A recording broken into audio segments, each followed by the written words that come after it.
Your Honor, if I can just address something to the court.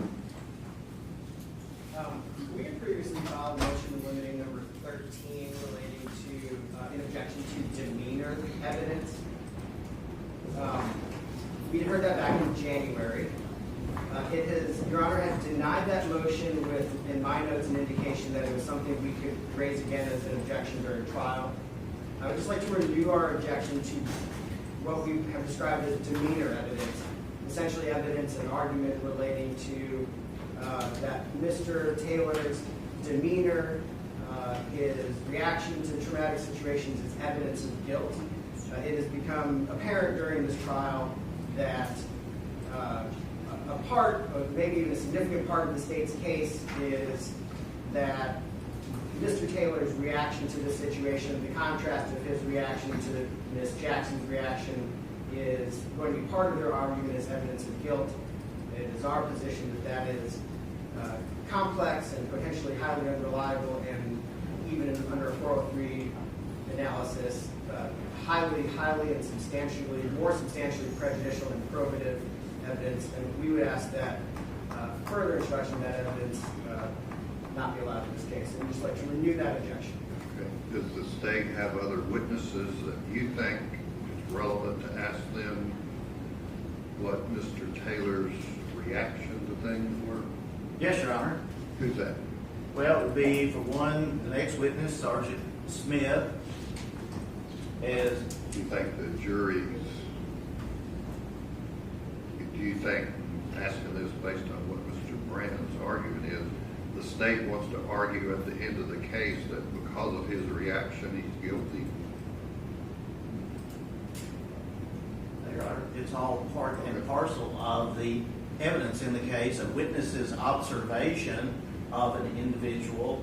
Right. I mean, the observations is one thing, but then looking at the motion they filed previously, lack of remorse,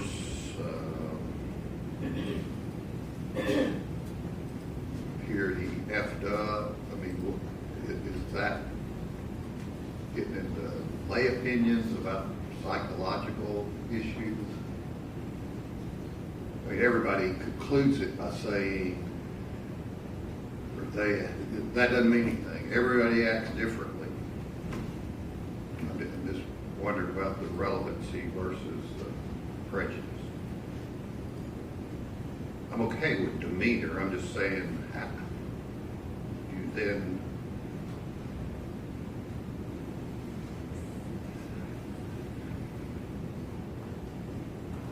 I can't, Mr. Grant, anticipate every question they're going to ask about that. But I guess I just tell the state you've had a number of witnesses reflect that, so just don't cross into conveying to the jury what that supposedly means.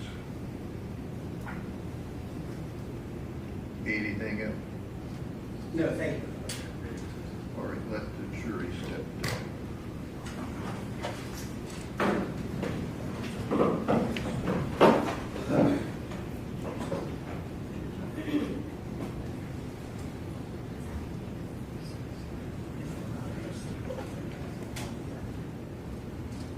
And who is the next witness? Sergeant James Smith.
morning to you, ladies and gentlemen of the jury. Let the record reflect all of the jurors are here and present.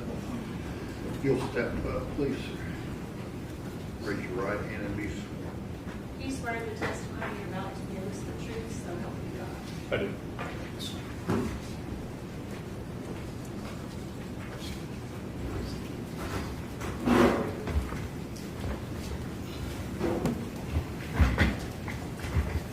Sir, would you please tell us your name and spell your first and last name for us? James Smith, James, Smith. And by whom are you employed? Metro Nashville Police Department. How long have you been with the Metropolitan Nashville Police Department? For nearly 13 years. What are your current duties and assignments? I'm currently a patrol sergeant over at the East Precinct. And how long have you been assigned to the East Precinct as a patrol sergeant? At East Precinct, patrol sergeant, I've been there since 2025.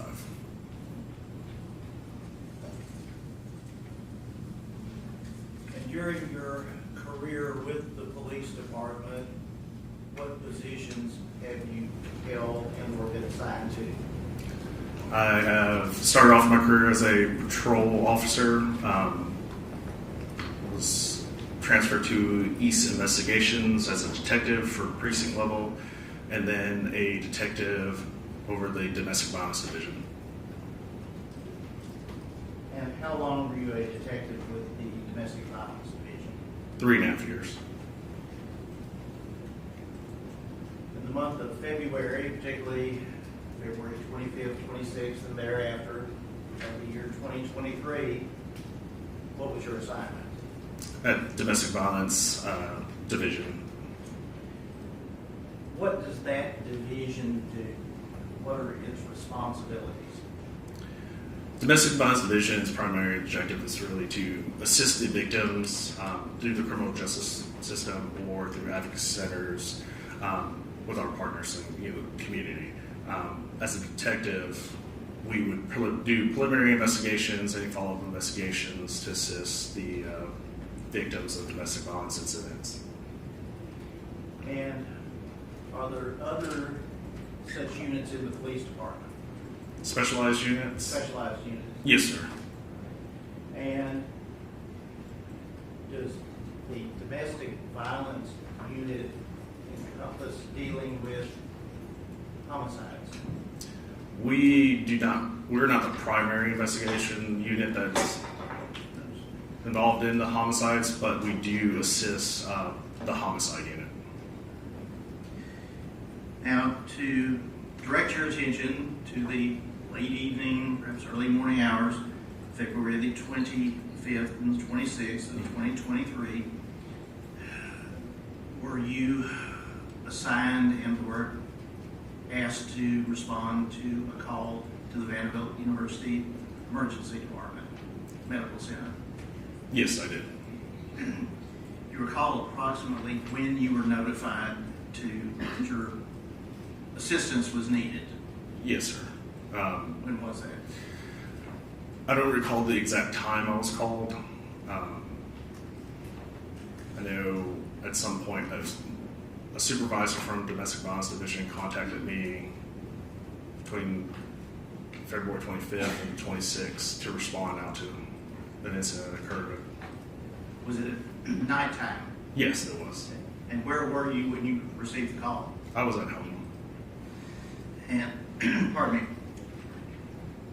were you on call? I was on call. And so, did you get dressed and go to Yes. Vanderbilt? Yeah. On-call status in the sense of we typically have an hour to respond from the time we're called to respond to the incident scene or wherever it could be. And with respect to responding and having information, did you have any general information of what the call was about? Any general information was given to me by the patrol supervisor. Initially, when I received the phone call, very basic until making contact with primary officer on scene. Now, so when you arrived, you recall approximately when it was you arrived at the Vanderbilt Medical Center? It'll be sometime after 11 p.m. or 11:30 p.m. that evening. Okay. When you arrived, were there uniformed officers of the Metropolitan Police Department present? There was, at least I saw one. But yes. You recall who that first officer you saw was? It was Officer Lindsay Fish.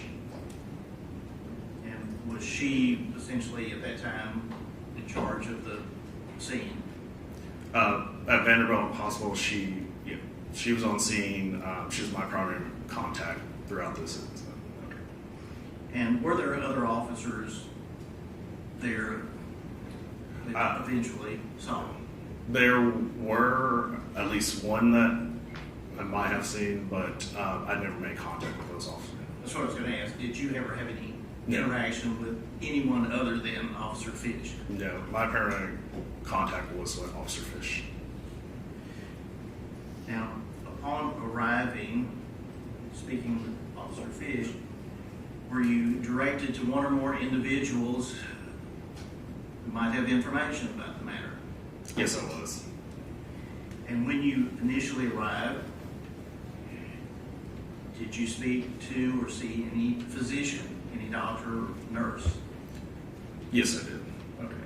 And did you receive information from that individual? Yes. And either initially or at some point, did the name Jade Benning arise? Yes, sir. And did you initially see that individual? I did. And describe that to us if you could. When I arrived, I try to make contact with the victim. At this point, the victim was on a higher level floor. She was intubated, unable to respond, unresponsive, in a room that I could observe from outside. I never actually entered the room, but I was advised by medical personnel her condition. And by observing her, was there any reason for you to go into the room at that time or try to interview her? Was she in any condition for that? No, she was not.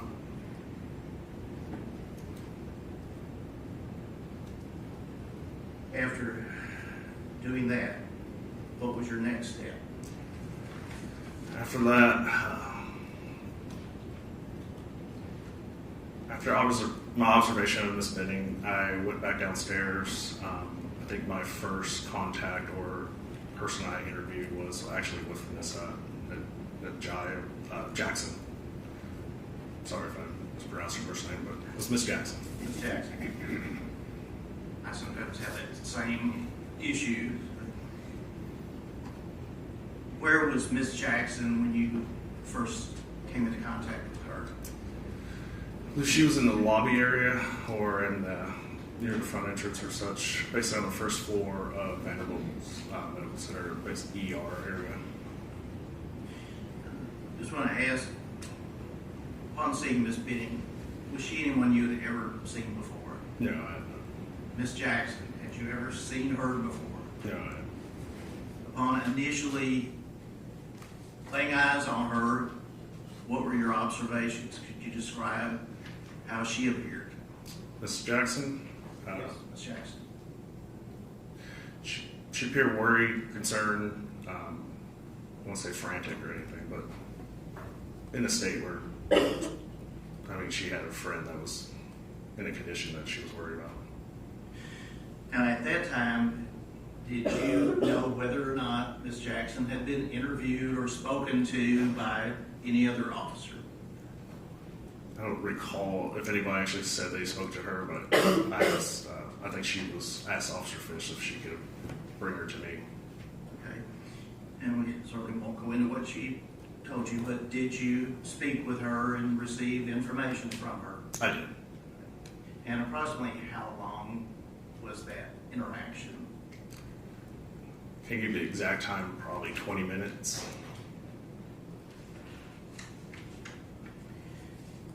And based upon receiving that information from her, what did you do next?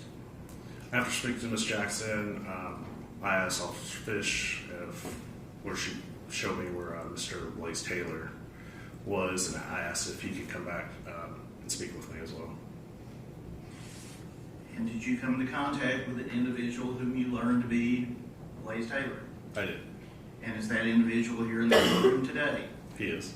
Could you please identify or describe what he is wearing and where he is sitting? From my point of view, he's to my right. He's in a blue suit blazer with a tie, light blue, diamond stripes across. All right, that's reflect he is identified and indicated Mr. Taylor. Okay. Right. Where was Mr. Taylor when you first saw him? On my first arrival, I was pointing out that he was seated near the front door, the entrance to the ER area, near the lobby. Was there anyone with him? No. What, if anything, did he appear to be doing? Pardon me. He was seated. He was on his cell phone. Did you go over and introduce yourself? Call if I introduced myself or if I had an Officer Fish bring him to me to introduce myself. I want to ask, you're here today in a coat and tie. Is that how you would have been, or at least casual dress that night? Typically, our response is business casual, which I would have either a blazer or a vest to cover, which by policy is to cover our badge and gun. The reason I ask that is, were you wearing a body-worn camera? I was not. Okay. And is there any reason for you not having one as a detective? Typically, my thought is that we don't wear typically a body-worn camera as a detective during this time, or at that time, because typically uniforms and body-worn cameras deter people from talking to police. In the sense, it was plain clothes, business casual, vests, identify as an officer or detective, but we usually have a audio recorder on us. I was going to ask, do you have something, though, on your person to record interviews, Yeah. conversations? Yes, sir. It would have been a digital audio recorder. But no video? No video. So, upon your initial interaction with Mr. Taylor, what, if anything, did you do and where did you go? We went to a private room, I believe was held for chapel services at Vanderbilt on the first floor. It's unlocked, but we entered there and that's where I spoke to Mr. Taylor. Now, aside from Officer Fish and Ms. Jackson, perhaps some of the medical personnel, had you spoken to anyone else prior to interviewing Mr. Taylor? Prior to Mr. Taylor, no. And were you, or were you not aware that there were perhaps other individuals at the location concerned about Ms. Benning? I did. So, Well, there is a time, I can't recall the timeline. There were the other individuals. I did speak to, prior to Mr. Taylor, Miss Benning's stepmother, and as well as over the phone, her mother, and maybe a brief interaction with some friends, but I don't think I actually spoke to them until after Mr. Taylor.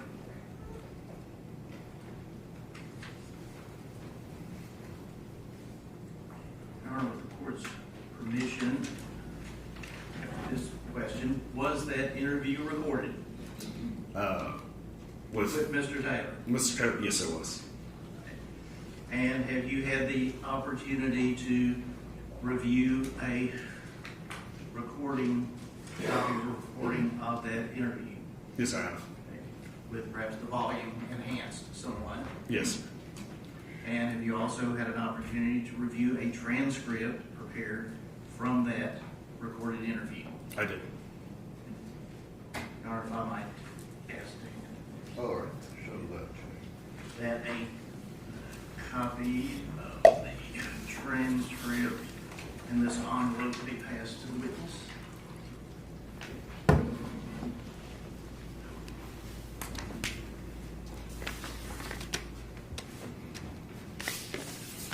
Sergeant Smith, if you would open the envelope and see if that contains a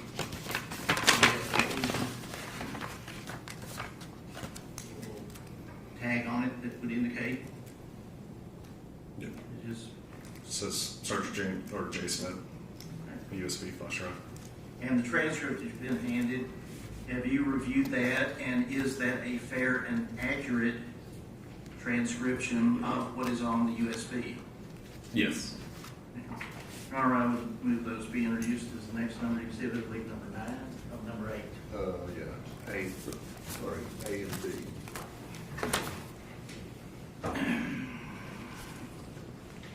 And would ask to publish the recorded interview and with the court's permission, I have prepared hopefully sufficient copies for everyone.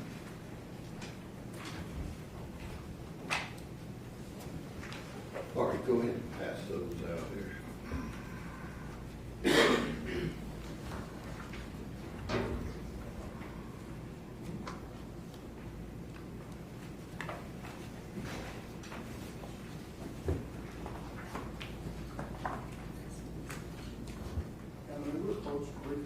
Okay.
All right, go ahead.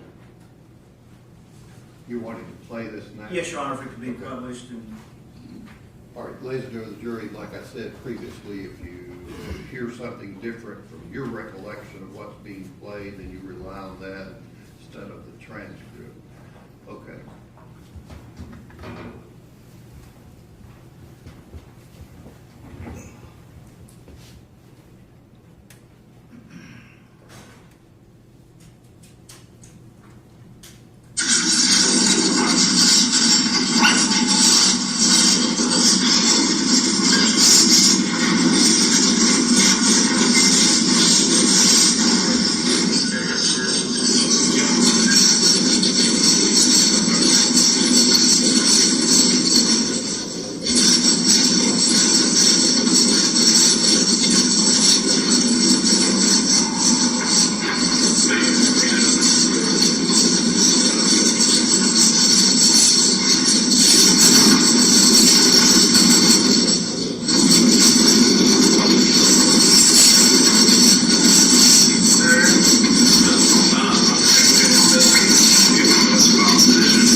not feel well.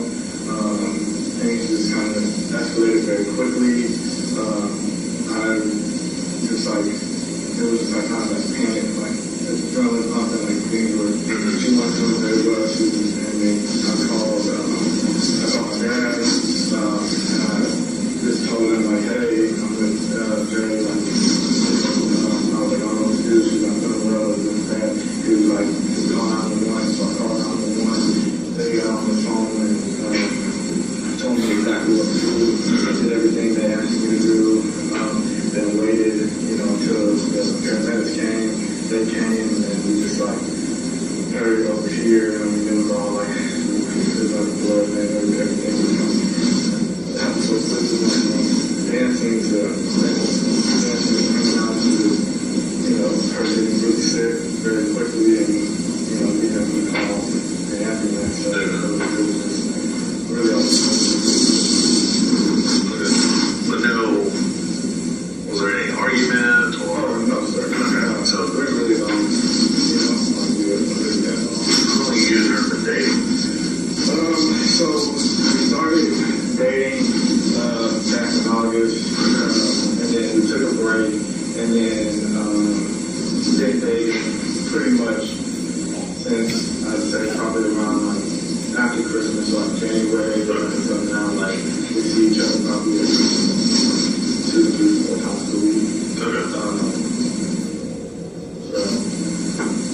I heard she was pregnant. Yes, pregnant girl, a daughter.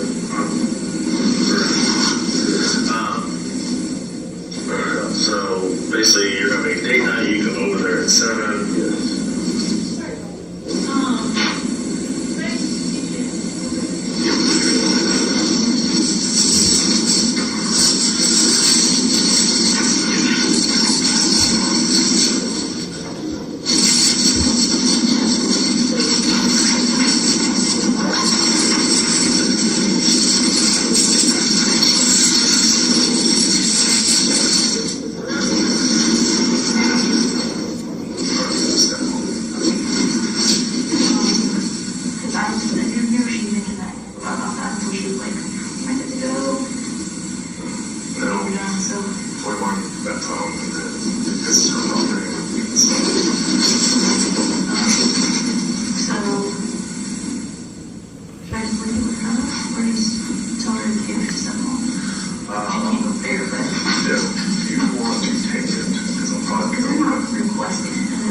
She's not requesting her number. She says that she has it wrong.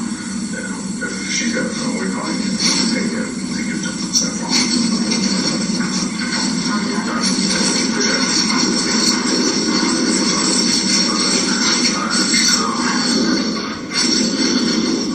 So you got the dating. Around August. Okay, kind of got that together around late after Christmas, January. You guys see each other maybe between 2 to 4 times a week. You have a little girl. Obviously, no issues in that sense.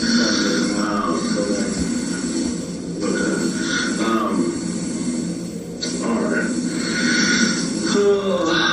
There was mention of vomiting. Yes. Did she? So yeah, when she threw up, that's when I called my dad. Okay. That's when I realized, like, she said she was feeling well, and like, that's not common, Yeah. Whatever, Where's she vomiting? On the bed? Like, is it, how many bedrooms are there? It's just a 2-bedroom. 2-bedroom. The other bedroom don't have a bed or anything. Okay, so she threw up on the bed? Yeah. Okay. So she wanted to lay down on the pillow.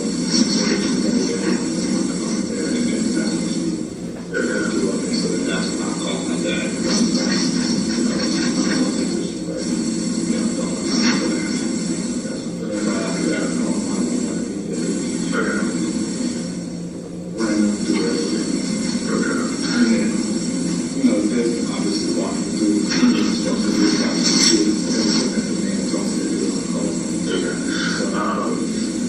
So she vomits on the bed, you're calling your dad, you call 911 at that point.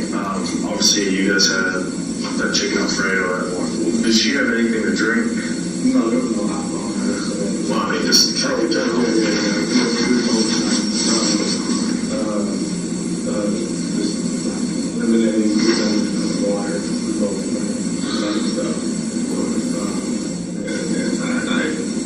Okay, so eliminating Kool-Aid water.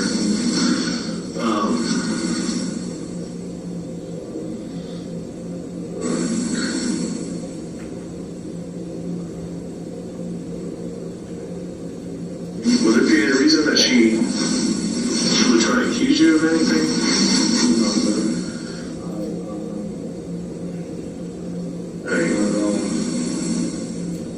Have you guys had any recent arguments? Not at all. Okay. I mean, that's the one really good thing that we really don't argue. We communicate very well. Okay. And then, like, we get along pretty well. So we're together and stuff. Like, we've never, since January, we really haven't had any really disagreements, I would say, at all. Okay. Do you know she called Miss Jackson? Oh yeah, Najee, because she wanted, she called her. I was there, she called her, and I spoke to Najee on the phone. Okay. I told Najee that she wanted her to come back with me. Because she wasn't feeling well. Okay. So, Any reason why she would make any accusations to Miss Jackson about you? no, not at all. I mean, she was, that's what comes out of the way that she was just, What kind of behavior was she when she got sick? Do you remember? So she wasn't feeling well. She was trying to she wanted to go down, and then she was kind of, I don't know, she was just kind of in a manic/panic. I don't know. She wasn't really looking at me, but she was talking to me, and then she was kind of talking to me. Not sure. It was she just wasn't I don't know, she was just kind of I don't even know how to describe it, but she wasn't really looking this way and talking to me, and I don't know, she was trying to get to her bed because she wanted to lay down, so She taking medication? not that I know of. I do know I've been in contact with my mom, and so her mom told me that she did test positive for COVID. Okay. When she got here, I didn't know that she had COVID. We didn't know that she had COVID until today. Gotcha. So you just found out that she had COVID and such? Yeah, I just talked to her. I was on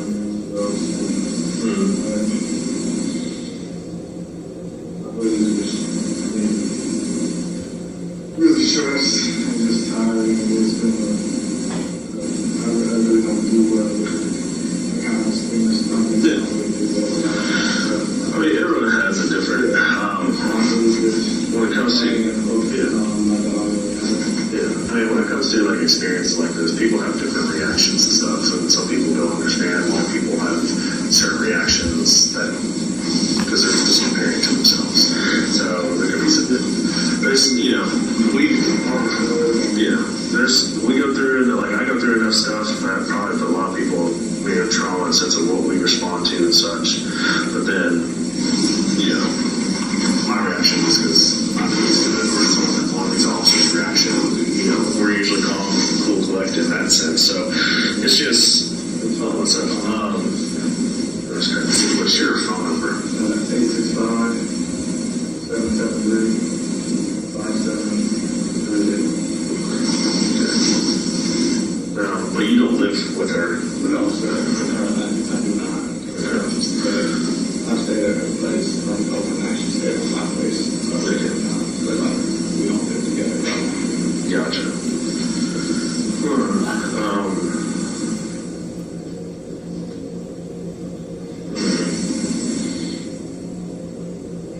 That's what I pretty much got. But any reason you don't know any reason why she would try to say if you were trying to harm her in any way?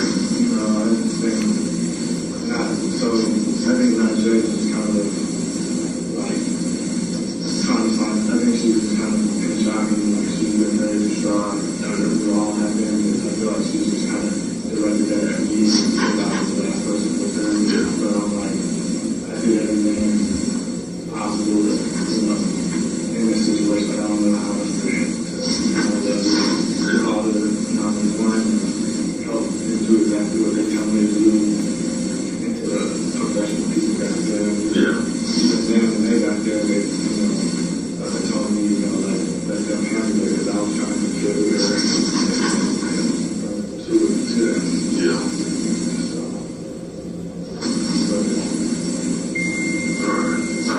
Double check. Our relationship has gotten a lot better. Like,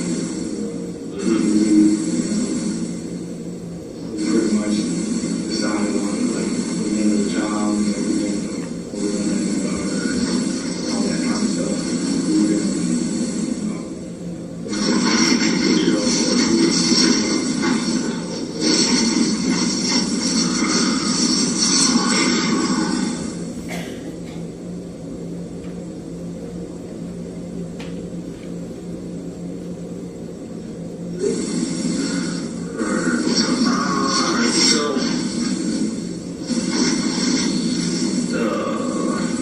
Did you clean up or anything afterwards? No. Okay. She, after we ate, she was kind of tidying up a little bit. That's it. Okay. She was tidying up and then, but, no. I think it was like, they told me, like, to wipe her mouth and stuff like that. Okay, so you're cleaning on her, nothing around the apartment itself? We just bolted and Okay. So my medics basically got there, you guys, yeah, all of them. I have nobody, I mean, I guess the door's been unlocked, but nobody, to my knowledge, has been here since we left. okay. Is it,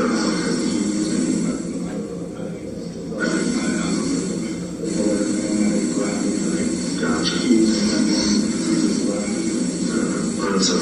It's an apartment, right? Yeah. Okay. Where's her drink? Or her cup? It should be, I think she put it in, maybe. Okay.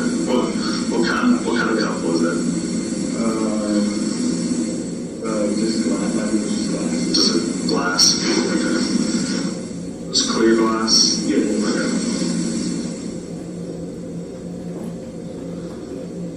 Now, if I go over to her apartment and get that glass, there's nothing going to be, and I run it through her lab, there's nothing going to be in that glass? No. Okay. The only reason I'm asking is because I just have to go through everything, just make sure.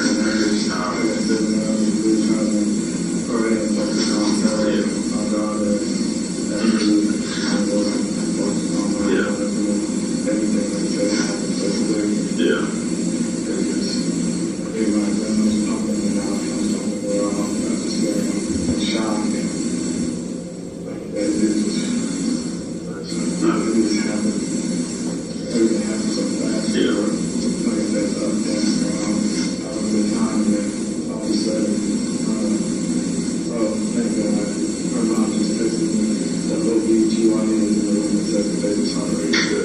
That's good. I'm glad to hear that. Well, what I'll do is, I've talked to her stepmom, and I've briefly talked to her mom on the phone. I know, like you said, there's or something. She's got COVID. I don't know all that. Yeah. So, I'm gonna go. All right. So that's all I need. If I have any follow-up questions, I'll give you a call. Yeah.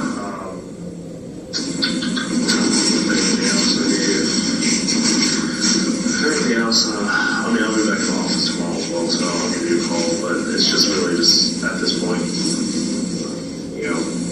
pray for her to recover. The baby's doing well, so that's good. From there, considering what's going on, medical issues and medical issue. I will be going to her apartment. Trying to look around. I think that's all the straightforward stuff. Just to make sure, it's not so much, there's basic statements made tonight that just as much as when we try to, we take your allegations seriously, but we also, as a detective, is not so much of like just coming in, hey, you're under arrest, let's go for this, because someone's saying this, but then it's also eliminating, actually do our due diligence, eliminating, say that, there's no evidence that this man has done this,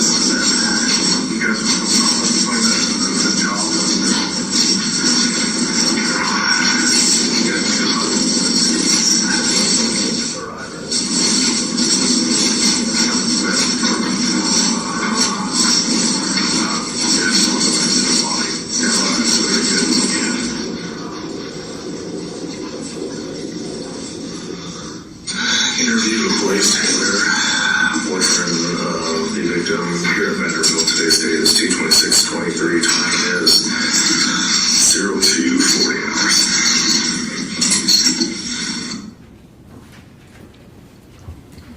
You can pass those documents back.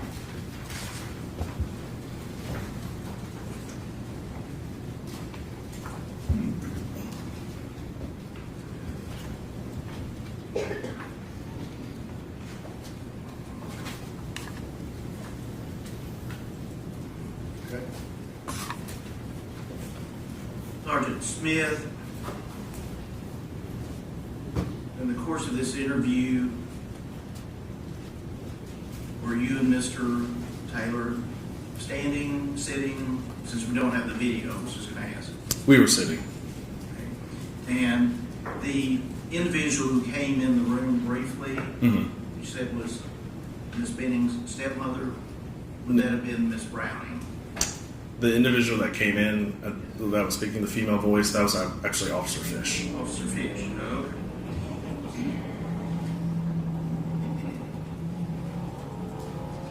Now, with respect to this interview and police involvement, Mm-hmm. initially you told Mr. Taylor that you're not being treated as a suspect or anything. Yes, sir. And was he under arrest at that time? No, he wasn't. Was he in custody? No, he wasn't. And the reason I ask that is from all of the TV shows, the first thing that happens is, oh, you have the right to remain silent. Is that required? No, it's not. And why not?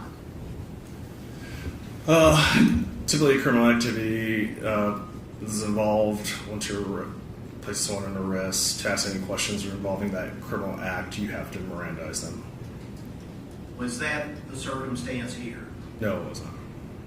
And in fact, when the interview, the discussion ended, Mr. Taylor go back to... He was allowed freely to leave. He was, I don't know if he remained at the hospital, but I believe I left before even he did. Did you at any time replace him in handcuffs or have him officially detained? No, I did not.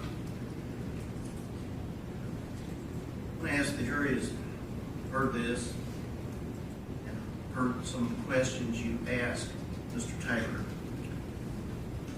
Were those questions as a result of your having interviewed Ms. Taylor? I'm sorry, Ms. Jackson. And having information from her. Some of the questioning to Ms. Jackson was having Mr. Taylor's second interview were towards that with hers. Yes. Okay. In other words, questions were based on information you had Been provided. Yeah. Now, one of the things you said that in asking about the glass, Mm-hmm. the apartment, and you said, I believe, I will go to the apartment. Yes. Did you do that? I did not. And why or why not? So to make entry into the apartment as residential habitation, it requires a search warrant. A search warrant doesn't end at my level as a detective. I have to go through my chain of command, which involves the supervisor, which would have been the domestic violence sergeant at the time. The information that was given to me provided their statements, and I think there was additional information that we had not secured that apartment yet. Officers were not at her apartment. There was information that people had been in the apartment. And because that I relay that information to my supervisor, it has to be approved. A search warrant has to be approved by a supervisor first, which at that time, shortly after, I was told that I would not be completing a search warrant that night. And I asked the apartment that night. Did you ever go to the apartment yourself? I did not. At some point, did the homicide unit become involved? They did. And what is the homicide unit? Just a brief overview. What do they do that's different from what you do? They're a specialized unit that typically just deal with the criminal homicides, any forms, first, any type of homicide, as well as any possible or potential where a victim may see to perish or be deceased, that they would investigate those. How long were you at Vanderbilt Medical Center? We know at 2:40 a.m., 02:40 is when the interview with Mr. Taylor ended, correct? Mm-hmm. What, if anything, did you do after that other than inquiring about a search warrant? I don't know. I can't recall how much longer I was there at Vanderbilt. After that, after inquired about the search warrant, it was denied. And then likely going back to the office. Basically, there's a procedure where we type up a narrative of what happened or what we did that night, which goes through my chain of command. So a couple hours before I even went home. Before you left Vanderbilt Medical Center, did one or more homicide detectives arrive? No, they did not arrive. So when you left, was Officer Fish still there? I believe so. And did you speak to Mr. Taylor again before you left that morning? I don't recall ever. Or have any conversation with him since then until this day? No, I did not. Were there any one or more other individuals that you spoke to at the hospital, if you recall? Now, you told us about Ms. Brown, the stepmother. Mm-hmm. Besides Ms. Brown, there were several friends that showed up. I only recall one name being Miss Lauren Weber. I briefly spoke to them,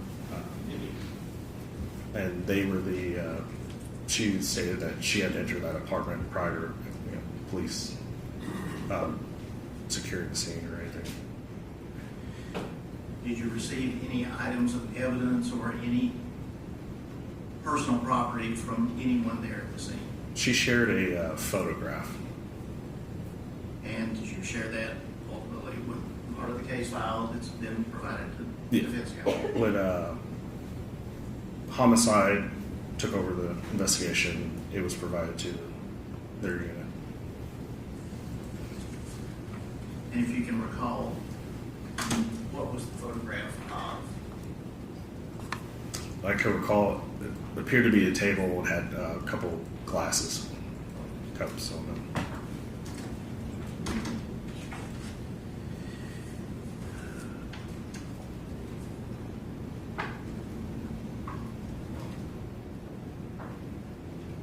Prior to your, essentially, the case being turned over to the homicide unit, or perhaps even after it was, did you do anything else with respect to Ms. Benning at the hospital? Yes. Once I was informed that homicide would be taking over the investigation, I was asked to assist them. This was the same day, I believe it was February 26th of 23. Same day, a couple hours after the initial response. To assist them in the investigation as they would obtain a search warrant for the residence, and I was asked to type a draft for a search warrant for blood draw from Miss Benning. And did you do that? I did. And was that done in reference with paperwork and?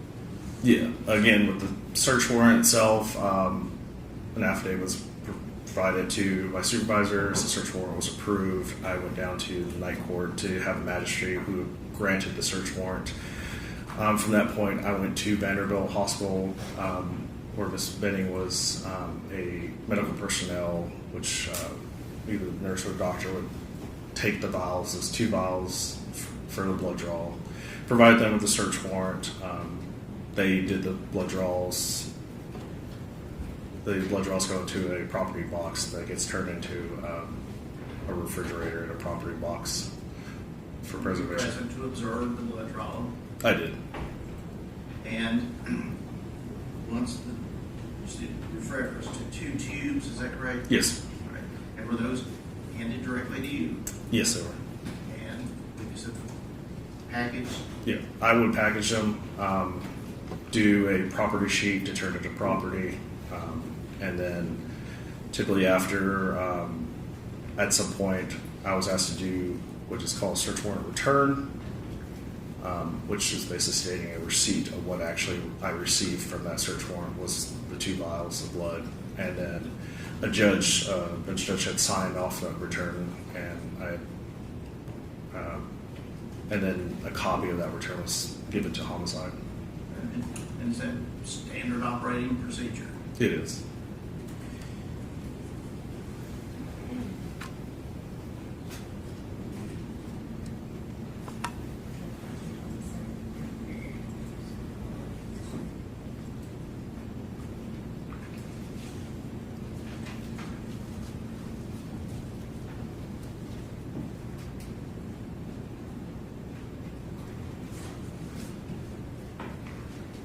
Please, the court, may I ask that this group of photographs be passed over as the counsel is reviewed?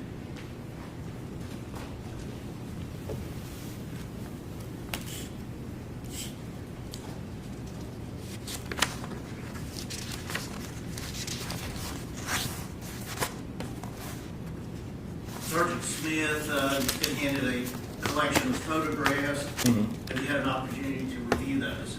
I have. And you recognize what is contained, depicted in those photographs? Yes, sir. Or has those be introduced as what were Exhibit 9? That's one. And be published to the juries that I can ask Sergeant Smith about them? You need the hard copy? Well, I think we're ready. Okay. Oh, yes, I'm sorry. Okay, Sergeant Smith, you see on your screen, what is that a photograph of? So it's a box that we use when we do blood draws. That's provided by usually our property or evidence room. Top, that left-hand corner is my name. The division I was in, or bureau, DVDs, domestic violence and incident. Speak up, just, I know you're turned away yeah. from me. I was going to ask the name. We got it. Yeah. So Bureau, division. name, bureau, division, complaint number, or the incident number itself. This goes to our property and evidence department because it is blood. It gets the biohazard sticker on there.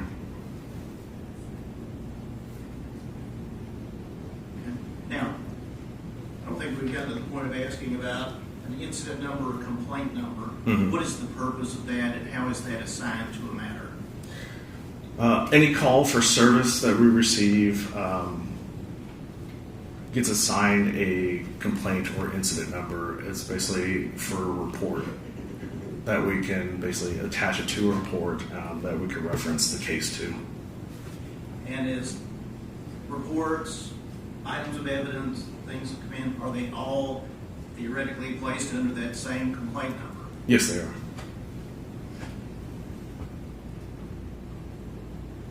Now, what is this photograph of? You referenced it being a box. Yeah. So the boxes use the barcode itself. That's done by the property room. I wouldn't have done that, but the box itself is a white box that contains the 2 vials and paperwork that typically goes in with all blood draws. Majority of times you would see these. We would use these for DUI, search warrants, blood draws, and so the back of it is once everything is contained inside the box, it would be sealed. Those red are kind of taped, so they would seal it, and we have to notate our initials and the date that we basically has sealed it. And it is 2/27/2023, is that Yeah. correct? Yes. What is this document? So this is a Form 110. It is a property sheet. As you see in the top right, there's a barcode. Any property receives a barcode that basically can be categorized with our property and evidence division. The middle section would have typically the owner or victim information, basically whose property it belongs to. The last section on here shows the property being the box itself, the blood alcohol toxicology evidence collection kit, which would involve the 2 vials of blood, but it's one complete kit itself. Under the same complaint number? Yes, sir. You referenced, I'm sorry, Oh, you yeah. referenced a few Yeah. moments ago back, it's a standard one that's used for commonly DUI arrests. Yes. And so is the form also commonly used for that? Yes. And this form, This form is included with the blood kit itself. Basically, as you can see, requesting individual information would be myself, incident number, date, time, or offense. If there's any charges, so who the Miss Benning's name's on there as the subject that we were drawing the blood from, her information, date was collected, time collected, and by who is done by the medical staff. Since this was not a breath alcohol result or like an actual DUI, those things are not checked or NA. And then it would be signed off by me, and since I collected it and I submitted it, I signed off as submitting evidence, and then the bottom part will be done by our crime lab. and this photograph. Those would be the 2 vials of blood that was drawn from Miss Benning. Ones that were handed to you and Yes, by placed medical. in the box Yes. by you. I observed the blood draw, and then they were handed to me after they were placed. I believe there's a label, initial under, I think the properties. The first barcode itself is, I believe that's the crime lab property room, and then there was a label underneath that I would put on there, or sign, so, or my name, or her information. And just a different view of the Yeah. same cues.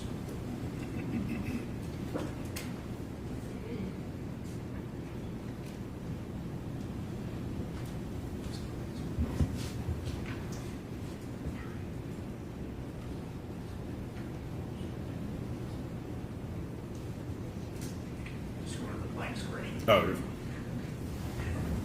And once that box is delivered to the property room, and was it delivered to the property room? so for blood draws, typically it has to go to a refrigerated property box. There's one at our DCSO's booking. It was dropped off there. It goes into this. There's a refrigerator. There's a box. It's a locked box that we can't have access to. Only property and evidence have access to it. Which we drop it in, and once it's in there, it's locked up until they collect it. And again, standard procedure. Yeah. Okay. After you placed it in the lockbox, did you have any other contact with that Yeah, I did. box? And the tubes of blood or anything at all to do with it again? No, sir.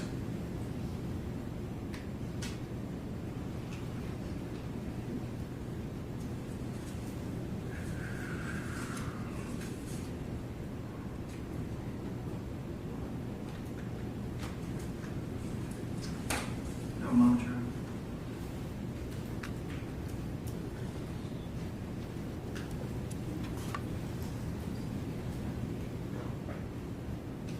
Those were exhibit collected photos, is that correct? Yeah. Yeah, thank you. Make sure that's the right number. So, Roger, what number did you say? Number nine. Yeah. Thank you. And there's no letters attached to this, right? Beg your pardon? There's no letters, it's just 9. One different. She'll mark them. Sure. A through E or whatever they are. You have them? But they are in that order. You are. That- Yes. Okay. I think I may have already done that, but that's all the questions I have, Roger. All right. Questions that we have of Mr. Taylor?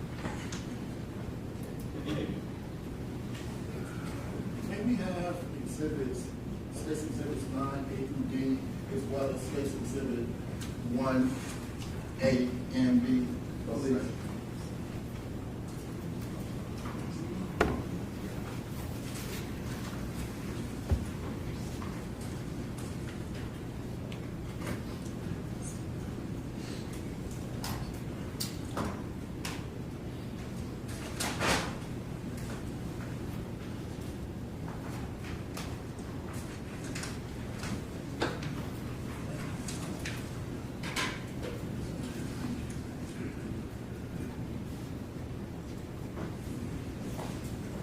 Detective James Smith, good morning. Good morning. My name is Edward Jointer. People call me Ed. I'm going to be asking you a few questions. Yes, sir. If at any time you don't understand, please let me know and I'll try to rephrase. Yes, sir. Okay. I want to try to reorientate myself to some of your investigative actions. Okay? Okay. So, did you interview Ms. Andrea Browning before or after Mr. Taylor? Miss Browning, it would be before. And I just wanted to clear that up because on direct, I thought you said you interviewed Mr. Taylor before you interviewed Mrs. Browning. No. I think when DA asked if I interviewed anybody before, I think initially I might have said no, but then I recalled saying I spoke to her stepmother, her mother briefly on the phone, and then Miss Jackson prior to Mr. Taylor. So, how many people did you speak to before you spoke with Mr. Taylor? It would have been her, Miss Benning's stepmother, mother was on the phone, and Miss Jackson, besides Officer Fish and medical personnel. And do you recall when you were speaking to Mrs. Bennett's stepmother, Mrs. Browning, that you told her that it was you all's intention to go to Miss Jade Benning's home? I don't recall. I don't know. I don't believe I actually have a recording of that interaction, so. Would you like a transcript of that recording? Would it aid you in your testimony today? Yeah. Just one second.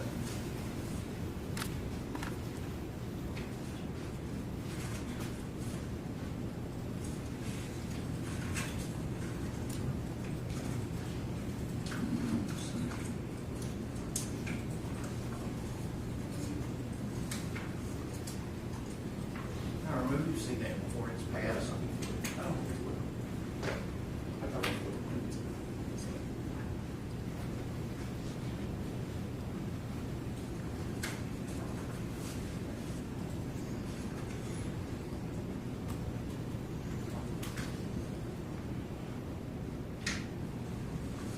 Okay.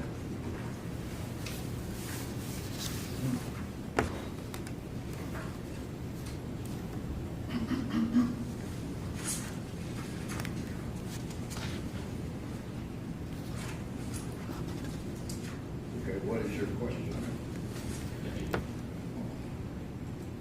Did you have an opportunity to refresh your recollection? Or are you still looking at? I just got out of time looking at it. Okay.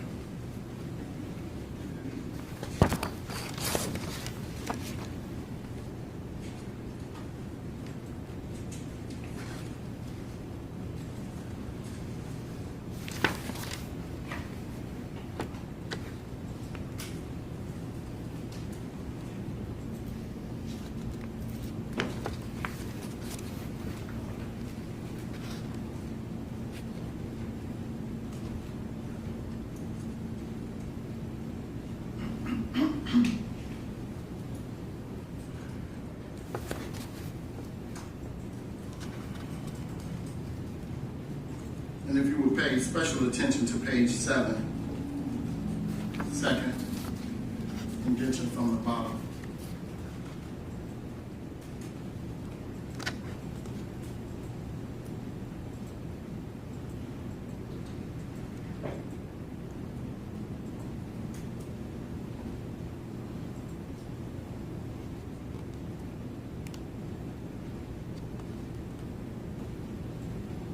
Okay. And now that you had an opportunity to refresh your recollection, do you recall telling Miss Benning's stepmom that you all will go to her apartment?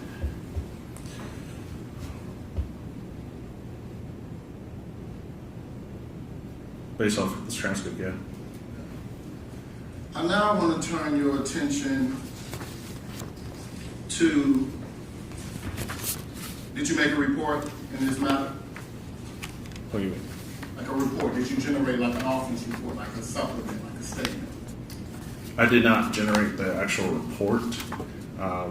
The only supplement that I would have done is an email that went through up to my chain of command. And do you recall in that email you stating that Hermitage patrolled to secure the scene of 522 Lebanon Pike? Yes. And that's important, correct? To secure a scene? If there was to find any evidence. Right. And just so the jury is clear, you talked about a search warrant. Yes. And you had talked about some of the protocols and procedures to secure a search warrant. Yes. Those same protocols and procedures does not exist to secure a scene, does it? No. In fact, a lot of times a patrolman will secure a scene in anticipation of a search warrant, correct? Yes, sir. And so in your line of work, it's not uncommon for you to request a scene be secured, is it? No. Because you want to preserve the evidence, correct? Correct. And you want to avoid contamination, correct? Correct. And so on direct examination, you talked about how you interviewed a Lauren Weber. Yes. Did you learn that Lauren Weber was a friend of Miss Nigella Jackson and Miss Benning? Yes. Did you also learn that Lauren Weber had entered into the apartment? Yes. And do you recall in that email that you sent to the state, you described the scene as contaminated? I did. And that's because they went into the scene, correct? Yes.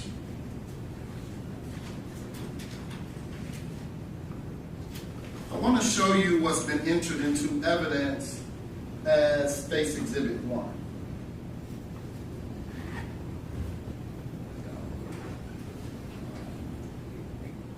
Now, Detective Smith, you say you've been with the department for 13 years? Nearly. Yes. Yeah. Do you recognize either of these individuals that are in this photo? I do not. I do not, because I can't see their faces. And if you observe this, you see this black strip at the top of this photo? Yes. And then do you see the black strip at the bottom of this photo? Yes, sir. Does it appear to be cropped to you? The photo itself? Possibly. I don't know how it's scanned or. But either way, you agreed with me that the scene was contaminated because they entered into the scene and removed items. That's how I stated to my supervisor. And I want to show you State's Exhibit 1B. What would you describe this to be right here? If you can circle that for the jury. That blue, what would you describe that? Believed to be a comforter or blanket. And did you learn throughout your investigation that Miss Benning had vomited on the bed? Yeah, statements from Mr. Taylor, yes. And you would agree with me that if there's evidence of vomit on that comforter, that is in fact evidence? Yes. And it would be relevant to an investigation? Yes, sir. And it's definitely something you would want to preserve? Yes, sir. Why? If we had done a search warrant for or if I had done a search warrant for the resident itself, it's basically to collect any evidence towards the allegations that have been stated to prove if there was anything. If there's a vomit, as he said it, she vomit, is basically to collect the comforter, get the vomit, run it through the crime lab to see if there was anything within the vomit itself. I want to now show you State's Exhibit number 9A. Mm-hmm. And you just testified that if you would have done it, you would have did it a certain way in reference to State's Exhibit 1B, correct? Yes. You stated that you would have followed protocols and procedures, correct? Yes. And so you didn't have anything to do with the collection of any evidence from the home, did you? No, sir. Because that scene was contaminated and that wasn't a part of your duties, correct? Well, it seems I advised my supervisor was contaminated and search warrant was denied on my part. And then when homicide took it over, they're the ones that completed a search warrant for the residents. And so, to my question, you didn't do anything with the evidence at the home, correct? No, sir. So that doesn't have anything to do with you, does it? No, sir. And like you stated, if that you would have been involved, you would have followed all protocols and procedures as it related to collecting the evidence, correct? Yes. And so now I want to turn you to what you were involved in. Mm-hmm. You did collect this blood sample. Yes, sir. Can you describe for the members of the jury, can you circle that orange thing right there? Can you tell us what that is? It's a biohazard sticker. And what does that mean?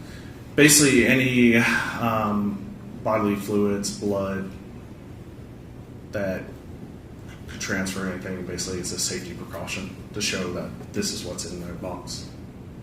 Detective James Smith, is vomit a bodily fluid? Yes.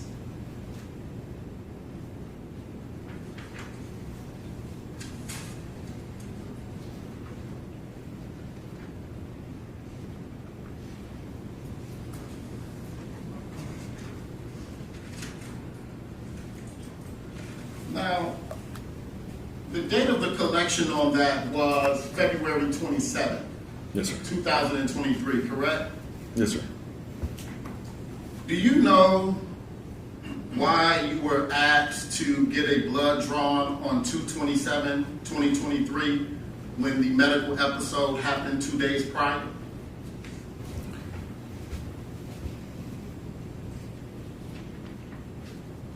Basically, the 25th occurred, 27th or 26th occurred, go back out. I was asked to assist homicide.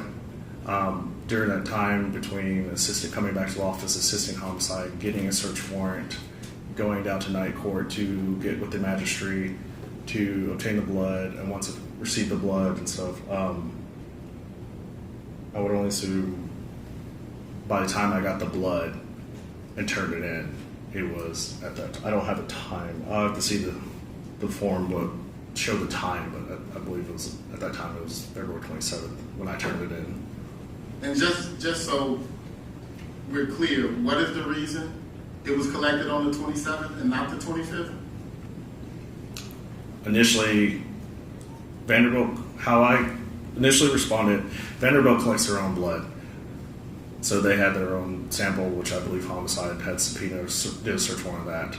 When homicide took over this initial investigation from me, they asked me to collect it, to write up a search warrant to collect her blood samples. I believe that was 26, but it was late evening by the time I was back in the office assisting them doing that search warrant, and then by the time getting the search warrant granted and going collecting it, I would assume it would be the early mornings of the 27th. Okay. And to be clear, you were not the first officer on the scene, correct? No, it wasn't. There was multiple officers that was there before you, correct? Correct.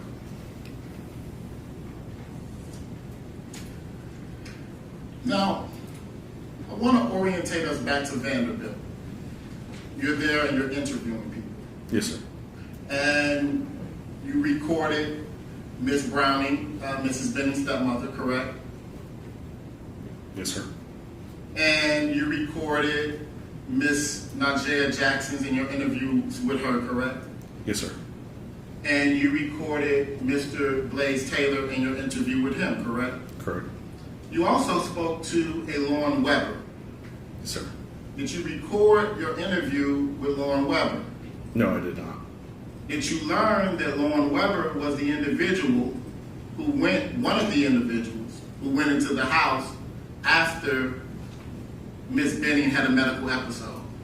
Yes, sir.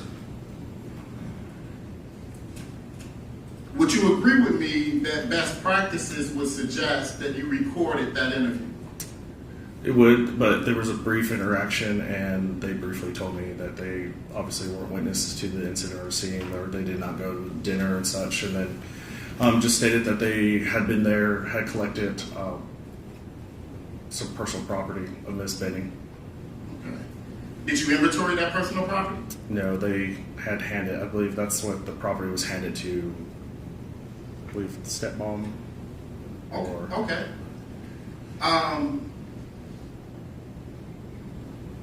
Some property was handed to some part because they did not have that property. Okay. You need a drink of water? Yeah.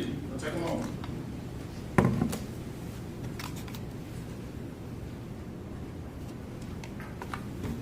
Good. Mm-hmm. So, you learned that Lauren Weber took some photographs or a photo. Yeah. Do you have that photo? I do not. What happened to it? If any photo would have been handed to homicide, or it would have been on, it should have been put into our computer, or it would have been in the case file, or like I don't have it personally on me. Do you recall how that photograph was given to you? Recall? Yeah. Possibly airdropped to me. And would it have been airdropped on your personal phone or a work phone? Should have been a work phone. Do you have that work phone? I do not.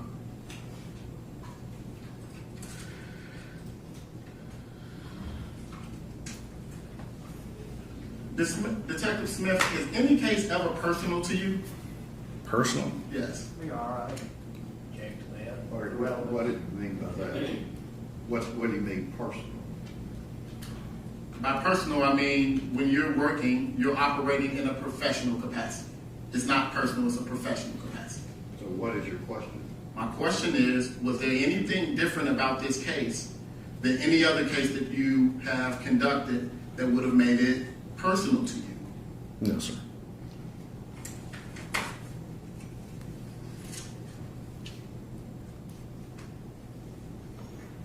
Now, at some point you learned that this could have been the result of a possible poisoning or drugging, correct? Yes.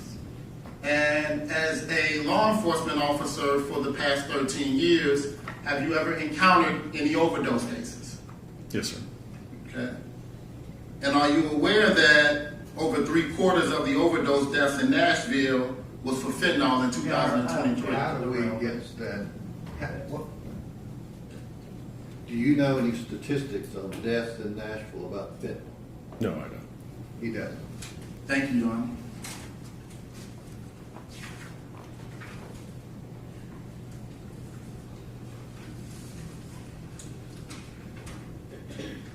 Now, when you had the opportunity to interview Mr. Taylor, you stated that you were in plain clothes, Yes. but he knew you was a police officer. Yes.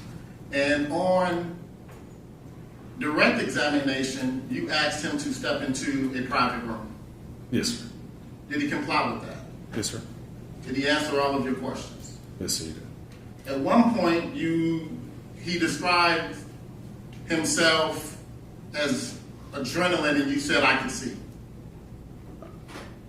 Do you have a copy of the transcript that says that? Yes, it's the one the state handed you. Did you give it back? Yeah. It's in that house. Thanks, sir. Do you happen to have the page? Sure, let me orientate you to page 13 at the very top.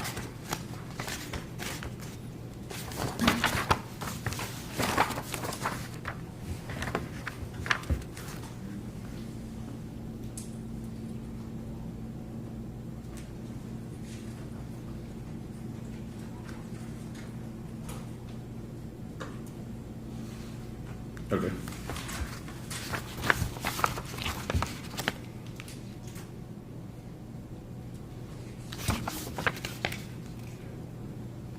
What's your question? Good? Yeah. At some point, you told Mr. Taylor that you could see that he was shocked or in shock? All it says is ICI. So I'm not sure if it's referencing to him being shocked or what it's referencing to. But you would agree with me that it immediately follows after he says, I just feel like I'm in shock. It does.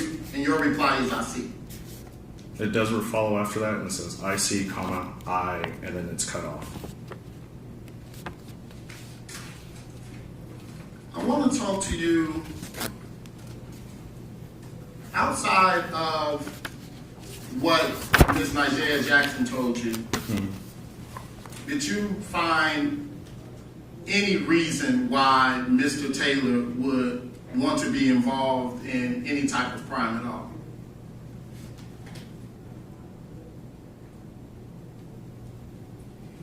Say that again. Objective relevance of opinion. My question was specifically, Your Honor, about evidence. Did he find any evidence? You already let the attorney step up.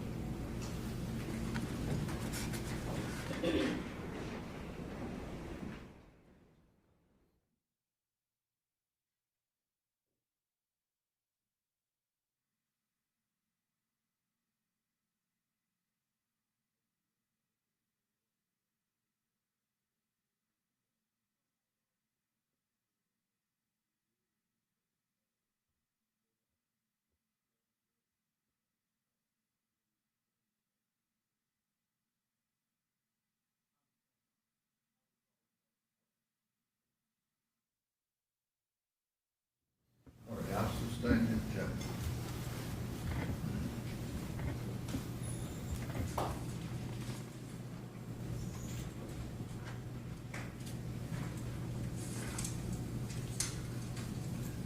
Detective Smith, do you still have a copy of the transcript? Yes, sir.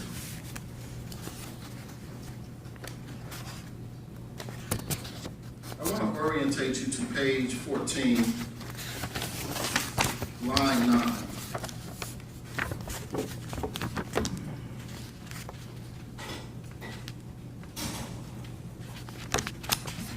Yes, sir.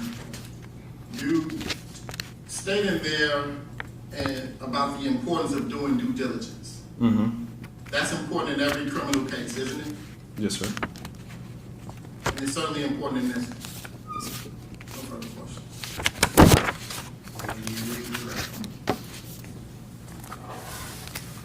No, Your Honor. There's two. Who's the next witness? Next witness is Jennifer Barrett.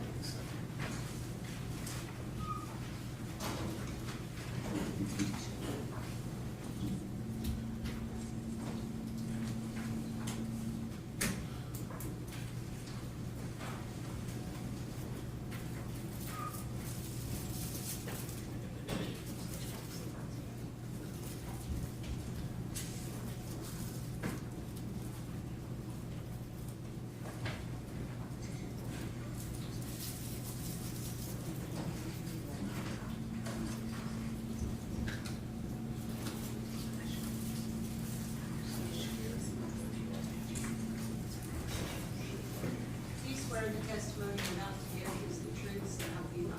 Yes.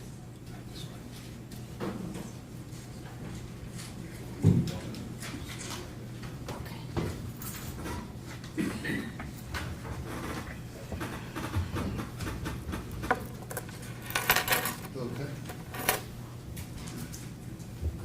Good morning, Ms. Barrett. Could you please state your full name for the record?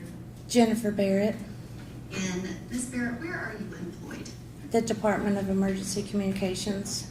What is your position at the Department of Emergency Communications? I'm the custodian of records. And can you describe, as part of your duties, does that involve any calls to 911 or police dispatch? Yes, both. And can you describe, when someone places a 911 call, what type of records are generated by the Department of Emergency Communications? Well, when the phone call is taken, the call taker will create a CAD report, is what we call it, with all the information in there. And that information that would go into a CAD report, is that information inputted by the person who's answering the 911 call? Yes. And is it based off of the dispatcher's conversation on the phone with whoever's called into 911? Yes, they get the information from the caller. And are those calls recorded? Yes. And are they specific to a timestamp where that is recorded as part of the call? Yes.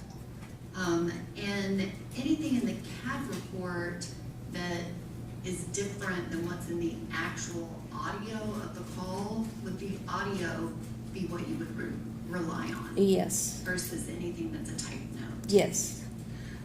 Did you specifically review the Department of Emergency Communication records for any calls placed to 911 specific to this particular case? Yes.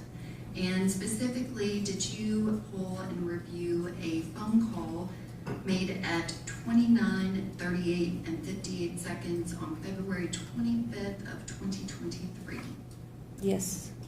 And I have that audio on a thumb drive, if I can ask that that be handed to this witness, along with a copy of the transcript. Do y'all need any extra copies?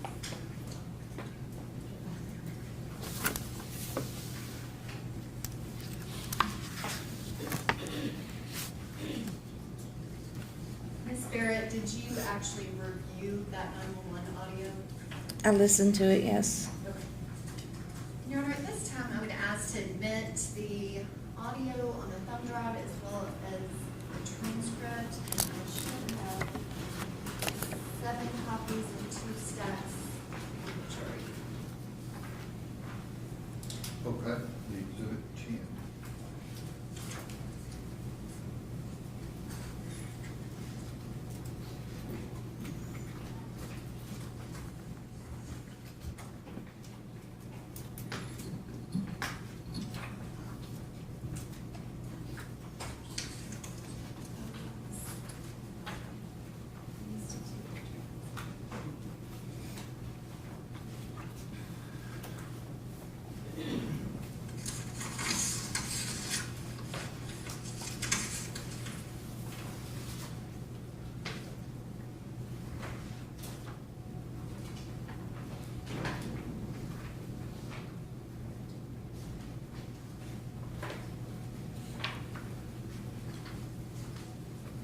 Again, ladies and gentlemen, the audio will be, both exhibits, the transcripts to assist you. If there's any differences in the two, you have to rely on what you recall hearing.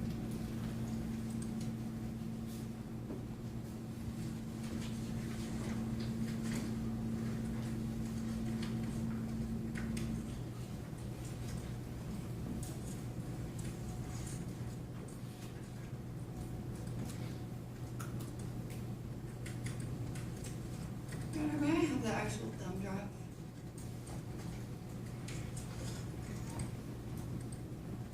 For some reason, this one is not playing.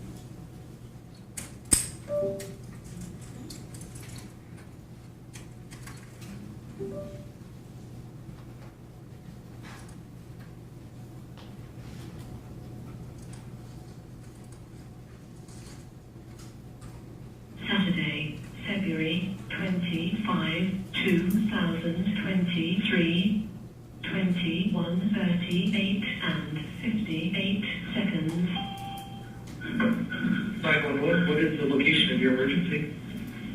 I'm not sure if I'm Donaldson Pike. I'm at a friend's house and I think she's having an allergic reaction. What's the address on Donaldson, sir? That way you can find her. I don't know. It's an apartment complex. Is there a mail with her? With the address? I'm looking around. Just give me a second. I'm looking around. I don't know what's going on. I think she just passed out.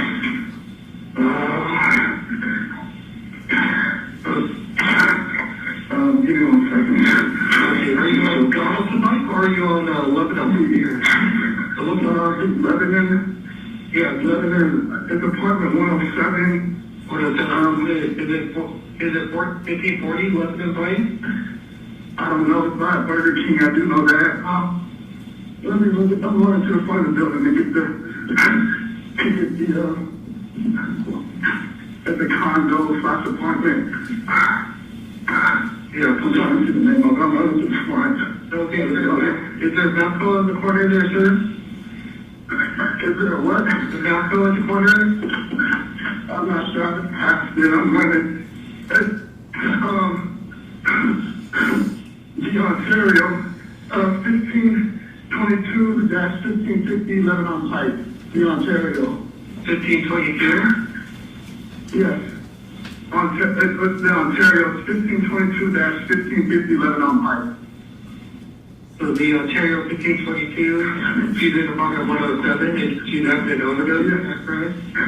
I don't know, I think she's having an allergic reaction. We were getting cookies and painting, and then she said she wasn't feeling good, and I'm running back to the room to check on her.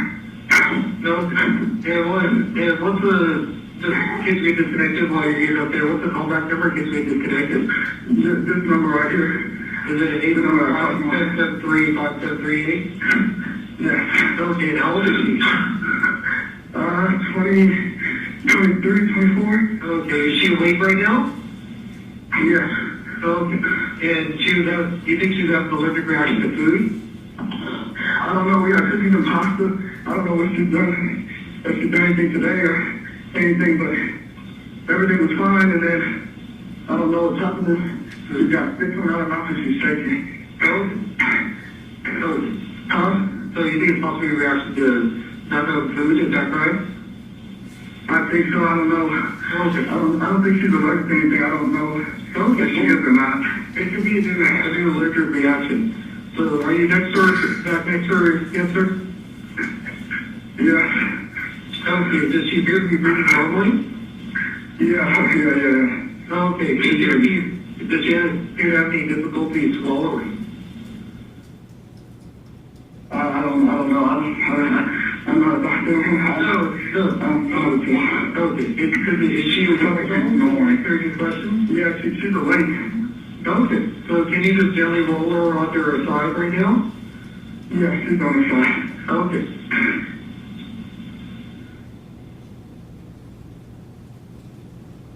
Okay.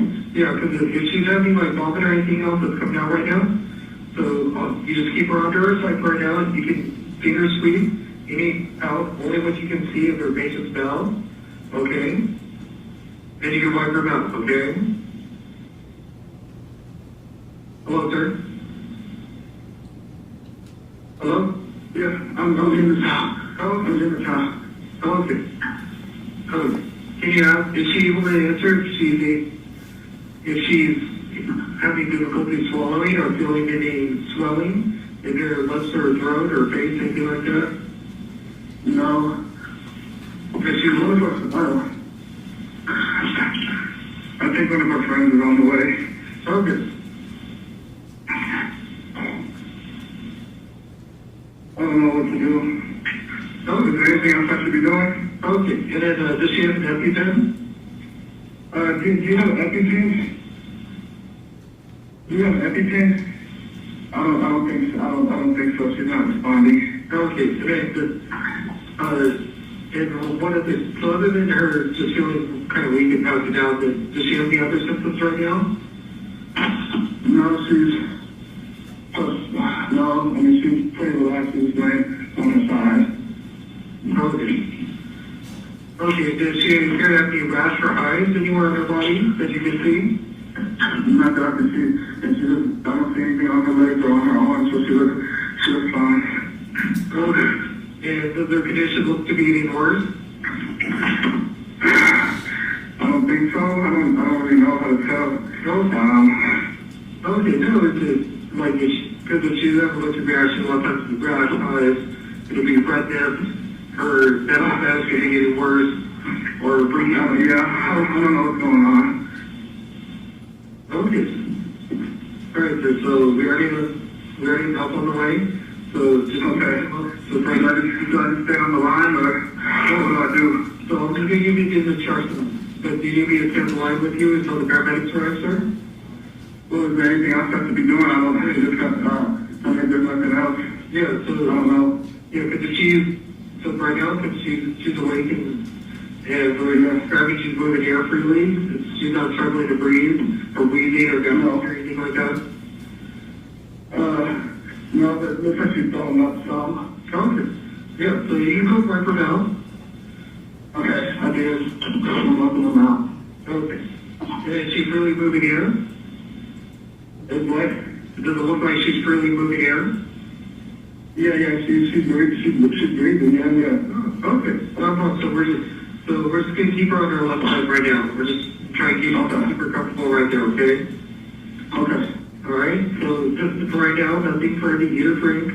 Just keep her in that comfortable position right now. Just have her medication there for the paramedics if she has any with her. Make sure you put some. I don't know if she has any medication, to be honest. I don't know. No, it's okay, sir. And then just be at the door to let the department in. And if you look around and see there's peak of mail, I just want to make sure, because the building that you're describing has two separate addresses. So I want to make sure they're on the right one. I don't think she has any. I mean, she got a mailbox, but it's not like it's an apartment, so it's not. But I think it's more of a PO box. I don't know if she keeps her mail. I don't even know if you're a few times.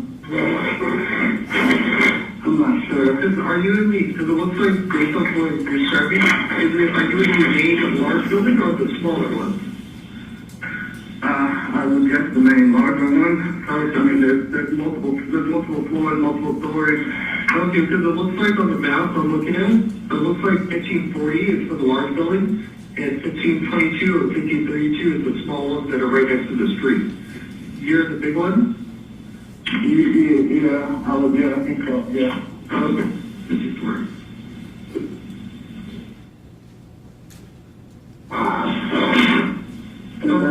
Anything else I should be doing? Okay. No, so it's all I want you is to continue to monitor or breathing a local conscious for any changes. So if anything else changes, call us back. But they're on the route to 1540, left on Pine, over in Hermitage. And she's in apartment 107, cross street to Spence on Cliff Way, and Spence Lane at the Ontario, okay? Yes, okay. All right, so if anything changes before they arrive, give us a call back. Yeah, should be arriving there as quickly as they can, okay? Okay. All right. I think I'm here, huh? Okay, that's all, sir. All right. Thank you so much. Okay, you're welcome, sir. All right.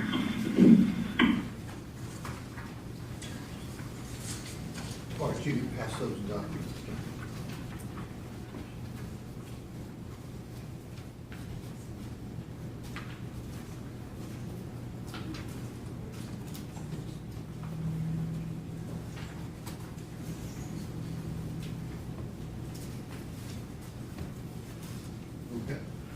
Thank you, Your Honor. Ms. Barrett, is that the only call that came in to 911 from that scene? From that scene, yes. Were there subsequent calls that came in that were not anyone calling from that location or at that time? Yes. And were all three of those calls placed to ECC by somebody at the Funeral Hospital? Yes. Thank you very much. I don't have any other questions.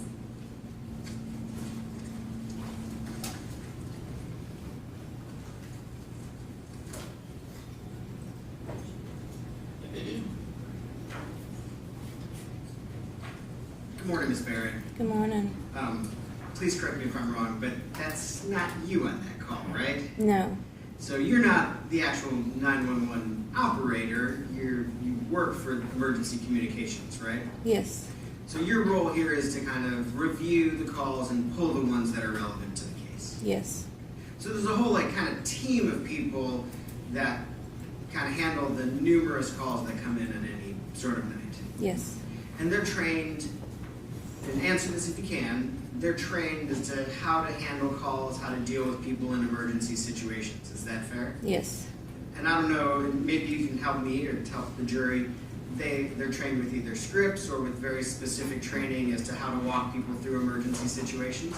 They have 6 weeks worth of class to learn the computer and how to talk to people. However, they got 3 months of on-the-job training with a trainer sitting next to them listening to their calls to help them know how to deal with things in an emergency situation. And I've got to imagine that these calls run a very wide range of kinds of things that people call 911 for. Yes. And anything from medical emergencies to, shootings to everything in the middle. Is that fair? Yes. And so the people handling 911 calls have trainings on how to deal with all sorts of different calls. Is that right? Yes. They have trainings on how to deal with all kinds of, maybe the right word is temperament, or all kinds of reactions, or whatever the kind of state that the person on the other end is in. The on-the-job trainer can help them when it comes up. Maybe they haven't experienced it yet. So if they experience it, the trainer can coach them in what they need to do and say. Okay. Sometimes, I guess, is it fair that maybe almost no two calls are the same, that almost every call is different? Yes. Is that fair? So you indicated that you pulled several calls related to this incident. Is that right? Yes. Was this call that we just listened to the very first call that was made related to this incident? Yes. So in terms of the timeline, this was the earliest in time that was made related to the incident? Yes. And it was the only call that was made from that actual location? Yes. Now, I can't remember the exact address, it's like 1522 Lebanon Pike, is that right? Is that right? As far as I can remember, yes. As far as you remember, that's fair. I appreciate that. And we just heard the call and read the transcript. During that call, the individual calling, who's been identified as Mr. Taylor, provides some information and is sort of walked through some kind of instructions. Is that kind of fair? Yes. And based on sort of your review of other cases and lots of other calls, is that conversation fairly consistent with 911 call training? Yes. Early in that call, so the initial report is Mr. Taylor indicates that he thinks his friend is having an allergic reaction. That's kind of right at the beginning, right? Yes. And at some point, the call operator says, so it's the Ontario 1522, she's in apartment 107, and she's having an overdose. Yes. So something like that, where a call operator says, hey, I hear what you're saying, but he or she changes on their own that it might be an overdose. Is that part of training? No. So is there a circumstance where a call operator may listen to what's being described and say, this doesn't sound like an allergic reaction, it sounds like... Objection, Your Honor, to speculation. Okay, I mean, you're asking her to... I'm asking about... her opinion about what the operator was saying? No, I'll clarify the question. I'm asking about training. Is it part of call operator training that they might listen to symptoms as described by someone calling and say, I'm going to change either in the CAD or in the dispatch what type of call this is? No. Do you know why in this call? And if you don't, you don't. She wouldn't know why. Okay.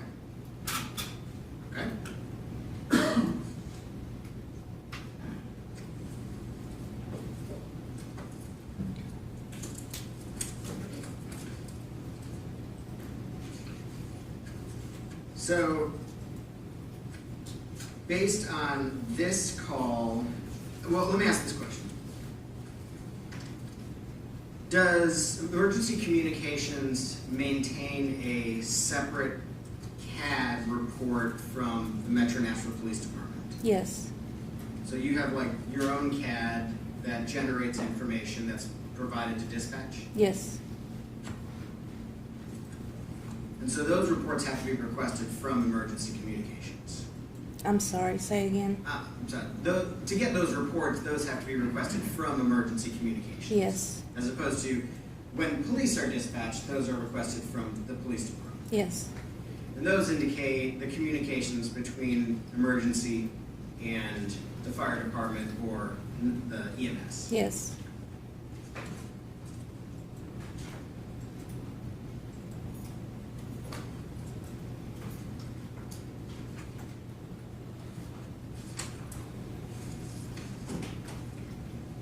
Thank you, Ms. Fair. Is that right? Did you redirect? Thank you. Thank you.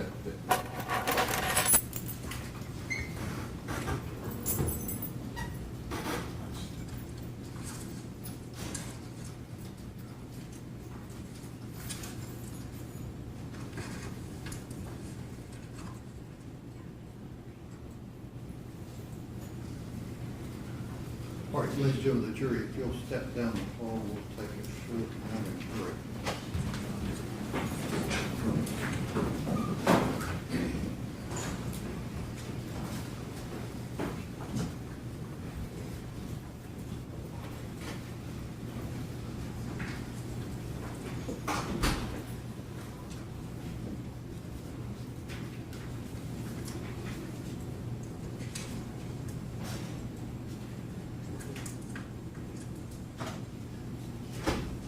All right, and Mr. Joyner, do you have any, just so we fully, rather than a bench conference, but do you have any proof you want to offer on any issue you're alleging involved some constitutional violation of Mr. Taylor's rights in terms of the interview by the detective that was positive? No, Your Honor. Okay. All right, well, as I said at the bench, I haven't heard any constitutional issue, even though it wasn't brought up pre-trial. Not allow that evidence in. And who would the next state's witness be? Dr. Olashuga? All right, we'll take 15 minutes, enough. Okay. Motion to 15-minute recess.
Could you please state your full name for the record? Michael Olusoga. And could you please spell your last name for the court reporter? Olushoga. And where are you currently employed? At Vanderbilt University Medical Center. And how long have you been employed there? I started my employment August of 2022. What is your position at Vanderbilt University Medical Center? I am an assistant professor in clinical emergency medicine. And what do your duties include as an assistant professor of emergency, did you say medicine? Yes, ma'am, emergency medicine. So, again, I staff the emergency department, and also we're responsible for clinical teaching of residents and medical students. And as part of those duties, are you a doctor that treats patients that arrive in Vanderbilt's emergency department? Yes, ma'am.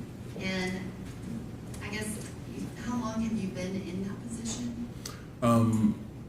So I graduated residency in June of 2021, I've been practicing as a board certified emergency medicine provider since then. But I did a residency at the University of Alabama in Birmingham, so I got my MD in 2018. And what is your educational background before you became an MD? I have my bachelor's of science and biology from Rhodes College in Memphis, Tennessee. And are you board certified? Yes, ma'am. Do you hold any other certifications? No, just in emergency medicine. Approximately how many patients would you say that you've treated in the emergency department? I can't put an exact number on it, but on average shift, I'm seeing 2.3 patients an hour, and my average shift's around 9 to 12 hours, so I can't put an exact number on it, but it'll probably be in the thousands at this point. Your Honor, at this time, I would offer Dr. Olusoga as an expert in emergency medicine. No objection, Your Honor. Okay. All right, ladies and gentlemen of the jury, Dr. Olusoga will be allowed to give an expert opinion based on his training and experience that a lay witness wouldn't be allowed to give. You can place such weight upon his testimony as you choose to. Okay? Dr. Olusoga, could you please describe when you're working in the emergency department and a patient comes in, how does it get assigned to a doctor to treat that patient? It depends on bed availability mostly, especially if every emergency department is different, but in our emergency department, if you're very critical and need a bed, whatever's available and what's open is what you're given, essentially. And is it just, are you the only person there, or is there a treatment team that's in place? At Vanderbilt, we have different teams. So we have a total of 4. There's Team Nash, Team Parton, Team Lawson, and Team Lewis. And 2 teams are on the A pod and B pod. The A pod, which is the pod I was working, it was Nash and Lewis. Yeah, and the B pod is the other one, Parton and Lawson. And were you working in your position on February 25th of 2023? Yes, I was in the Nash team on overnight shift. And did you treat a specific patient, Miss Jade Benning? Yes.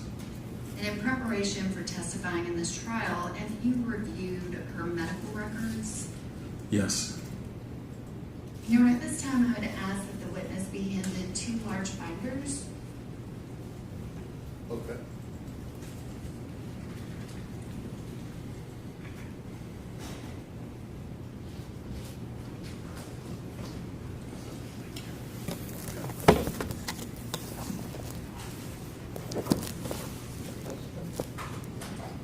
Dr. Olusoga, have you been able to review the records that are in the 2 binders that were just handed to you? Yes. And did you verify that those are the medical records of Jade Benning from Vanderbilt University Medical Center And her admission that began the night of February 25th, 2023 until March 6th of 2023. Yes. And is it approximately 1,331 pages of medical records? Yes, I'm seeing 1,327, but yes. 1,327. Yes, ma'am. Your Honor, at this time, I would ask that the 2 binders of medical records be made the next numbered exhibit, but I would ask that this witness be allowed to retain the exhibit for reference during his Okay, we'll testimony. mark them when we're finished, just exhibit 10. 10? Okay.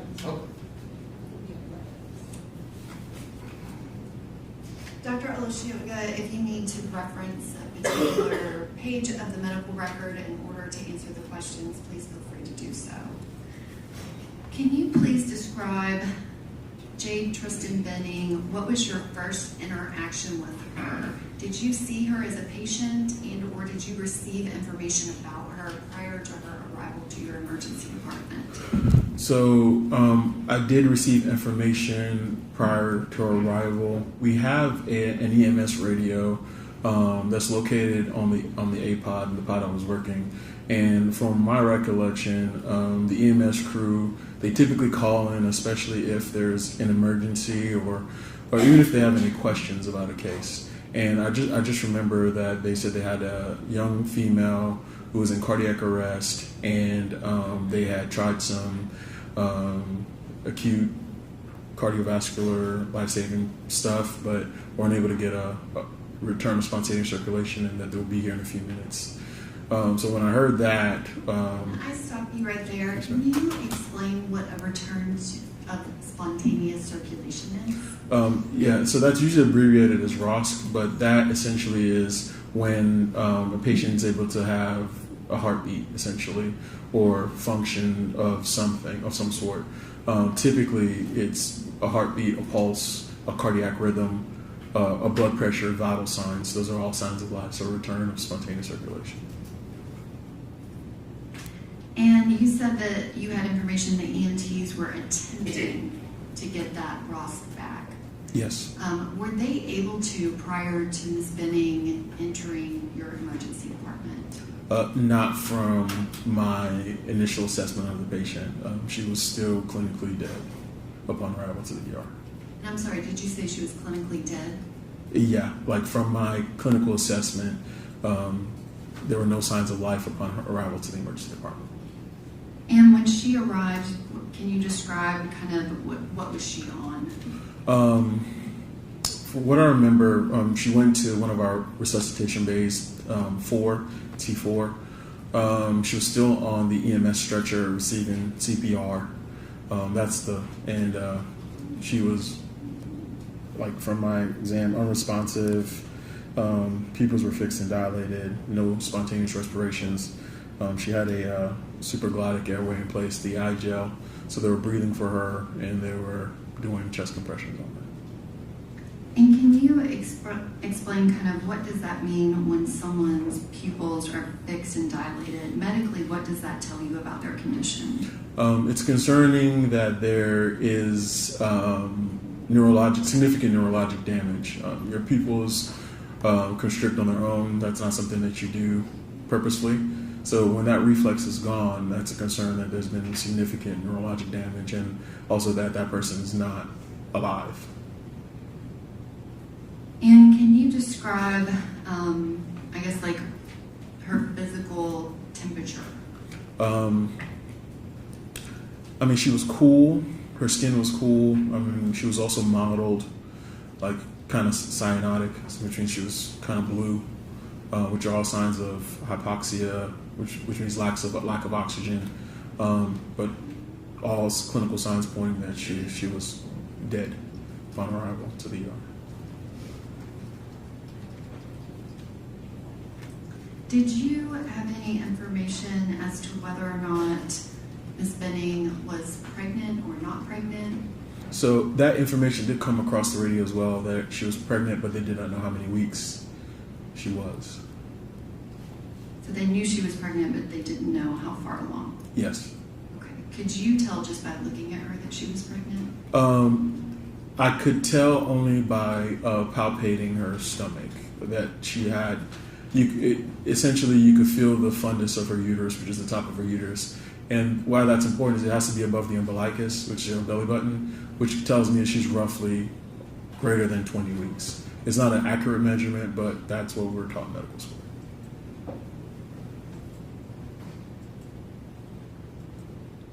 And kind of going back to, you said that her pupils were fixed and dilated, and that was indicative of significant neurological damage.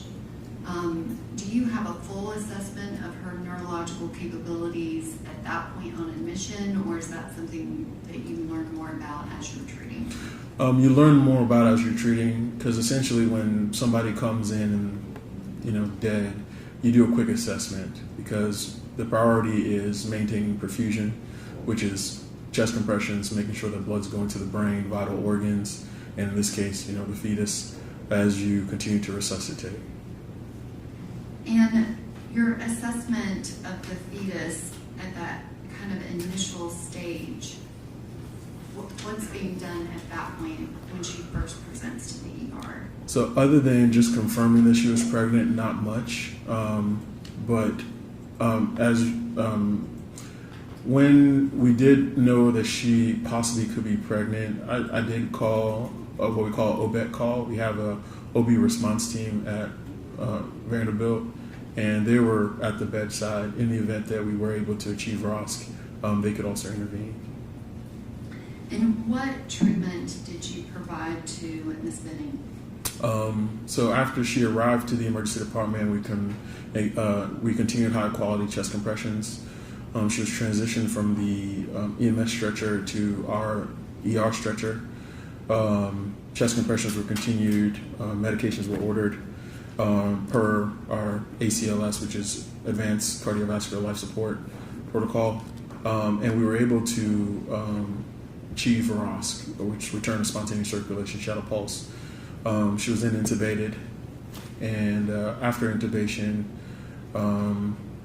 we essentially got the OB team to evaluate her fetus as we were getting better access. That means better IVs and blood pressure monitoring.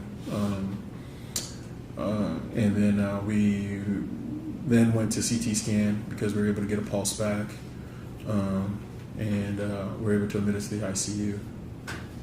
Can you describe, you said that Ms. Benning was intubated. Can you describe what does that mean to intubate a patient? So when you intubate a patient, essentially you're protecting their airway, meaning you're breathing for them. You're putting the patient on a ventilator. The reason you would do that is because the patient's not breathing for themselves. So essentially you are creating a definitive airway so that oxygen can be delivered and carbon dioxide can be exchanged for the patient. And can you describe typically when you intubate a patient, I guess, what's the process of how that procedure is done? Typically, when you intubate a patient who is alive and breathing, you usually administer medications to assist with the intubation. Medications that can either basically help them become more comfortable, so that you can pass this tube, because intubation is passing a pretty large tube in their airway in order to facilitate gas exchange on the vent and oxygen delivery. That's the typical process for an intubation. And did you administer medications when you intubated Ms. Benning? No, I did not. And why is that? Again, from her neurologic exam, she was appeared to be basically neurologically devastated. She didn't need anything because she had no cough, no gag. So essentially, she's not really. The likelihood of her feeling any pain or discomfort is very low. So she was intubated without any medicines. Did you think that you would achieve a ROSC on Ms. Benning? Honestly, no. I was very shocked that we were able to get ROSC on this patient. And once you were able to have that return of spontaneous circulation with Ms. Benning, and she had a heart rate, were you able to see what the baby's heart rate? Yes, but it was that was done by our OB colleagues, which were already at the bedside. They did a ultrasound and were able to give me a estimated gestational age. But one of their concerns was that the fetus, the heart rate was very low, which is called bradycardia, which is very concerning, and essentially the likelihood of this fetus, continuing to develop was very low. So after I got that clinical information, that then gave me the basically allowed me to say, hey, let's get some more CT scans. Typically, we avoid imaging in pregnant patients because it can affect the development of the fetus. But knowing that this fetus, the likelihood of this, being what we call viable, we were able to get more information, more scans on the patient. And the treatment involving Ms. Benning, at any point did you talk to anyone that had any additional information to explain why she came to the emergency room in the condition that she did? I do remember that during, this process of resuscitation, our social worker was able to reach out to family members that showed up to the emergency department. I do remember who I spoke to specifically, but there was some mention of possible poisoning by a family member. And that was mentioned, and I do remember that. And is that something that was mentioned directly to you, or was it provided to you by a social worker or someone else in the hospital? It was mentioned to me, from what I can recall. But again, the events of that night were, but I do remember hearing it specifically from a family member. And what, if anything, did you do based off of that information? Again, I reviewed the records. It looks like we had already, labs are already ordered by the resident. I did go back and add some other things, but it looks like the urine drug screen was already ordered, so I didn't have to add that, but I might have added another blood gas. But yeah. And Dr. Allege, you said that a urine drug screen was ordered. Mm-hmm. If you turn to page 66 of the medical record, were there other specimens that were collected? Specifically, was any of her blood collected? Page 66. I do see, there's like a blood gas. And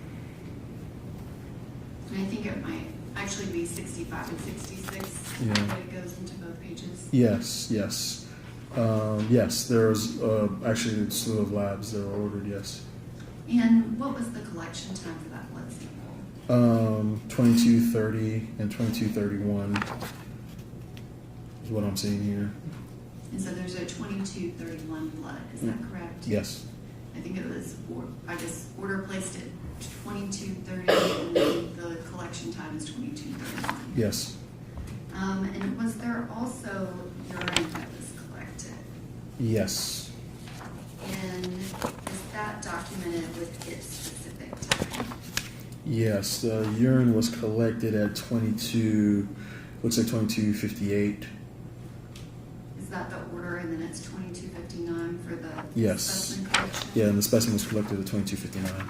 And would that be the urine that initial drug screen was run on? I believe so, yes. And can you describe, what do you know about that initial drug screen in the ER? Is it testing for anything and everything, or what type of testing is that? So the urine drug screen that we typically get in ER is a finite amount of substances, but essentially it's testing for like metabolites in the urine. Yeah, so somebody might have ingested something or using sort of drugs to test for those metabolites. I have the list if you'd like it specifically, but I have the results here. Did it come back positive? No, it came back all negative. Okay.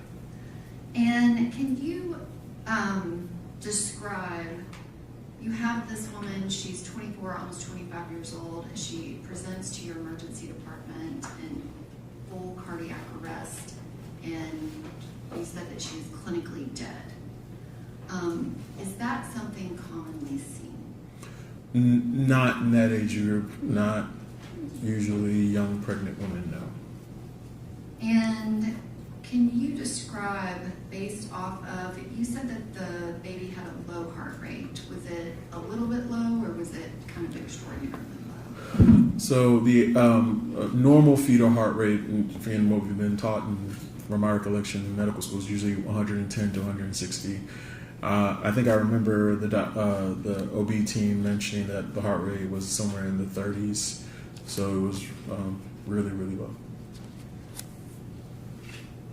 And have you ever treated a patient that came in under these circumstances where it's a young woman that's pregnant, healthy, full cardiac arrest, and people are saying she's been poisoned? Not in my career, no.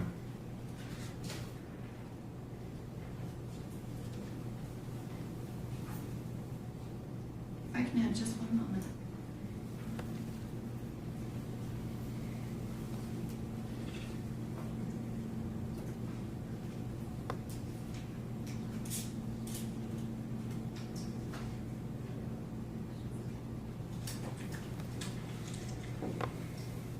Dr. Olashuga, did you continue to treat Ms. Jade Benning, or what was kind of the totality of the involvement in her treatment? Once we were able to establish that she had a blood pressure, labs were rolling in, and we got CT scans. I quickly reviewed the CT scans, and we reached out to the intensive care unit immediately because, she was critically ill, and essentially we did our best to get her to the ICU as soon as possible so she can get the rest of her post-Ross care.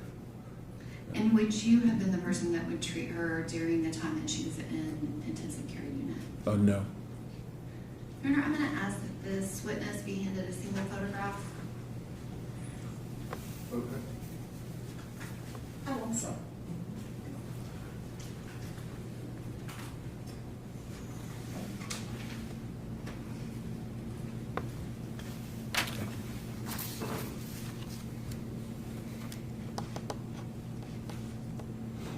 Dr. Olashuga, do you recognize what is in that image? Yeah, it's a vial of blood used for our lab draws. And do you recognize certain identifying pieces of information on that specific blood draw tube? Yes. Your Honor, at this time I would ask that that image be entered as an exhibit exhibit. 12. I would object to it coming in from this particular witness. May I take the witness on board document? Okay. Do you have any other questions? I do. Okay. Go ahead with that, just so that. Judge, I don't have any objection to having it marked for ID, Okay. but I would have more questions of this witness. All right. Go ahead. Be marked for identification. Thank you. Dr. Olashuga, could you describe specifically, and I need the witness to have the picture back. Your Honor, I would object to a witness testifying to something that has not been entered into evidence. Okay. Well, he's viewed it. You have questions? I have He has specific personal questions of the specific things on the label that he recognizes from Vanderbilt University Medical Center. Okay. All right. He can show that. He can see. May I take the witness on board document, please, Your Honor? Sure. Doctor, is it Olashuga? Yeah. Dr. Olashuga, were you the individual who in fact collected that blood? No, I did not collect that blood sample. Were you the individual who labeled that blood? No, I'm not the individual that labeled the blood. Prior to looking at this particular photograph, had you ever seen that vial of blood before? That specific vial of blood? No, not necessarily, no, ma'am. And so do you have any personal knowledge whatsoever in regards to that particular vial of blood? That particular vial of blood? No. Again, Your Honor. So what are you wanting to ask if he doesn't know what that vial is? I would simply like him Just to like explain. phone calls, common. I would simply like for him to explain what a stat name is, because there is Okay, information well, on you do there that without the photos, so go ahead. Okay. Dr. Elisha, you Yeah. viewed that photo, correct? Yes. Can you describe, did it look familiar to you? Yeah, it looks familiar to me. I would object to this witness testifying to a photo that has not been entered into evidence. Are photos taken of blood vials? You mean, I guess, what's the specifically? I'm not sure what Have you you're ever asking. seen a photo like this before?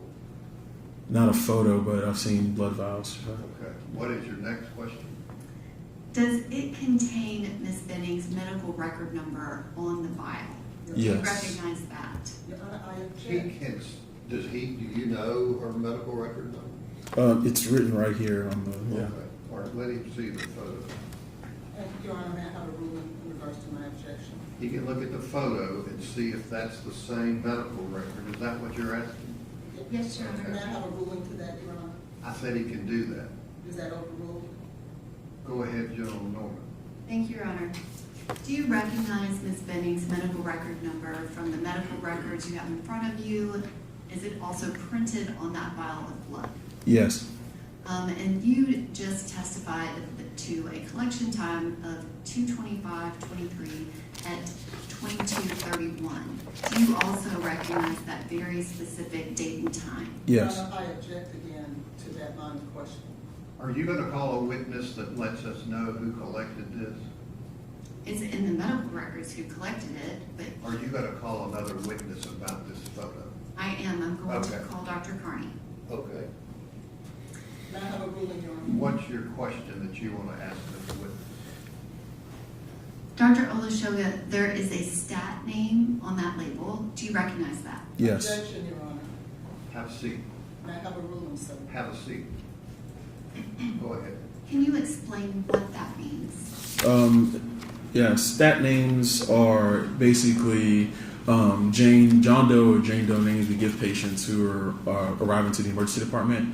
It allowed, because in a medical center, errors happen, and the way we prevent those errors is allowing the same system to happen every single time. So we arrive patients under the stat name so that we can place orders. Because nothing gets done in the hospital without orders being put in by a provider or by anybody taking care of the patient. Did you give Ms. Benning a stat name?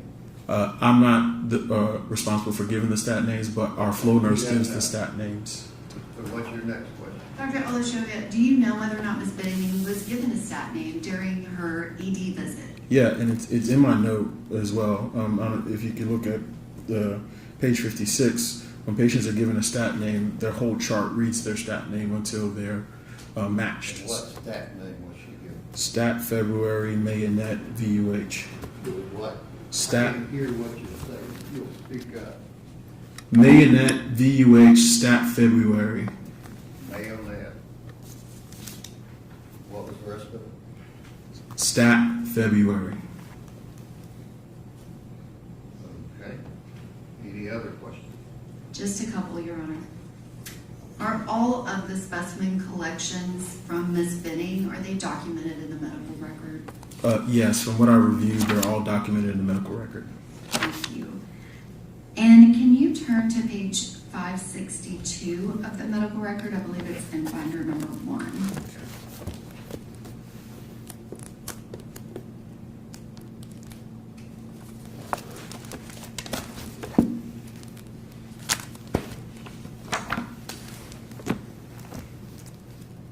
I'm there.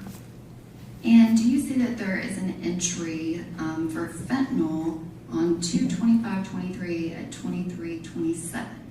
Yes. And are you aware whether or not that fentanyl was administered to Ms. Benning? Looks like it was not administered. I was aware that it was wasted by the provider. And so that was not given to her, correct? It was not given to her. Can you turn to page 727, which is in binder number 2?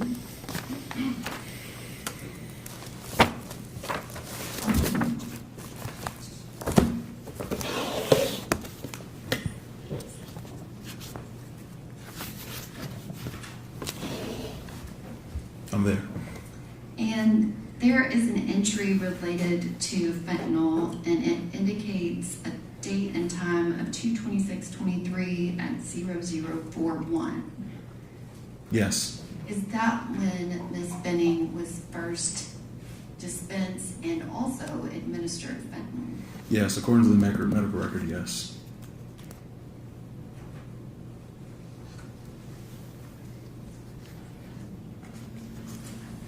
Thank you, Dr. Olashoga. I don't have any other questions.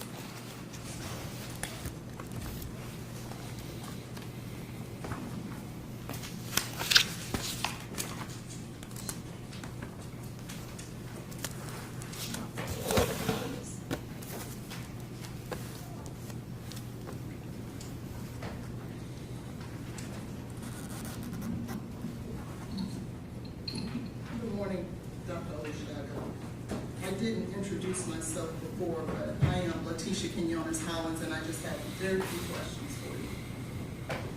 I want to first draw your attention in regards to what you stated as it relates to the fentanyl, so that we're clear. I think you testified that it was not first administered in the hospital until when? I testified that, according to the medical record, she did not receive fentanyl in the emergency department until February 26, 2023, at 0041. That's when it was ordered, it looks like.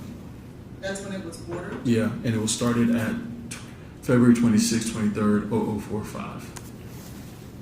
Was that ordered by you?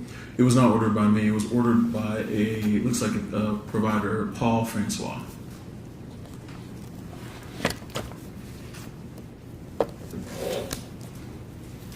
Thank you. I want to now draw your attention to page 117.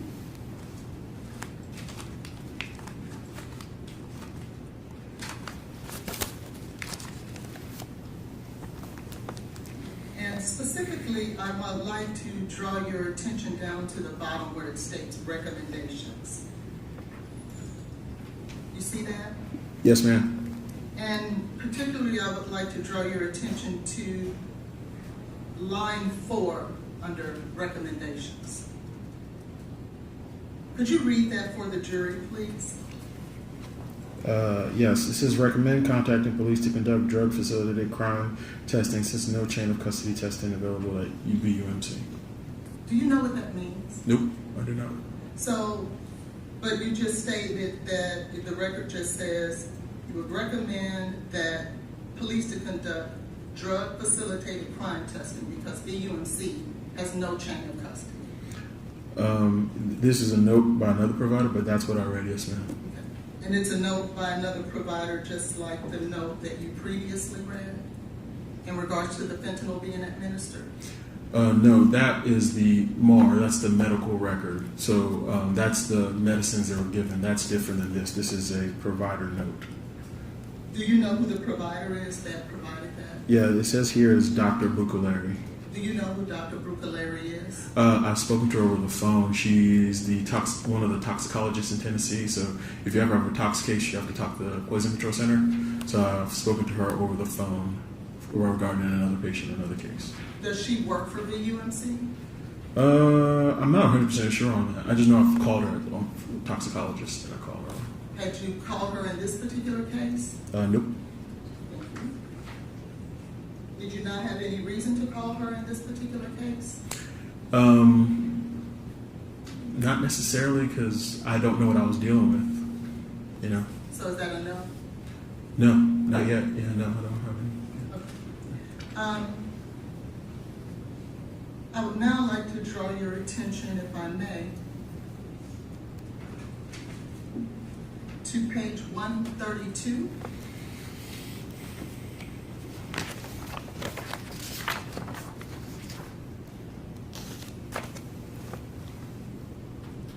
And you see where it states hospital course?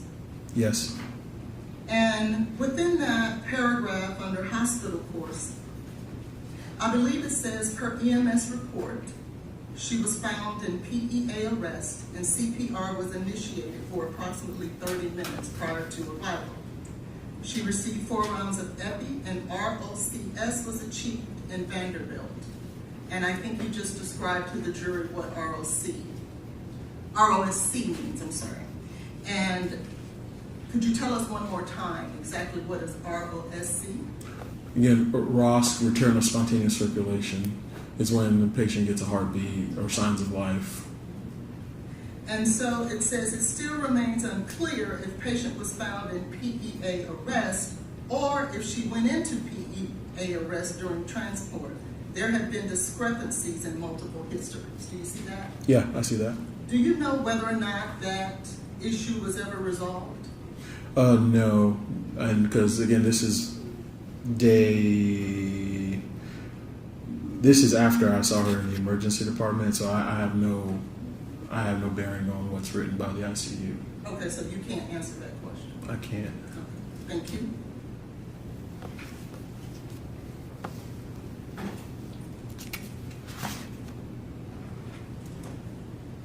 I would now like to draw your attention to page 410.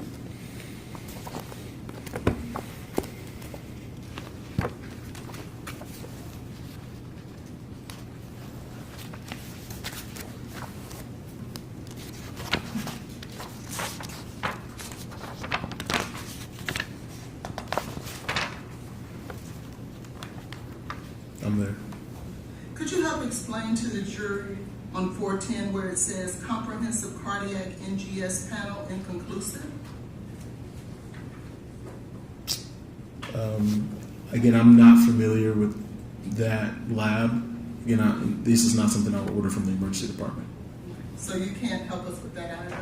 No, ma'am. Unfortunately, I can't. Could you tell the jury what is cardiac NGS panel? Again, I cannot explain that. I don't order that routinely from the emergency department. So you don't know what a cardiac NGS panel is? I do not know what a cardiac NGS panel is. Thank you. And then if you look down a little further, it says testing performed by, then it says 123 Cerner, VUMC Cerner Lab. But then the valid date range says 11/23 of 21 through present. That would have been about a year and a half prior to this date. Do you know why that would state a date a year and a half prior? I do not know why that would read that way. Okay.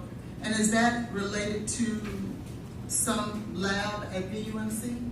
I wouldn't be able to give you any information on that. Unfortunately, it's not something I'm familiar with. So you don't know what VUMC Cerner Lab is? Frankly, no, I don't. Thank you.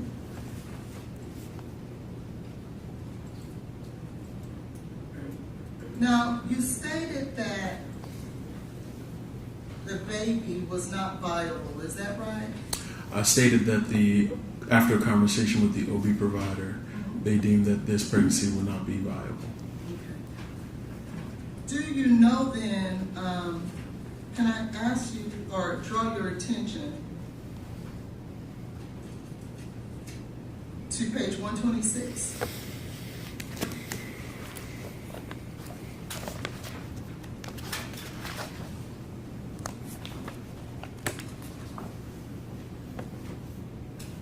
I'm there. And would you take a moment to read 126 starting from the first paragraph there where it says they have heard. I mean, you don't have to read it out loud. I just want to ask you a question in regards to it. I think it's unfair if I don't give you the opportunity to read it. Thank you.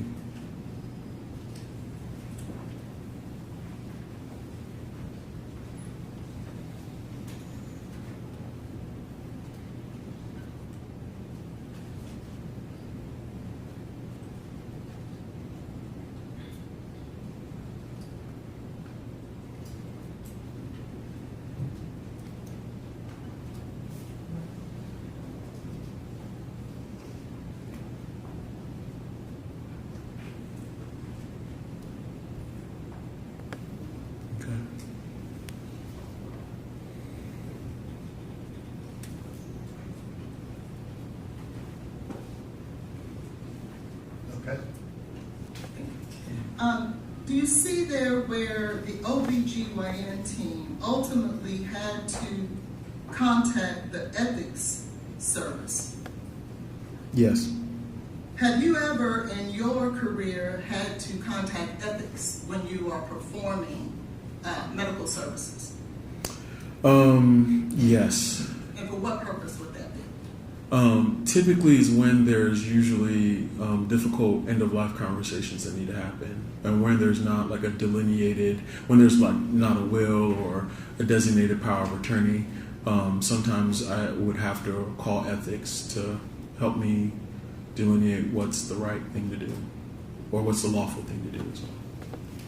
And do you see there that there were several conversations that were had in regards to life-saving measures for the fetus? Yes. And do you also see that there were apparently decisions made that, given the circumstances, there was an expressed desire to not get a C-section or anything of the sort to attempt to save the fetus? Could you repeat that?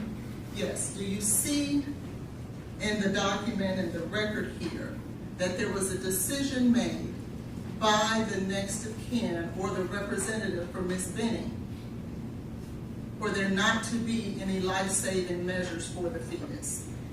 Again, what I do see here and what I'm reading is that there was a decision that was made that was consistent. It says as what they will feel Jade would make for herself based on chart and documentation and prior conversations. That's what I'm seeing here. And that's the reason why the decision made. But my question was, do you see that there was a decision made? Yeah, I mean, it sees that what I do see is that there was a conversation here with the provider, with the family about a possible decision to do a C-section, and looks like they chose not to. That's what I'm saying here. And then you see then that as a result of that, VUMC contacted clinical ethics services. I couldn't say as a result of, but I do see in this documentation here that there was a discussion that was had with ethics. I can't say that that was because of that. I can't make that connection myself. But you would agree with me that it's directly related in regards to this paragraph talking about the child in that decision. Yeah, that is a possibility, yeah. Do you know whether or not Mr. Taylor was ever consulted in regards to the decision regarding that fetus? Again, I work in the emergency department. I was not privy to any of this care after the emergency department. Do you see within, if you'll go back to page 125,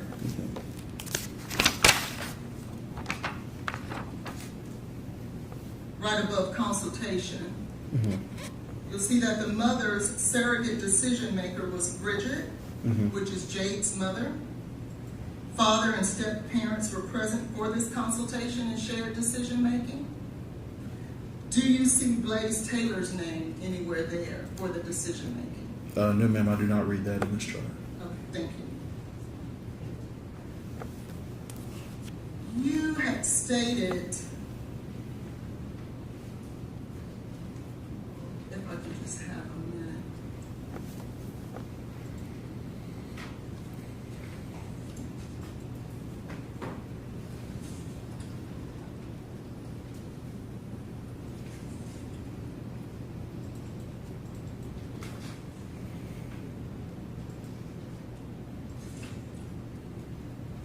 I'm going to mess up the name, that's why I'm trying to find it, but perhaps you can help me.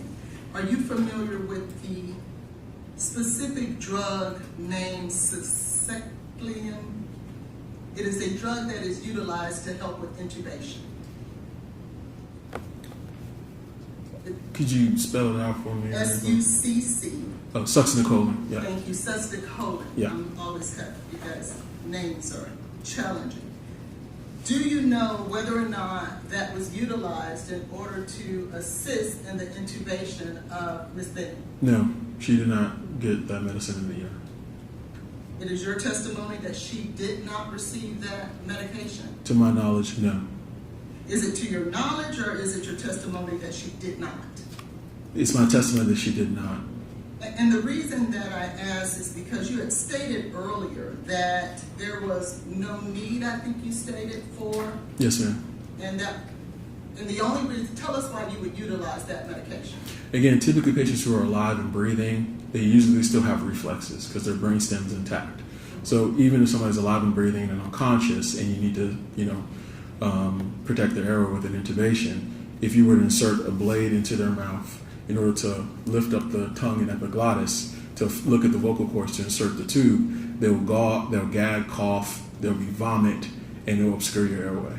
So typically what you do is you give an induction agent and a paralytic. Usually etomidate is an induction agent, succinylcholine is a paralytic, in order to make sure that they can tolerate the procedure. But again, she did not have any signs of life, was neurologically devastated. She had no cough, no gag, no pupillary reflex. She was intubated without any medications. Thank you. Can I now draw your attention to State's Exhibit number 5? May the witness have State's Exhibit number 5?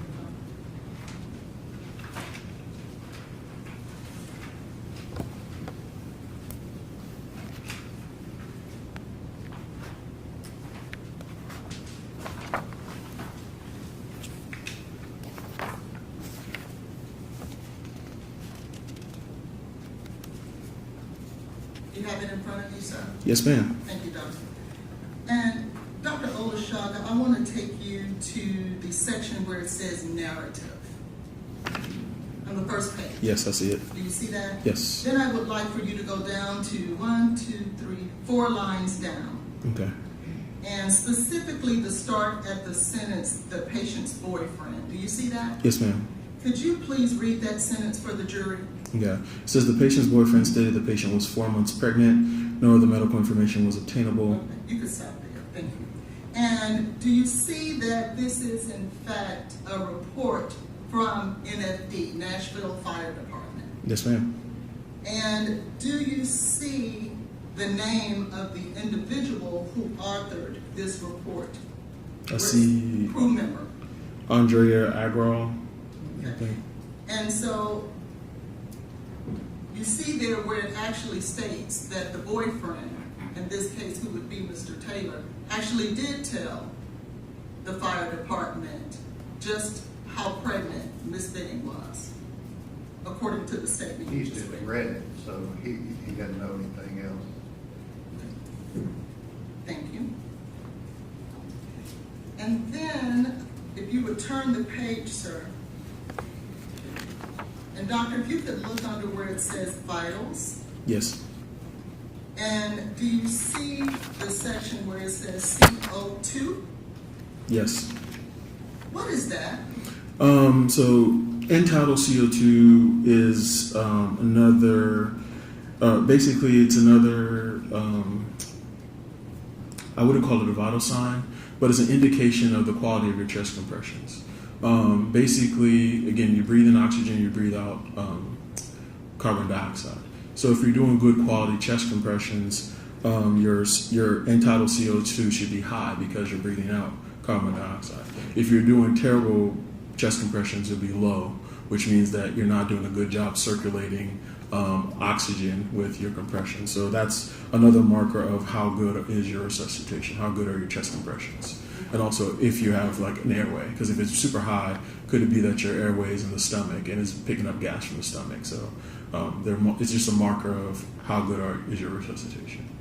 Meaning how good you're breathing, how good oxygen is coming out, correct? Not how good oxygen is coming out, it's how good are your, and in this case, if it's used appropriately, how good are you circulating oxygen? Are you picking up that CO2 with your once you're doing your bagging? Like how good is the CO2 coming off?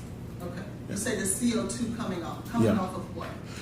Usually the end tidal is connected to the BVM, the bag that they use in the bag the patient. So it's connected to the tube that's going into her throat. Yeah. But these are things that are measured on Ms. Benning's. Would you agree? That's what it appears to be from this document. Yeah. And if you look at those numbers, specifically the numbers 69, 70, 113, 99, 100, 93, 93, 86, and 80. Those would be good quality numbers. Would you agree? They're high, but yeah. Okay, thank you. And then finally, I want to talk to you about someone's, specifically Ms. Benning. If she was described as having the ability to say things like, you've put something in my drink. Nye, Keontae. In other words, she's pronouncing words. Some of them labored, some of them not. If a person is able to talk, would you agree with me that they would have to be coherent? Not necessarily, because drunk people can talk and they're not coherent sometimes. Well, maybe I'm not saying that right. If a person is able to enunciate words, would you equate that to someone who is dead? No, typically not. Would you equate that to someone who is completely non-responsive? No, if they're able to enunciate words, I would not equate that with that. Would you equate that to someone who is able to breathe? Actually, yeah, some people who are not able to speak are still able to breathe. Yeah. But someone who is able to speak surely is able to breathe. Yeah, typically, yeah. And that's all I have for you. Thank you, Doctor. Thank you. Any redirect?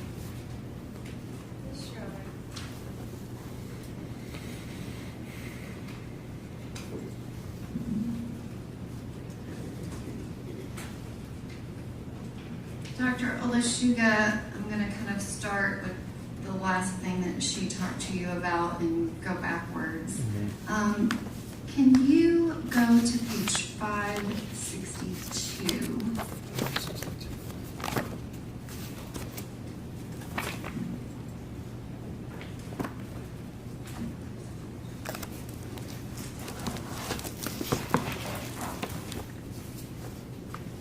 I'm there. And Ms. Collins was asking you, or page 562, that's the page that we referenced with the 2327 on 22523 fentanyl that Nurse Alyssa Smith that was dispensed, but it was not administered. Yes, it looks like it was wasted, yes. And can you turn to page 567?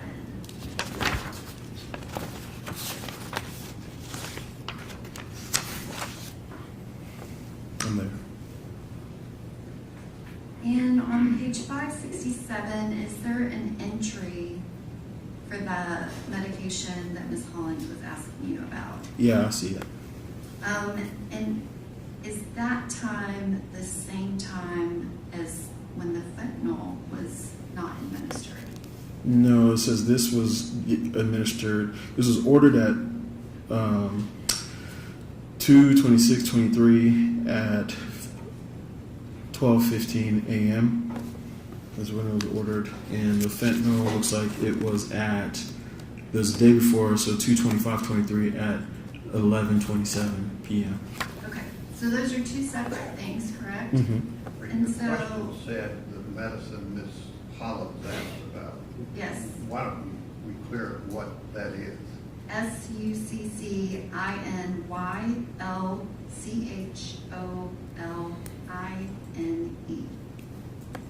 And how do you pronounce that again, Dr. Succinylcholine. Thank you.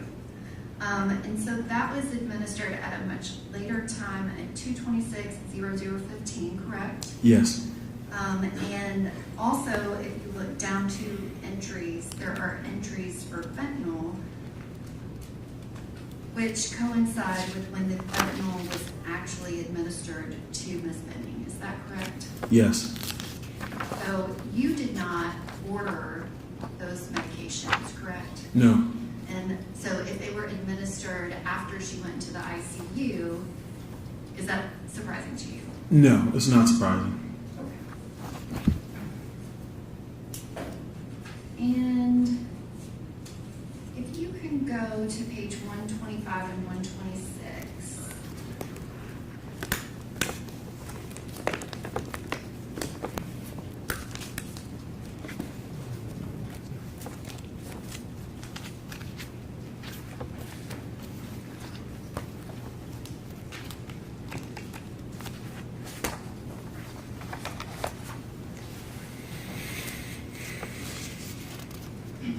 I'm here. And can you look at, it begins on 125 and then the consultation. Number 2, it gives a description. Can you just read that silently to yourself?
Okay.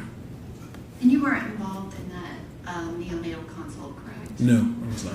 At the top of page 126, there's a reference that multiple providers have advised the family that sustained a noxic injury given the arrest impact on mother's neurological status, and they agree with that concern. The doctor said, I agree with that concern. And they say we do know the fetus appears to have been affected by the peri-arrest fetal heart rate in the 40s. Yes. And on your direct testimony, when I was asking you questions, you said that because the fetus I'm gonna object to the leading nature of the questions. What is your question? Can you explain what you know about the fetus's heart rate being as low as you described? What I do know is that when you have a low heart rate, especially in a fetus, that is not that means the chance of viability of that pregnancy is low. So that means that the fetus is going to have a lot of issues and it's not going to make it. And that note indicates that multiple providers are saying that, correct? Okay, what is your non-leading question? And I'm going to also object to this particular doctor opining on the fetus when he stated before that he had nothing to do with Okay, well, you can recross if you want to. What is your question? I don't have any other questions regarding this issue, Your Honor. Okay, go ahead. Dr. Olajuga, can you go to page 59 of the medical record?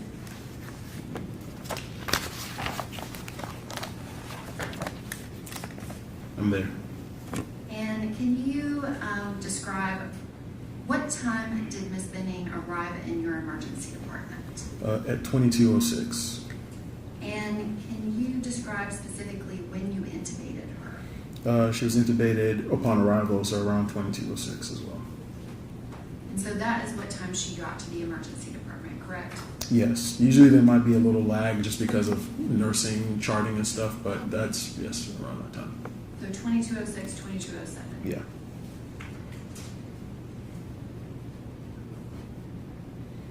Thank you. Any other questions? Yes, sir.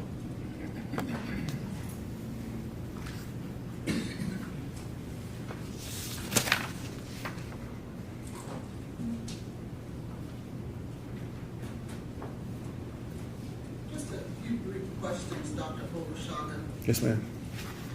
I want to take you back to page 126.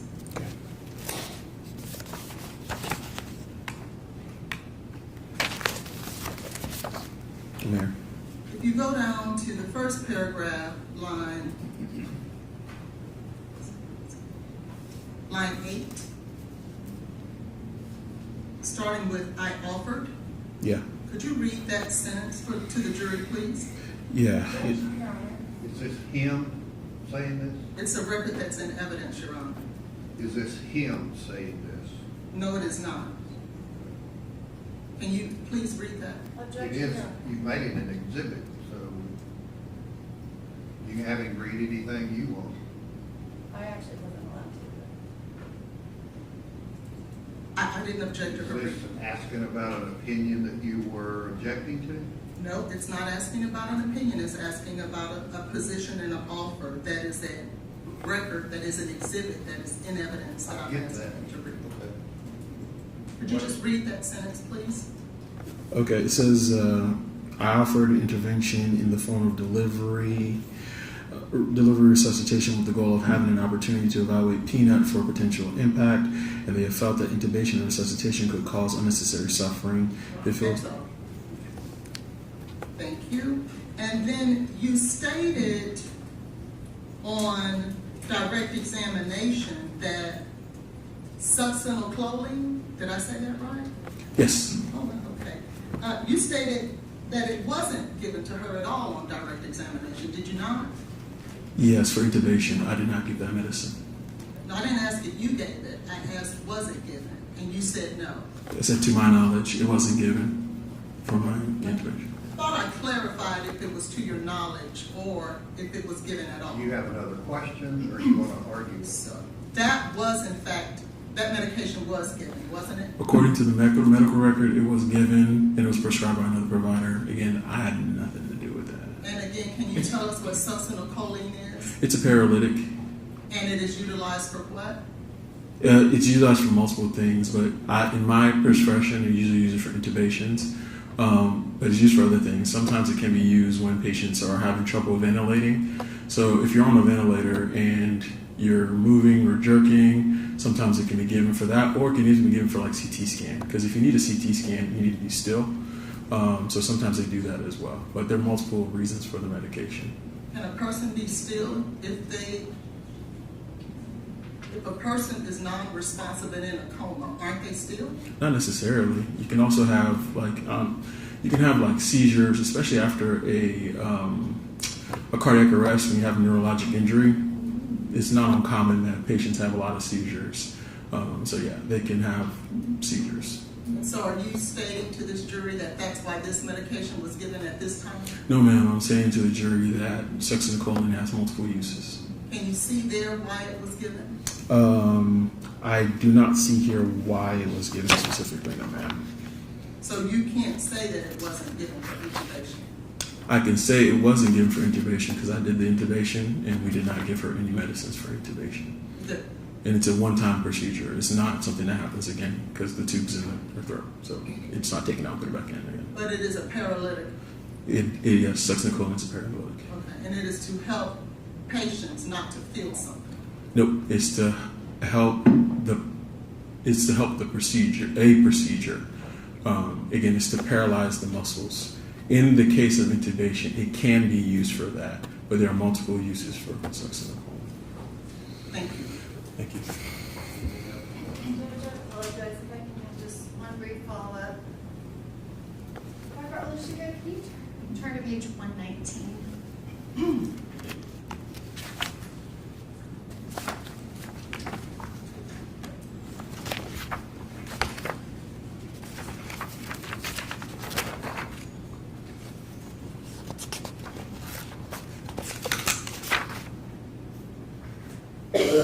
I'm here. Midway through the page of 119, there's a blue line that says history, and underneath that it has a reason for consult. Mm-hmm. Can you explain, do you know what that reason for consult is? It reads myoclonic jerks and anoxic burn injury. The reason And for consult. can you describe what is the myoclonic jerk? Yeah, so like myoclonic jerk is essentially like it's like best way I can describe it is it's just an involuntary movement of like your extremity typically, but it can happen anywhere. You can have it in your face, you can have it, but it's an involuntary jerking motion. Yeah. And is that one of the reasons that they might give that medication? Yeah.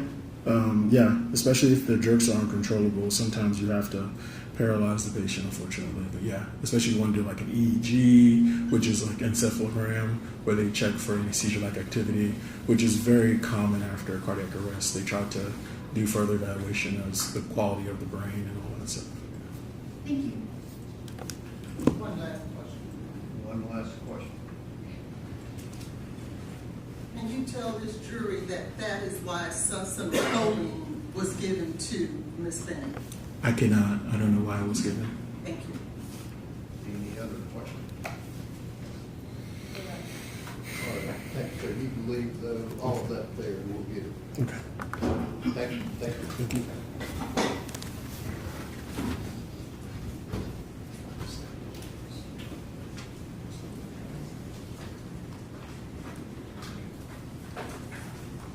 All right, members of the jury, we'll have a break for lunch. Remember what I've said about all definitions, not discussing the case, forming any opinion about it. We'll get back here at 1:20 or so. You can step down the hall.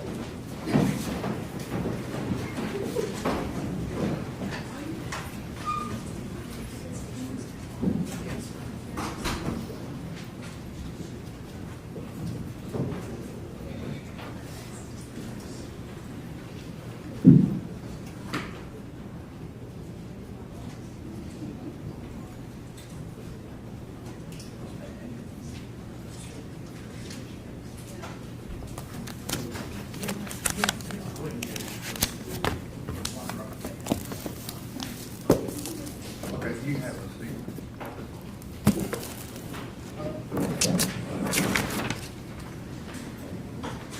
Who would the next witness be? It's going to be Lauren Weber. Trying to anticipate things, asking this because of what's already been asked. Can either side explain to me whether the family's decision not to have a C-section is relevant? No, Your Honor, I do not need to go there. If I may, Mr. Taylor is charged with causing the death of the fetus as well. So anything that could affect the fetus's viability and or You're going to life. argue to this jury that the fetus may have lived if it had a C-section. I don't know what the evidence is going to come out to be. I'm talking about, that's your purpose for asking that. That was the purpose for me asking the question.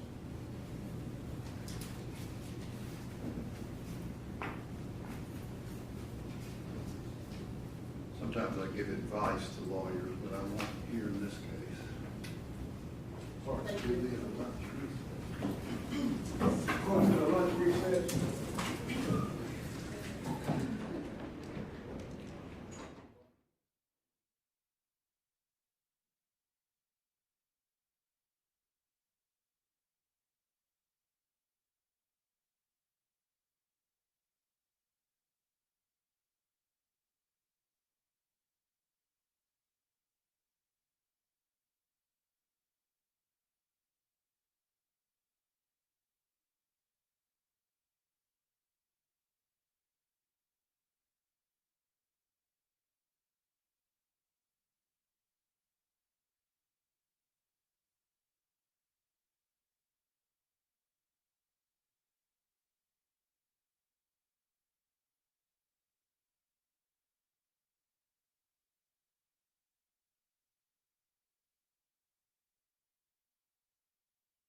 counsel wanted to ask a witness, or I guess she brought up in cross about a message that was sent to a Lauren about Adderall. That was not Jade, it wasn't Lauren. Okay, well, I this, don't know anything about it. this witness has no connection to Adderall. I just wanted to make sure that this Lauren is not associated with Okay. any text message about Adderall. Well, Ms. Hollins has already said she doesn't think that text message is relevant to inquire with Ms. Jackson anyway. That's who you're talking about. It's your stuff.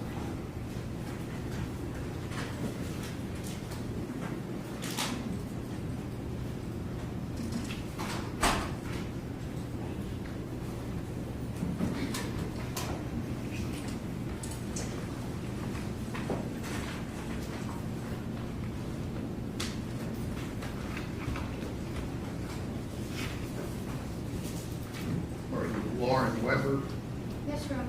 see if she's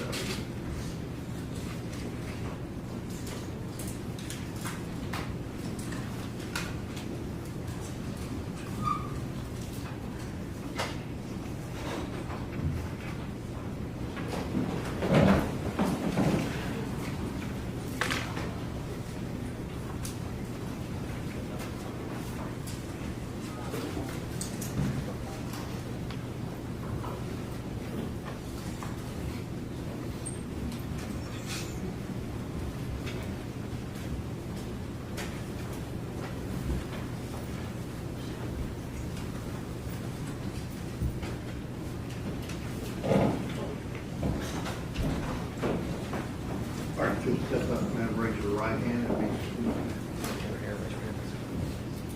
Do you swear the testimony you're about to give you speak the truth, so help you God?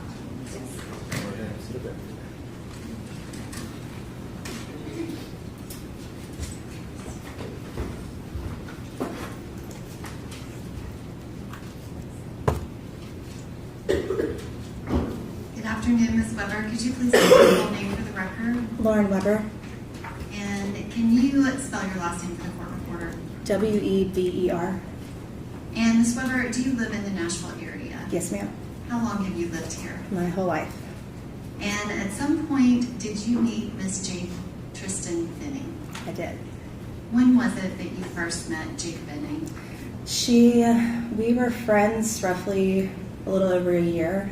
She moved to Nashville and ended up working for my brother's restaurant, and we became fast friends. And what restaurant was your brother's? Ernest Barn Hideaway. And was your brother a single owner, or did he have a co-owner? He had a co-owner. And who was that co-owner? It was actually Jade's uncle, Jay, excuse me.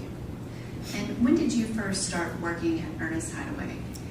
I began working there, I want to say it was 2023, roughly. I was there for about 3.5 years. I'm not sure the exact date. Were you there before Jade started working there? Yes. Okay. And did Jade start working there in 2022? Yes. Okay. So you would have been working there in 2022 at least? Yes, that's correct. Sorry. And what was your position at the restaurant? I was the assistant general manager. How much time would you say that you spent with Jade Benning on a weekly basis? We spent a lot of time together at work. After work, we would go get food together, so we spent a lot of time together throughout the week. Did you guys ever actually travel together? We did. How many trips did you go on with Jade? We took one trip. And can you describe what was Jade's position at the restaurant? She was a chef in the kitchen. And about how many people worked at the restaurant? I would say roughly 20 to 25 people. And can you describe Jade's kind of demeanor within the restaurant and the other employees? Was she well liked, or what was your perception? She was definitely well liked by everyone. She was someone that could sense if you were having a rough day. She would make you smile, and we would do the same for her. She was just a light. Everyone truly loved Jade. Did she confide in you personal things that had nothing to do with work? She would. Sometimes also about work, but yes. And any point did you learn that Jade had met Blaise Taylor? Yes. And do you recall, when did you first learn about that? It was in the winter months. She had just mentioned him to me, and then eventually I did meet him. Do you remember exactly when you met him? Not the exact date, no. Can you describe that encounter? We had gone to a bar that was downtown. It was raining outside. We went up to the bar and I met him, and there was not much communication. It was just more of a nice to meet you, and then kind of didn't have much else, other conversation. And did you see him with Jade again after that? No. At some point, did you learn that Jade had become pregnant? Yes, ma'am. And how did you learn about that? Jade called me and she told me. And do you know how long Jade had known she was pregnant? She called me as soon as she found out. She hadn't known very long. And I want to ask a couple of questions about before that day. So before the day that she found out she was pregnant, did you know Jade to drink alcohol? Occasionally, yes. Did you know her to ever get drunk? Occasionally, yes. Is she someone that you knew to drink every day excessively? Absolutely not. Did you know her to do any other types of substances? Yes. And what did you know her to do? Smoke marijuana. Did you know her to do cocaine ever? No. Are you sure about that? 100% sure. And can you describe, after that day that she told you she was pregnant, did Jade's behavior change in any way? It did. Did you ever see her drink again? I did not. Did you ever see her or even hear about her smoking marijuana again? No, ma'am. And did you have any knowledge of if Jade would connect people with someone to get drugs for them, but not for herself? Yes. And was that other people in the restaurant? Yes. Can you describe kind of those weeks after she found out she was pregnant? Obviously, the day of might have been shocking, but can you describe her demeanor kind of in those next few weeks in November? She just knew what was ahead of her, and she was turned over. She was positive. She was going home after work. She was getting her apartment ready. She just wanted to be a mom, and she was ready to be a mom, and was still the amazing person that she's always been. But she definitely, I'll see you later, I'm not going anywhere with you guys. Like, she didn't do anything that she shouldn't have been doing while she was pregnant. And did you ever go to her apartment that she was living in kind of at the end of 2022? Yes. And did you ever go to the new apartment that she moved to in 2023? Once, yes. And did you talk to her about the things that she was doing to plan for the baby? Yes, ma'am. Can you describe, after she told you she was pregnant, did you hear her talk about Blaise Taylor or see him in that kind of November, December timeframe?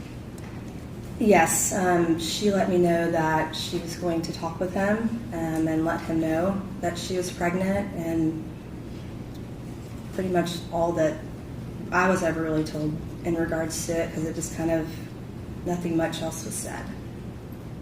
Did you know whether or not he was involved with Jade in the pregnancy? Yes. And what did you know about that?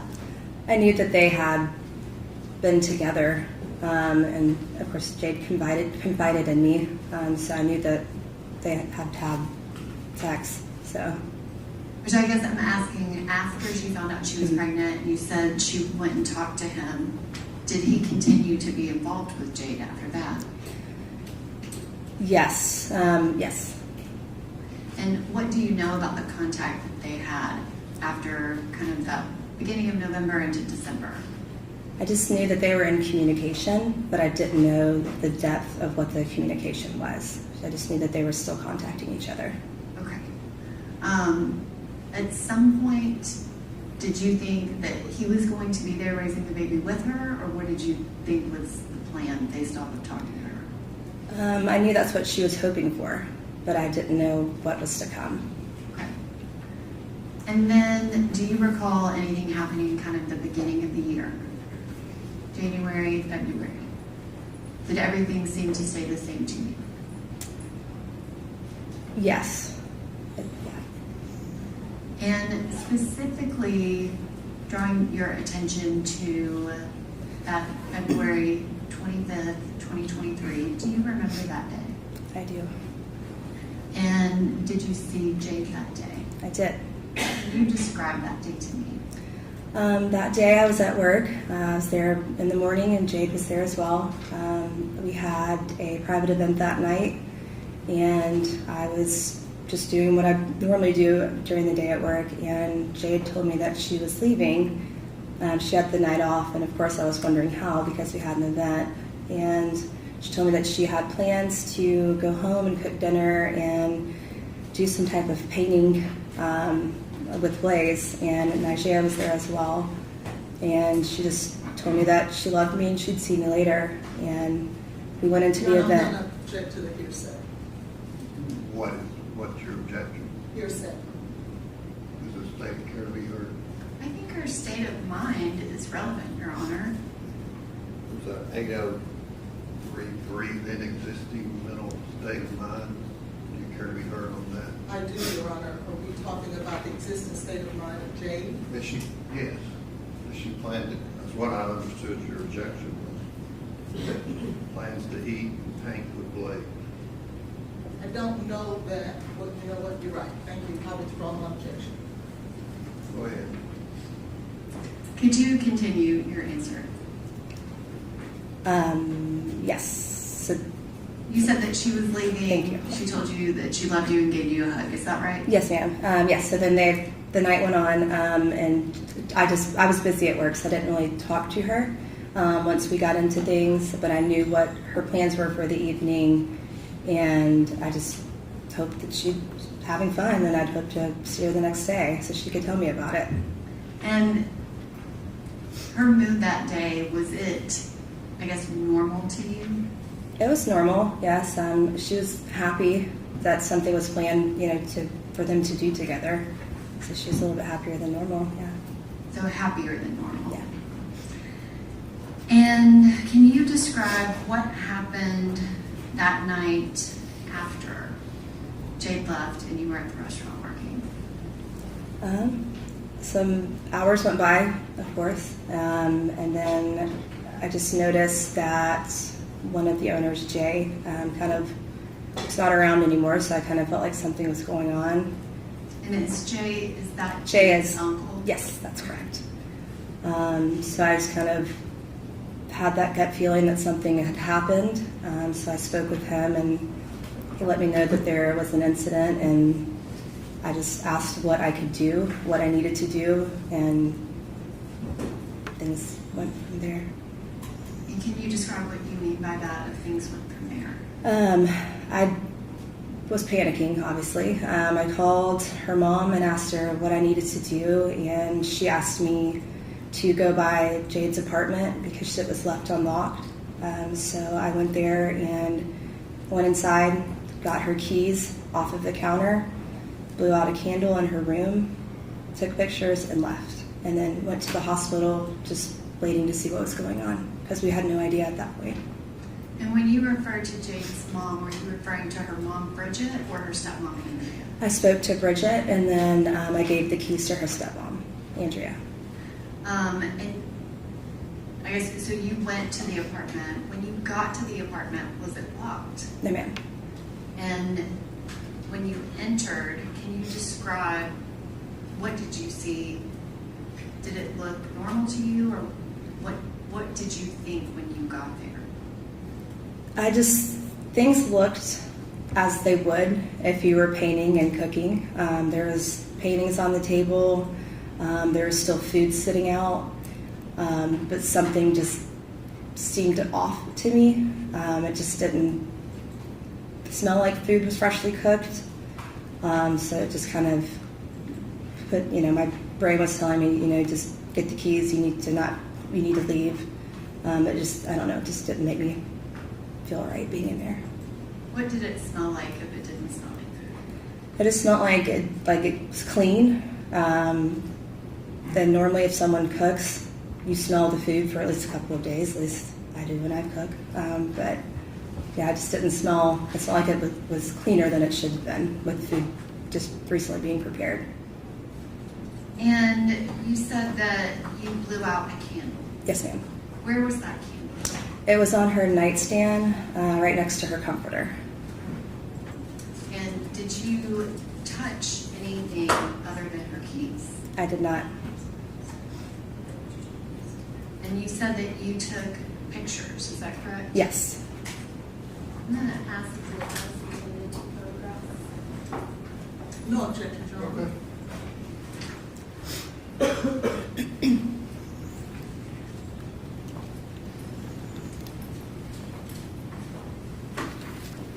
Thank you.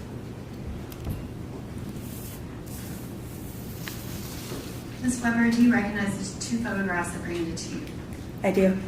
And are those the two photographs that you took of Jade Benning's apartment? Yes, ma'am. And why did you take those? Something in my heart told me I needed to. I just took them, and I don't know why I did it. Just something in my instinct told me I needed to do that. Your Honor, at this time I would ask that those two photographs be entered as the next numbered exhibit, 13A and B, and then 5A pushes those to the jury. Okay, yeah, this was. RC 13, A and B.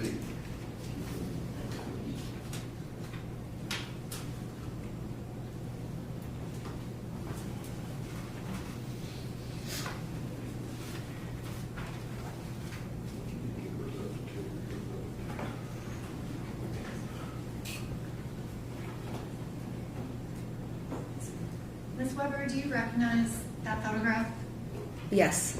And is that photograph one of the photographs that you took in Yes. Jade Benning's apartment? Yes.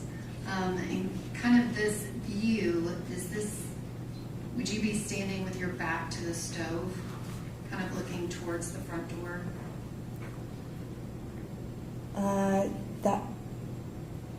There's a monitor right in front of you. I don't know if you can see it better on that. Yeah. The door is more towards this side, so I was actually kind of like at an angle. So the living room would have been more towards my back, I believe. So yes. And the next one, which is 13B, can you describe what's shown here? That is the other side of her island, the other painting that was there. And you said you took both of these photographs. Does this image actually have the date and time that you took the photographs? It does. And if you can just read out for the record what Sure. date and time that is. February 25th, 2023, 11:29 p.m.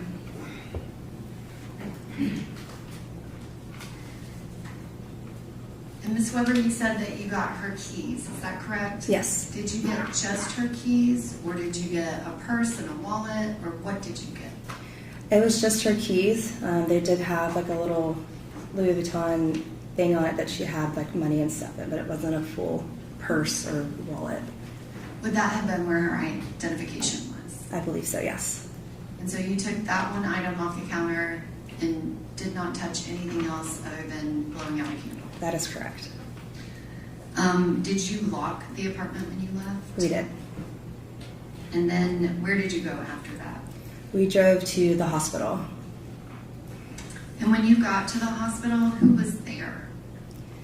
Nigea, Andrea, who is Jade's stepmom, Blaise, and my friend Natalie was with me. And that's pretty much all who I remember remotely in front of me at that time. Did Natalie go to the apartment with you? Yes, ma'am. And was she there with you, were you all together the entire time? We were. And did she touch anything? She did not. Can you describe, had you ever met Nigella Jackson before? Yes. And when you saw her at the hospital, can you describe her demeanor? Distraught, upset, sad, confused. And you said that you had met Blaise Taylor once before, is that Yes. correct? Uh-huh. When you saw him at the hospital, can you describe his demeanor? Facing away from us, no emotion. Did he speak to you? No. And kind of going back prior to that specific day, did you know of any plans that Jade Benning was making related to her baby?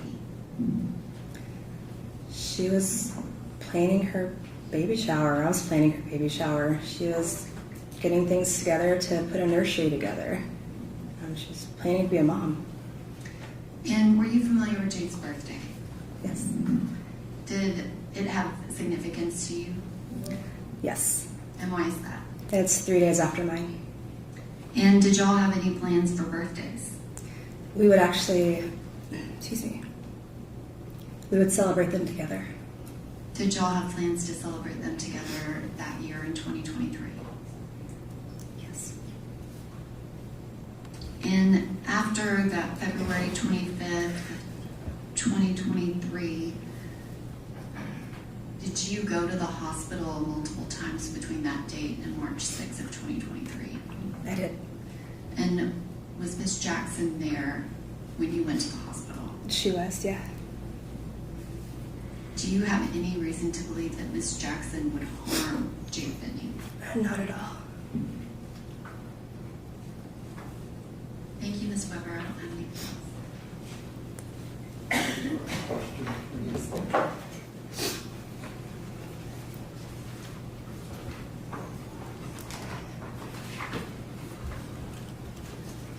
Let's see State's Exhibit 1, please. As well as Exhibit 10 and B. Oh, I'm sorry, 13.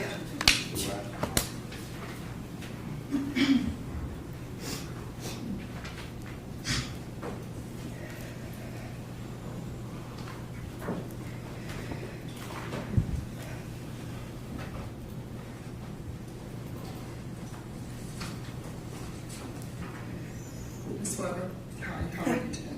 Good, how are you? I'm good, thank you. My name is Letitia Quinones Hollins. I'll be asking you a few questions. If at any time you don't understand something, please let me know, okay? Okay.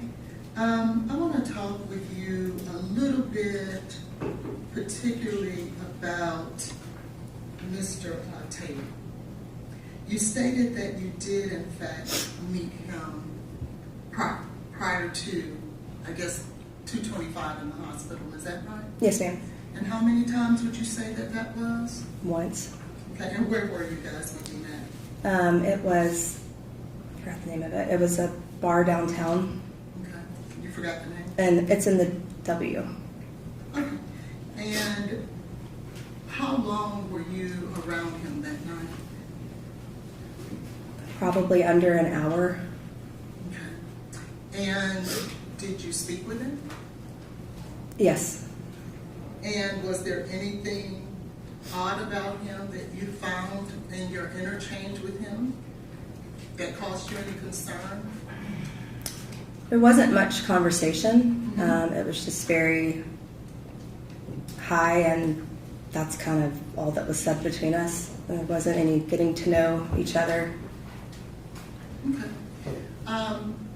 And would you tell us or tell the jury about when that was?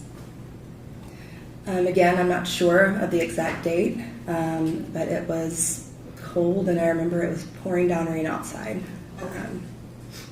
Do you remember on that day that Jade sent you a video? On the day that I met Blaise? When it was raining downtown? She did. And in that video, it was a video of her and Blaise, was it not? Yes. And it was a video of them walking in the rain together? That's correct. And when she looked back and gave him a big kiss, do you remember that? I don't remember that, but I do remember the video being in the rain and they were walking to meet me. And would that be, I guess because it was cold, I would assume that it's during the winter time. Yes, ma'am. So would that have been the end of 22, would have been the beginning of 23? Possibly, yes. Okay. Because there's testimony that they didn't reunite until January 1st of 23 during the winter time, then that would be consistent with that, would it not? Yes. Then I want to draw your attention to, you stated that all that you knew that Jade was involved in was marijuana, is that right? That's correct. Do you ever recall her texting you about mushrooms? Yes. So she was involved with more than just marijuana? Yes. You're not testifying to this jury that you know every single thing about Jade, are you? Yeah, that's correct. Fair enough. Now, let's take you to 225. You stated that you were in contact with Jade that day and she informed you about what was going on. Is that right? With the dinner night, date night? Yes. Now, to be clear before I go there, when is your birthday? March 3rd. Okay. And when is Miss Benning's birthday? March 6th. And you guys were planning your birthday together? Yes, ma'am. So I was looking through your text messages between the two of you around that time, and I don't see anything regarding planning a party together. Did you not text about it? We spoke in person about it. But you guys text almost every day, right? Yes. About everything? Not about everything. Okay, you guys text about the date night, right? That's correct. Text about hanging out together, right? That's correct. What you're gonna eat for dinner, right? Usually lunch, but yes. Lunch, okay. Helping Julia out. Objection, Your Honor, to the relevance. Okay, they text a lot, so what's your question?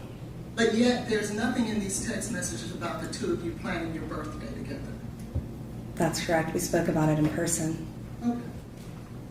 Now, taking you to 225, she tells you about the date night, right? Yes, ma'am. And that she's going to cook for him. That's correct. And as far as you know, did you get to speak with Nigella that day?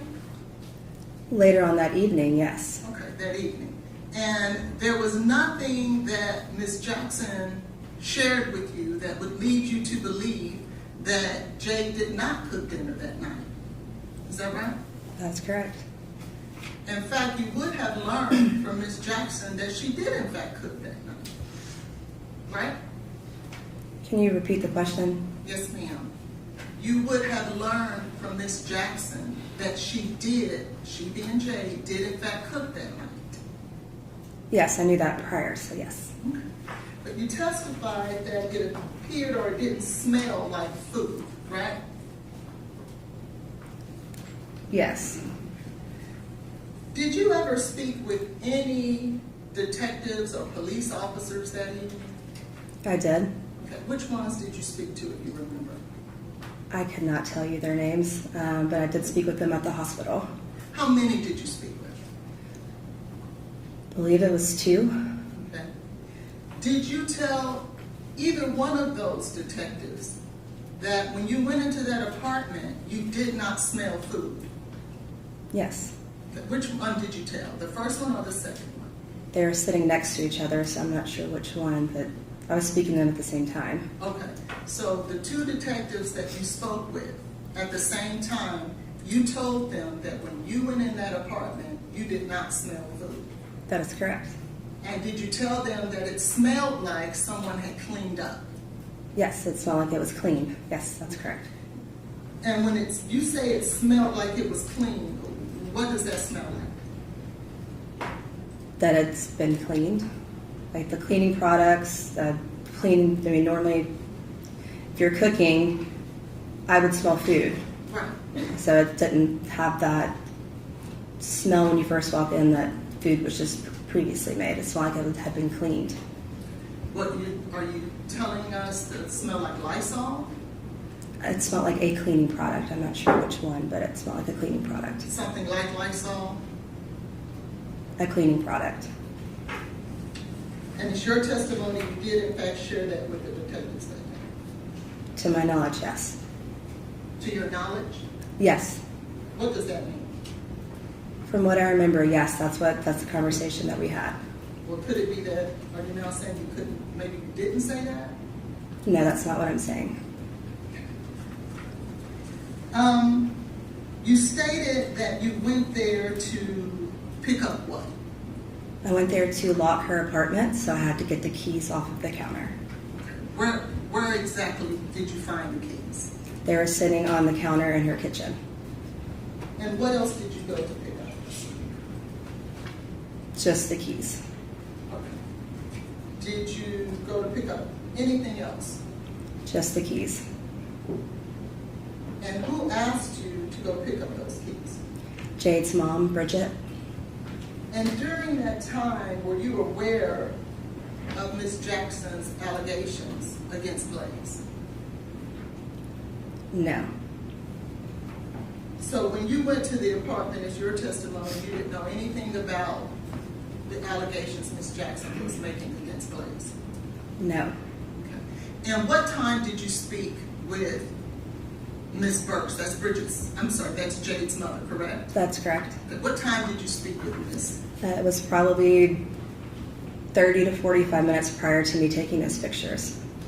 So around, I see here. 10:45. I'm sorry. Roughly around 10:45. 10:45. And when you spoke with Ms. Burks, she didn't share with you the allegations that Nigeria had made? The only thing, no. She did not.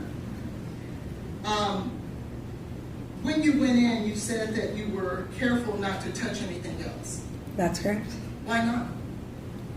I knew that if something had happened with Jade, still at the point not knowing, I knew that I should do only what her mom had asked of me, which was to get her keys and lock her apartment. But if at this time you had not heard about any allegations by Nigeria, why would you feel that it was important to go into one of your very best friend's house and be careful not to touch anything? Because that's not my apartment. I would respect hers just as she would respect mine. So I went in and got what I was supposed to do out of the respect for her family and left. And so then why would you feel that it was odd that it was clean? Did you realize that she had cooked at 7 o'clock earlier that evening? I knew that she had cooked, but I knew we went in there and it just didn't seem right to me. And our minds were on knowing something had happened to Jade. And at that point, we did not know what. Okay. And then if you were there just to go into the kitchen counter, and can I get you, well, how can you speak? It's up.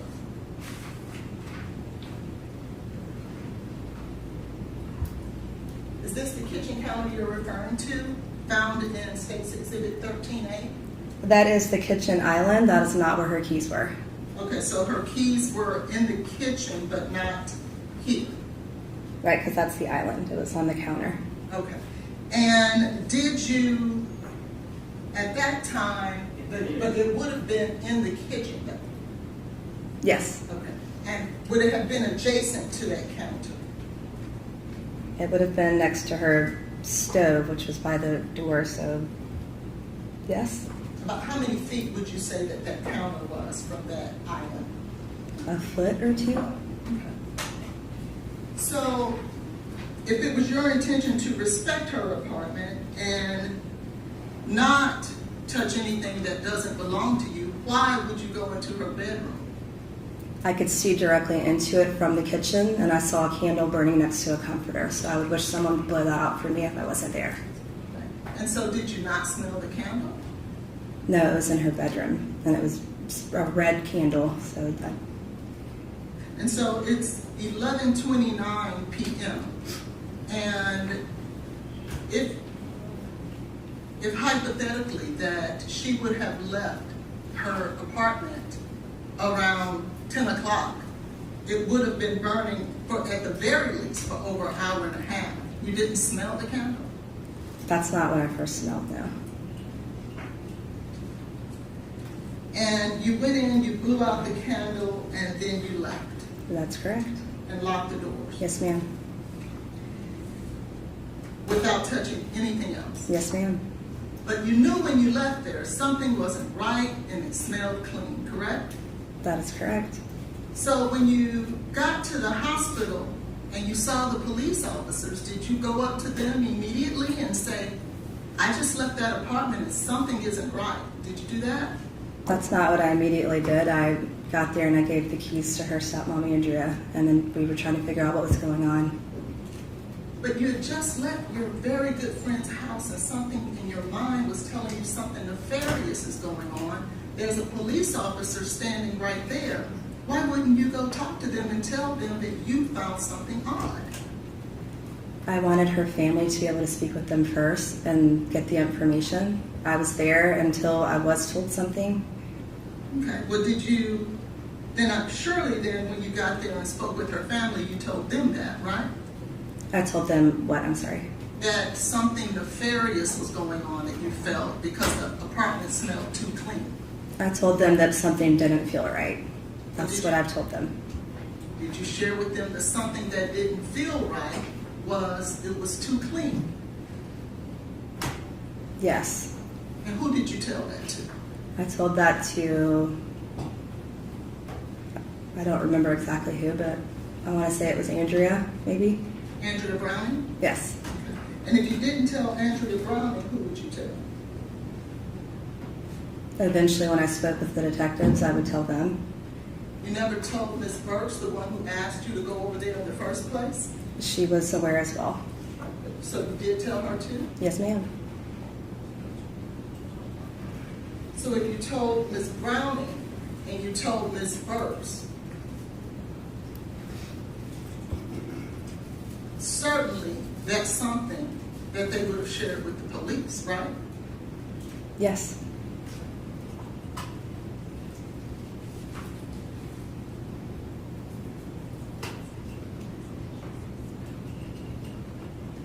When you were at the hospital, you stated that Blaise, when you came in, he had his back to you guys, right? That's correct. And not being bothered with you. Is that what it appeared like? He just wasn't speaking. He was sitting away from us with his back. We would come in and his back was to us. Okay. Did you go and speak to him? No. And I'm curious, Ms. Weber, if he was away from you with his back to you, how could you tell what his demeanor was? Body language, and he turned around. Oh, so he did turn around? He turned around and looked, but there was no communication between us. So you're saying you were able to tell his demeanor when for the majority of the time, his back was to you, but then he just kind of turned around and looked at you, and then from there you're able to ascertain what his demeanor is? Yes. Did you learn that out of everyone that was aware of what was going on with the medical episode, which would have been Nigeria, did you learn that? Did I learn what? I'm sorry, can you repeat the question? Did you learn that Ms. Jackson was aware of the medical episode as it was going on? Once we got to the hospital and got further into speaking, I was made aware of that after the fact, but not during. Okay, fair enough. Were you made aware afterwards that Mr. Keontae Jones was part of that conversation with Jade? No, No one told you that? I don't know that name. I'm sorry. Would you be surprised to know that the only person who called 911 in reference to Jade's medical episode was Blaise? Did you know that? Yes. You didn't find that odd? I mean, there was a lot odd that evening, but no, I mean, Your Honor, may I ask that the witness be passed State's Exhibit 13A, B, and 1A? You can put them up if you want to ask. Take a look at State's Exhibit 13A. That's your screenshot, or is it a screenshot or a photo? it's a screenshot of a photo. Okay. And where's the original photo?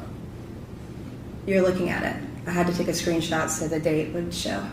Oh, very good. And that's my point. Your date is showing there, correct? Yes, ma'am. Because you wanted them to know, when I say them, the police officers, this is what time this photo was taken, because I want you to know that I was there and I was there at this time, correct? When you take a photo, the date and time automatically appear, so that wasn't my intentions at that time. I came back to that when I was asked for any information that I had from that evening. Well, I'm only stating that because you just said that you wanted the date to show. That's with the screenshot, yes. Yes. Right. And that's why you took the screenshot. Yes, but that was way after that evening. But yes, you're correct. Okay, very good. So, take a look at State's Exhibit 1A and 1B. There is no time or date taken there, is there? No, that's not a picture I took. No, I know. I'm Okay. just asking. There is no date or time in this photo, is it? There is not. Whoever took this photo didn't feel the same way you felt in regards to being important as to what date and time this photo was taken. Neither is a date and time on that photo, is there? Because that's multiple questions. What do you ask? Yeah, what do you? I'll ask again. I'm State's going to Exhibit- object to Ms. Collins referring to this as a photo. It's a screen capture from a video. Oh, That was the witness testimony. It is not a photo. oh, very good. The screen capture from this video doesn't show a date or time, does it? It wouldn't. Okay. Yours didn't either, but you took a screenshot so that it would, right? Once I was asked for the photo, yes, that's correct.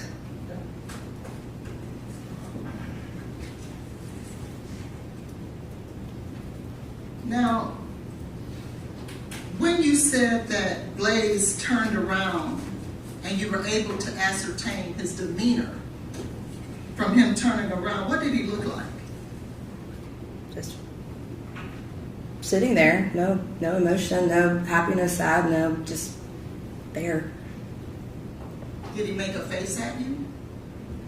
No, it's just a normal face, just with no emotion behind it. Just a blank face?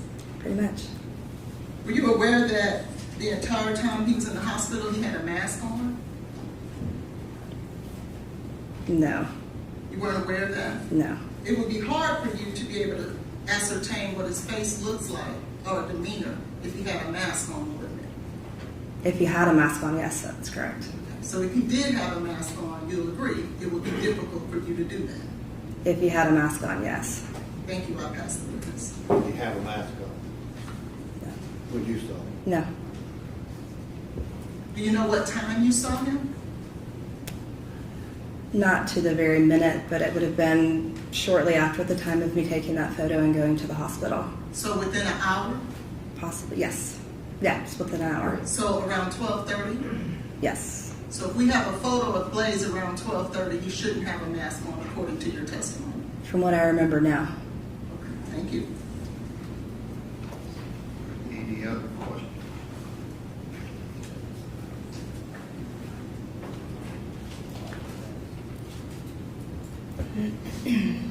I don't have anything else, Your Honor. Okay. All right. Thank you, ma'am. You can step, Jessica. Who's the next witness? Stephanie Franklin.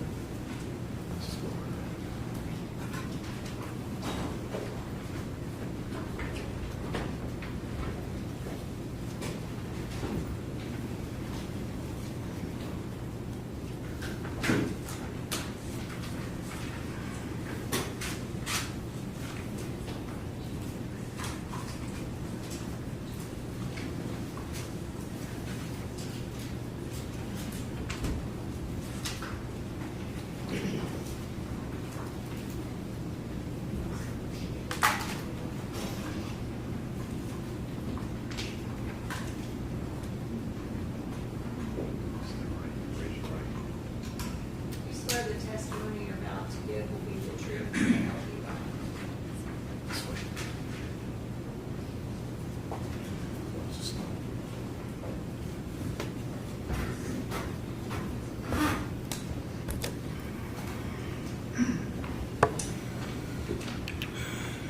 Now, could you please tell us your name and spell your first and last name for the recording? My name is Stephanie Franklin, Stephanie, Franklin, Franklin.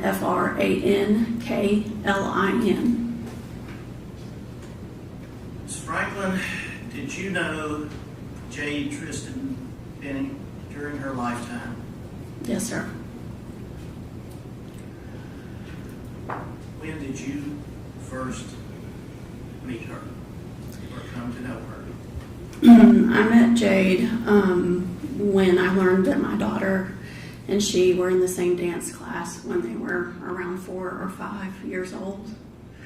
And they clicked, and I met Jade's mother at that same time. And where was that with respect to at least city and state? In Little Rock, Arkansas. And what is your daughter's name? My daughter's name is Lindsay Jones. Well, Wallace now. She's married. So, initially, your daughter, Lindsay, and Jade were 4 or 5 years old, dance class. Yes, You sir. can speak your answer. I'm sorry. Yes, sir. And you met, I believe you said, Jade's mother. Yes. At that time. And so, were they living in Little Rock? Yes, sir. On how many occasions, and we're talking about during this age group, and I'll ask as they get older, but at this time, at that age, 4 or 5 years old, how often would you see little Jade Benning? The beginning, it only took a few weeks, but for it to grow into a almost every day or every other day interaction. Now, did your daughter and Jade go to preschool together? No, sir. Now, as they got a little older, did they maintain their friendship? Yes. They ended up going to the same middle school and celebrating birthdays, special events. We were with each other all the time. And did you establish and maintain a friendship or relationship with Jade's mother? Yes, sir. And what was that interaction like with respect to, like, how many times would you see Jade as a young child? All the time. Special events, birthdays, weekly outings, dinner dates. There were standing dinner dates on specific nights. I mean, it was a regular. She was like a second child to me. Occasion do sleepovers at your house? Sleepovers at my house, or How about your daughter? my child over at her house or her grandparents' house even. As they got even older, into the teenage years, what was the relationship like at that point? All through middle school, leading up to teenage years, we all were at the same school. I actually taught at the school where they attended. So they were with me all the time, before school, lunch, after school, when there was a problem. I was kind of like their school mom. And of course, my daughter was there too. And then after their middle school years, they decided to go to 2 different high schools in Little Rock due to their choices of what they were interested in. My daughter went to an arts magnet, and Jade chose to go to Central. So while they were not in the same school, we still attended games, ball games to see or cheer, competitions. dance recitals, special events. We still went out to dinner. We still hung out, all those things. You say competitions and cheers. What sort of cheer? My daughter and Jade were both cheerleaders At their respective high schools? at middle school, and then continued on to at their respective high schools. And with respect to any other competitions, activities that you knew Jade to be involved in? I mean, she would come support my daughter because my daughter was a dancer also and had dance recitals, and so she would come and watch and support. We had regular sleepovers still from time to time as they got older. Now, did they both, to your knowledge, stay in dance all the way up through elementary school, middle school, and Yes, sir. high school? My daughter cheered the whole time. Jade cheered the whole time. Jade was actually captain at Central High School of the cheer squad.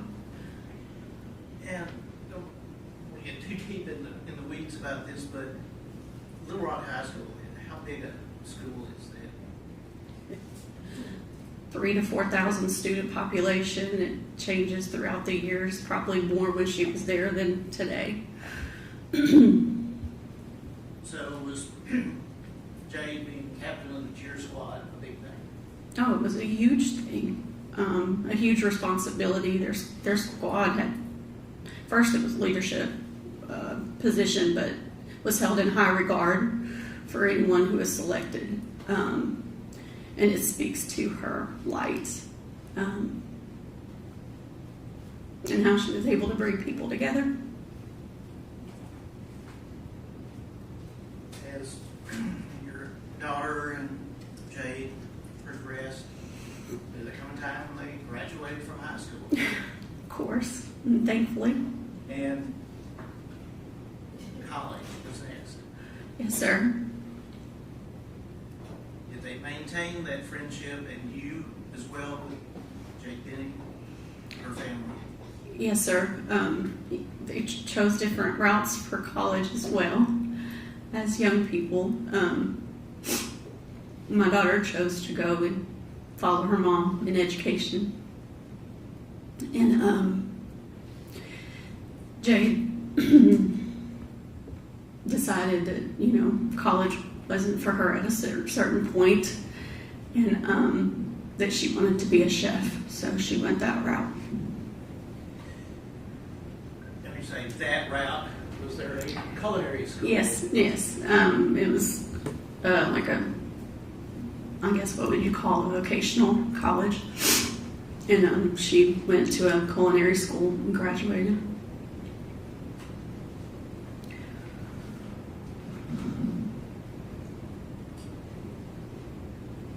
Did you become aware at some time that Ms. Benning, Jade Benning, relocated to Nashville, Tennessee? Oh, yeah. Sorry.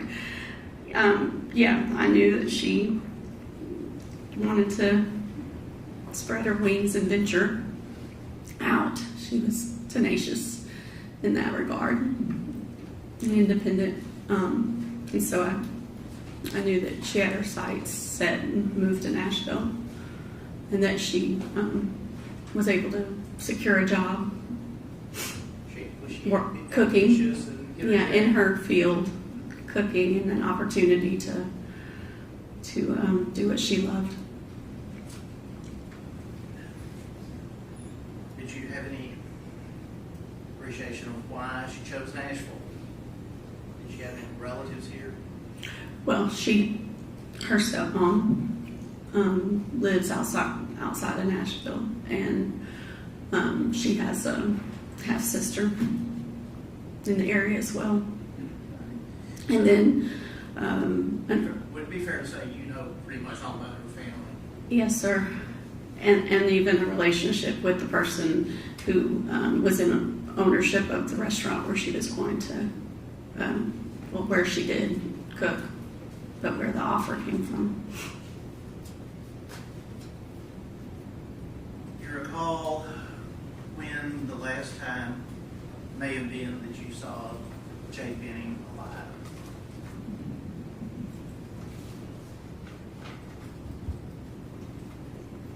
I think it was when we had a dinner back in Little Rock. And when Ms. Benning would come back to Little Rock, would you normally see her? Most of the time, yes. If my schedule allowed me to be there, I'd be there. And so, looking back on it, do you recall that event, that family dinner? It's hard to go back to those memories, but yes. What was her mood, her She was attitude, her demeanor? What was she like at that time? She was pure Jade, excitement, her whole life ahead of her, just happy. That's her. Did you stay in any type of communication with Miss Benning after that? A phone or text or? Directly, we didn't communicate as much as Jade and I together as she got older, but Bridget and I are her mom. I'm sorry. Was that dispersed? I would say best friends. So yes, kept tabs nonstop. And Jade and I would text, Mother's Day. I always got a message from her. Birthdays, there was interaction. And are you spending your daughter kind of went separate ways, professionally or educationally? But your knowledge, did your daughter and Jade Benning stay in touch? Yes, sir.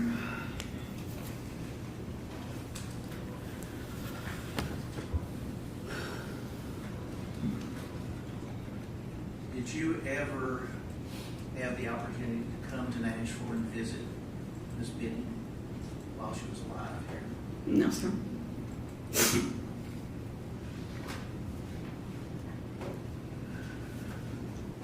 Did there come a time when you learned that she was expecting? Yes, sir. How did that come about? Her mama confiding in me. Just go back to you and her mother being such close friends. Mm-hmm. You recall approximately when that was?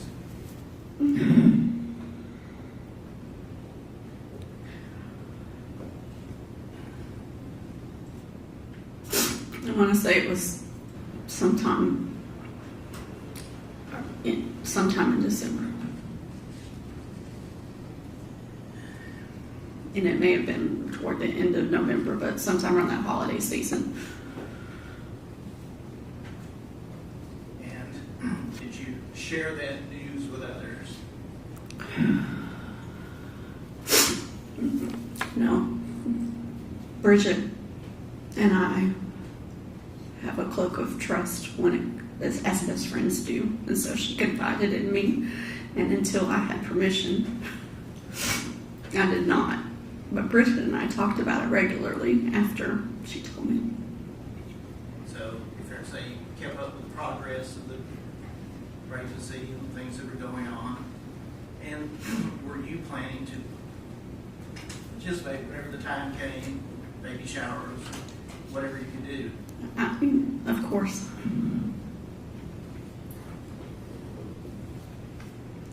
When I get to the night, the call, did there come a time when you received a call concerning Jade Benning's health and welfare?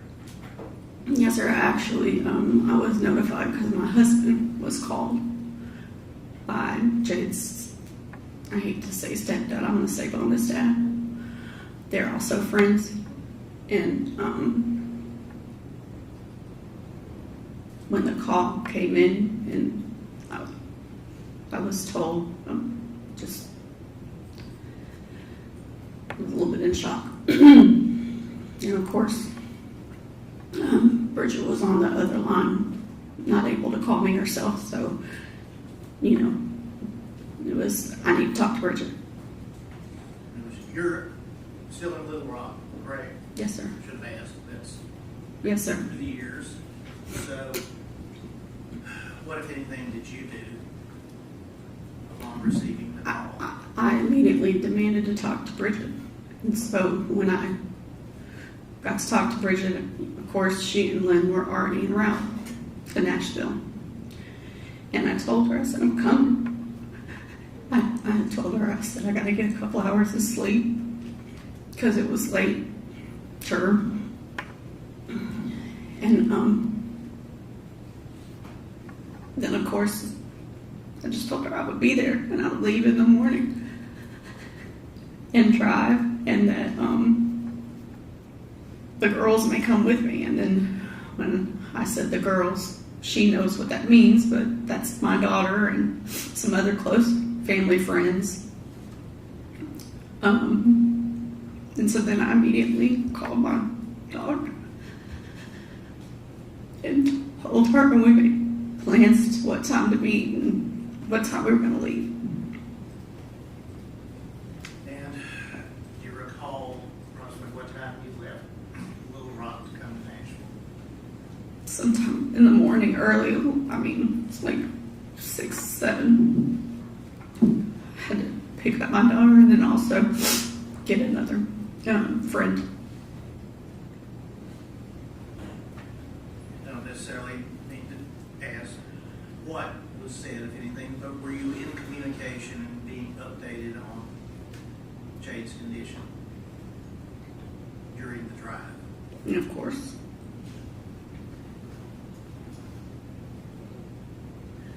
When you arrived here in Nashville, where did you go immediately? I went directly to the hospital. Do you recall approximately what time it may have been when you got there? It was early afternoon. I wouldn't say midday. It was early afternoon. And when you arrived, where did you go? Arrived by that, I mean, at the hospital. Straight to ICU. And were you permitted to see Jade? I went straight to the waiting room first, and that's where I got to meet Bridget and Lynn and everybody else that was there. Were there a number of people there? That Family members, yes. And when you saw, you said Ms. Benning was in the ICU. When you saw her, what did you see? Could you describe what you saw? Jade was laying there with tubes and wires connected and machines functioning for her. And I saw her pregnant belly pooch.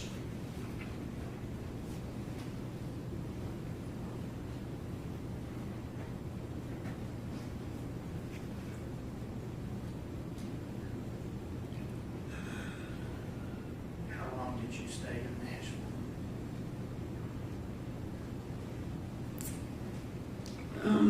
Got here on Sunday. 4 days.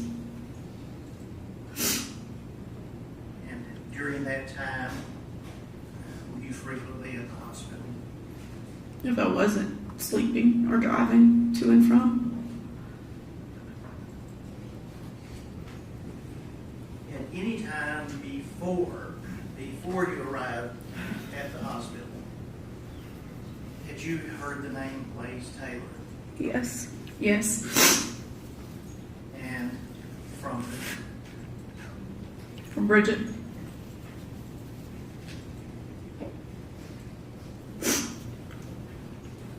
had you ever met anyone by that name? No. Did you meet anyone at the hospital during the days that you were there named Blaise Taylor? No. So have you ever seen him or spoken to him? Not in person. Have you spoken? No.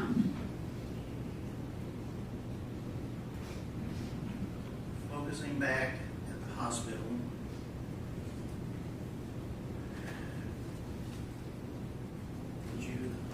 were you aware there was a police investigation? I became aware.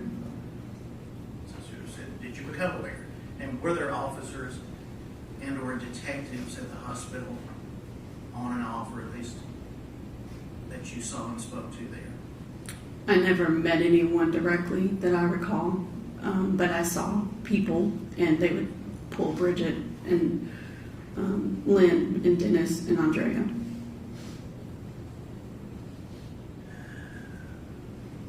Did there come a time when you went to the apartment? I did. Miss Benning's apartment? Yes, sir. Tell us how that came about. My best friend was falling apart, and she wasn't going to leave her child's side, which I understand. But it was driving her crazy to know answers, to just see what in the world was happening, trying to make sense of something. So Bridget and I discussed it. And was the decision made, at least between the two of you at least, that you would go to the apartment? Yes, that'd be her eyes and ears. Did you get keys to the apartment? From Bridget. Had you ever been there before? No. I'm not asking if you ever been to Nashville, but so No. were you given directions or? I was given the address, GPS.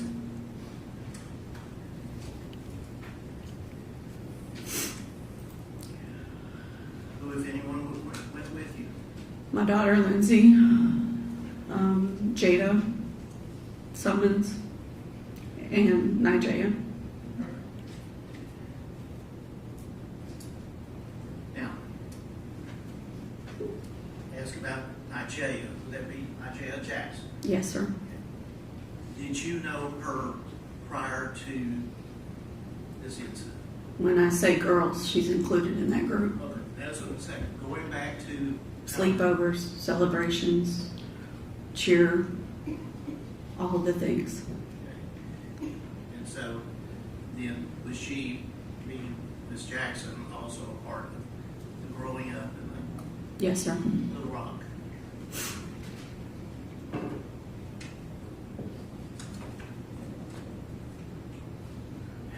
Prior to going to the apartment, what, if anything, did you do to prepare for going there and entering? My son is a police officer in Little Rock, and Let me just, without going into it, did you get some suggestions from him? yeah, of course, And I called. did you follow those suggestions? I called him and told him what I was getting ready to do, and then I had to do it for Bridget. And so I asked him. Well, I know, so what did you do to prepare? I called my son and I told him what I was getting ready to do and asked him how do I honor what my friend needs and do it in the best, carefulest way, not knowing all the details, but knowing what little information I had with how she got to be, how Jade got to be in the hospital. And that he told me. And did you follow those instructions or advice? Yes. The ones he gave me. Did you procure any hand protection? I did. Tell us about that. He told me you need to have gloved hands, you need to not touch anything, try not to touch anything you don't have to touch to gain entrance. And you need to record and take pictures or still shots of anything that you feel needs to be documented for Bridget to see.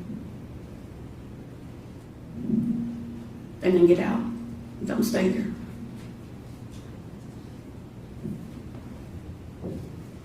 When did you go to the apartment? Was it daylight or dark?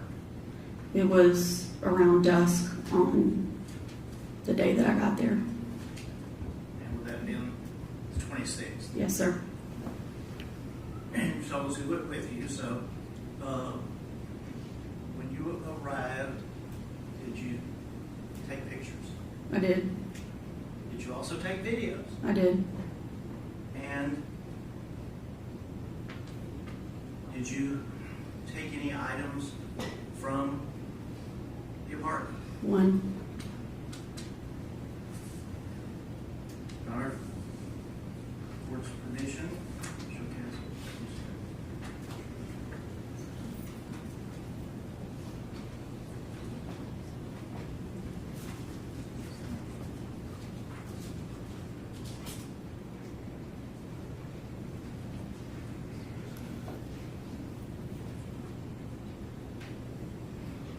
That needs to be passed to the witness.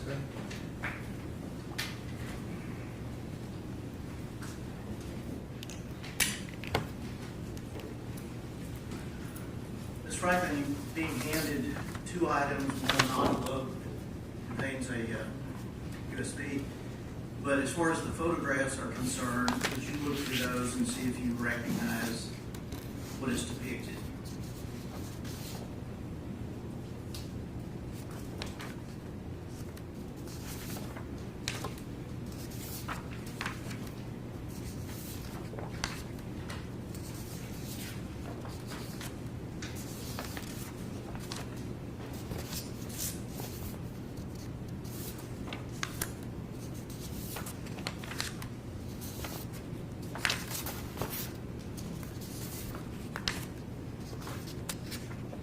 Yes, sir. And open the envelope and be sure it does have.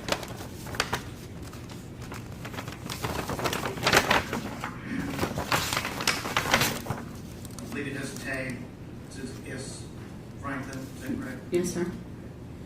All right, I would move those. Number 14.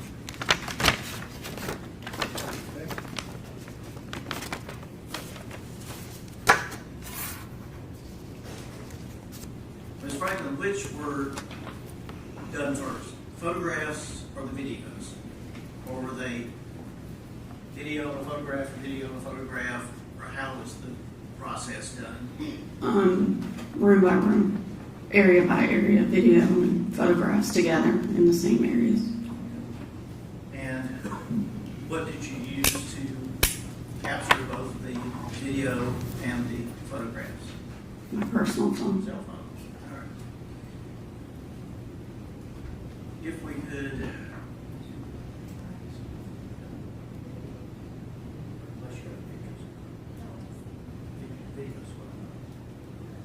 Now, Ms. Franklin, you've had an opportunity to review these, is that correct? Yes, sir. And we have muted each of the videos because what was said is really not between you and Jade and Jaya is not relevant. So, as we play these one by one, since there will be no audio, can you narrate, tell us what we're seeing? Yes. Video number 1. This is, And we can't stop, obviously. as soon as you walk in the apartment and open the door, you're in the kitchen.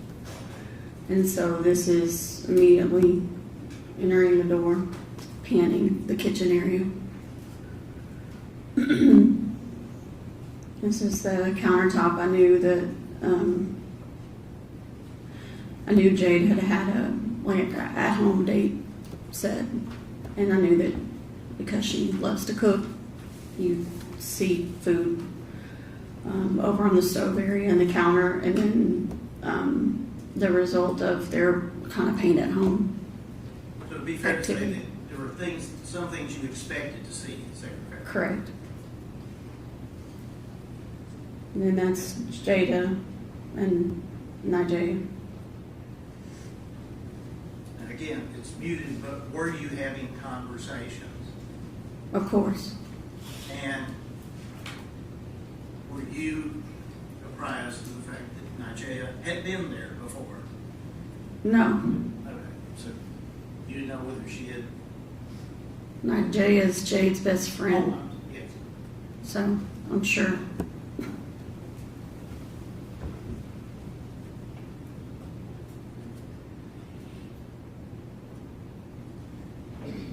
Now we're moving to video number 2. Where are we now?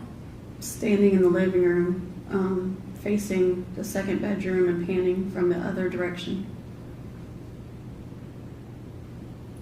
Looking back towards the kitchen. Yes, and she looks surprised because I'm telling her to get out of the way.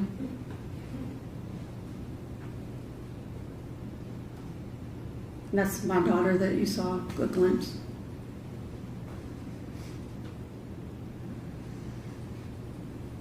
Now, video number 3.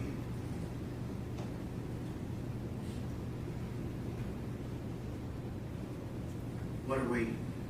The image of where Jade's camera usually sits.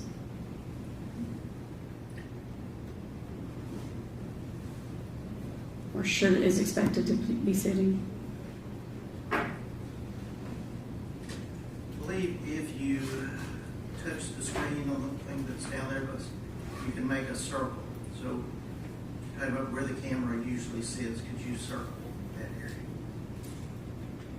So, no camera there, correct? Correct. Correct.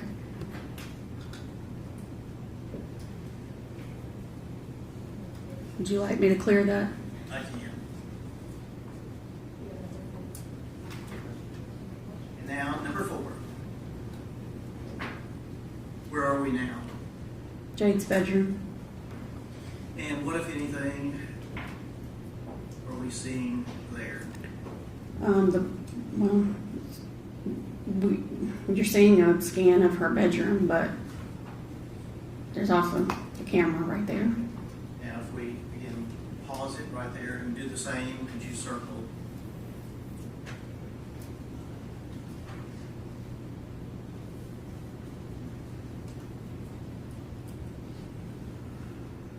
And were the blinds in that condition when you went in and filmed this? Yes, sir. Did you touch anything at that point? No.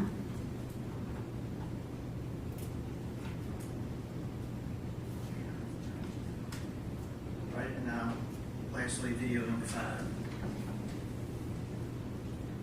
It's panning from the other direction of the other side of the room.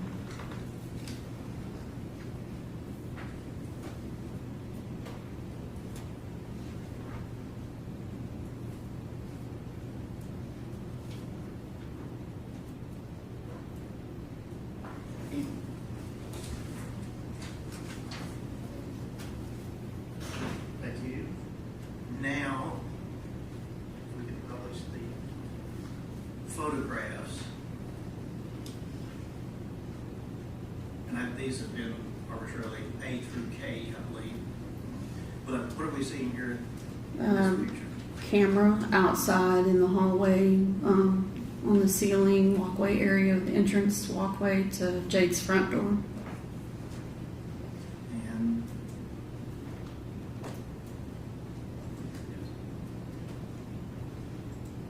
what about this? Jade's art. No handwriting. And the third? Presuming that's Blaise's. Now, we had a picture of the refrigerator. Well, the refrigerator was in the video, but Yes, sir. Open the door and just the picture of the interior of the refrigerator that was in the video. Yes, sir. And did you remove any items or place any items there that weren't there to start with? No, just opened it. What is this a photograph of? Open trash can at the end of the bar in the kitchen. Do you recall what may have been in it? I didn't dig in it. I just saw what was there on top. Was there any other trash receptacle that you saw that had anything in it? We did look at the trash cans in the bathrooms. They were empty. And was there any other trash anywhere in the kitchen other than this one? Not that was visible.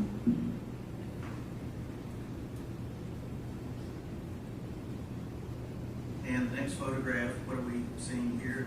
And again, if you could tell us what it is. So the camera on the ledge in Jade's bedroom, facing out. Say, and does it appear to be plugged in? Yes, sir. And is this another view of the camera? This one showing the lens facing. Yes, sir. And now moving on, we saw the video of the bed frame. Was there anything on about the bed that attracted your attention? Yes.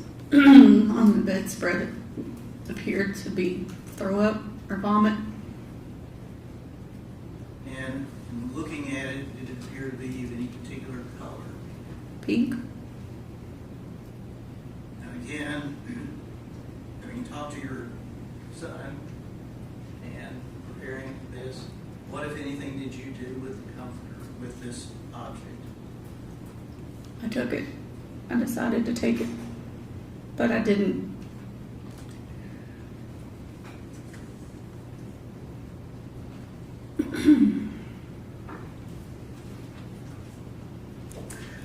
I decided to take it with us. This is next picture is to see more close up. And were these pictures taken prior to you touching this item? Yes.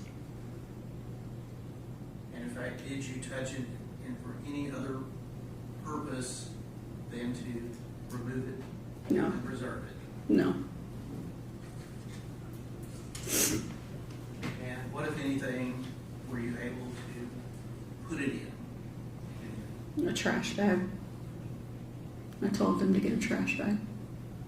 And was it one that was already there at the apartment? Mm-hmm. Now this next photograph of the vehicle with license plate. Are you familiar with that vehicle? Yeah. And whose vehicle is that? Oh, I'm sorry. Bridget and Lynn's. Now we talked about you removing the comforter. Do you recall whether or not there was any other item that you took along with it? No, I just And how did you go about? folded it within itself and stuffed it in the bag with my gloved hand and tied the bag off in the apartment.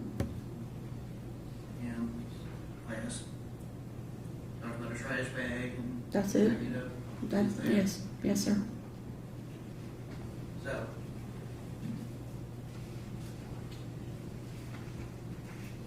you're there, you looked around, did you check out anything else as far as whether the windows were locked or anything to do with touching the apartment or touching anything in the apartment? No, other than, there was discussion on whether to leave the blinds up in the bedroom. and the camera location being weird, because, I mean, Jade, yeah, we talked about that and whether or not we should close the blinds. And do you recall whether or not you did or didn't close the blinds? They were closed when we left. And how about the camera? Was it left in the same location or moved back to the kitchen? No, Nigella was adamant about moving it back to the kitchen where it's supposed to be. And other than that, was anything else manipulated, that is being moved, anything added or taken away? No, we talked about private property of Jade's, but didn't touch anything else, didn't take anything else. And when you arrived there, was the door locked? Yes. And when you left, did you relock the door? Of course.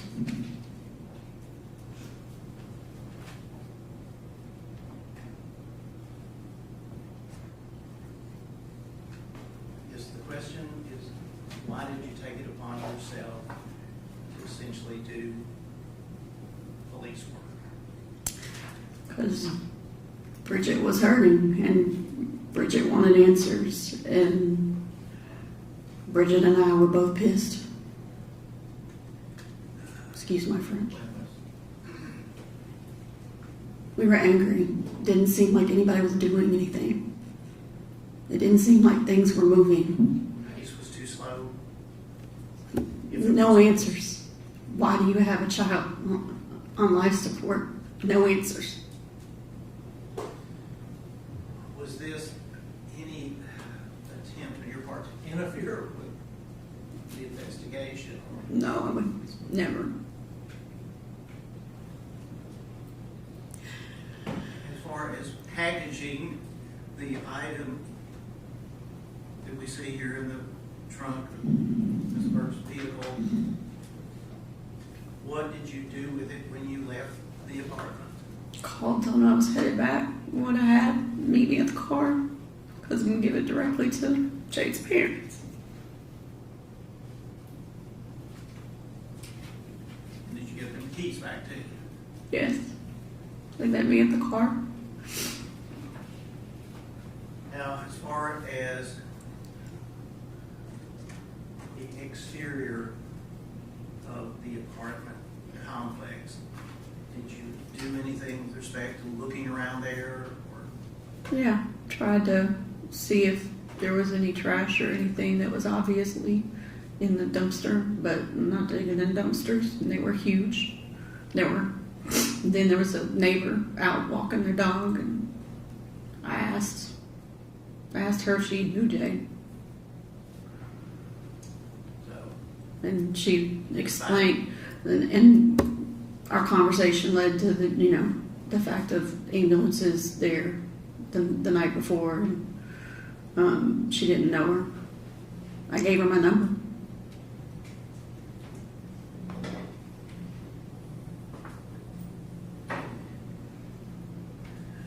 So you get back to the hospital, essentially,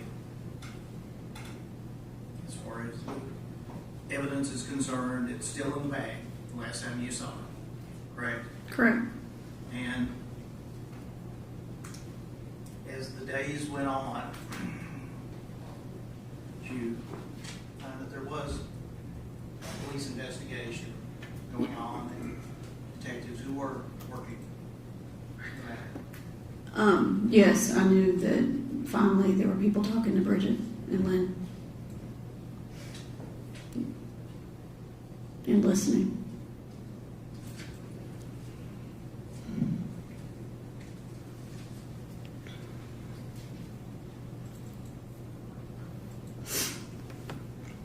From the time you packaged the comforter in the trash bag until it was delivered there in the trunk of the vehicle, did you open it at any time during the transport? No. Add anything to it? No. Or touch it with your bare? No, sir.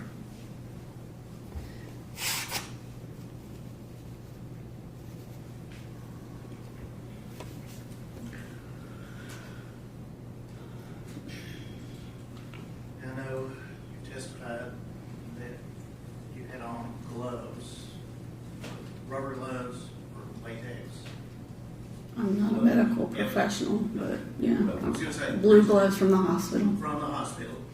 And when you packaged up the comforter, could you feel through the things any moisture or whether the area that we've seen highlighted?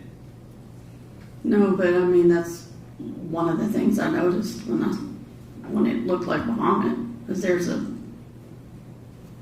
seemed to be a moisture ring several inches outside where the vomit was. And I'm a mom, seen lots of vomit, cleaned up vomit. And I'm an educator, so seen it there too. And you know, that looks like there was moisture added at some point or an attempt to wipe it or something.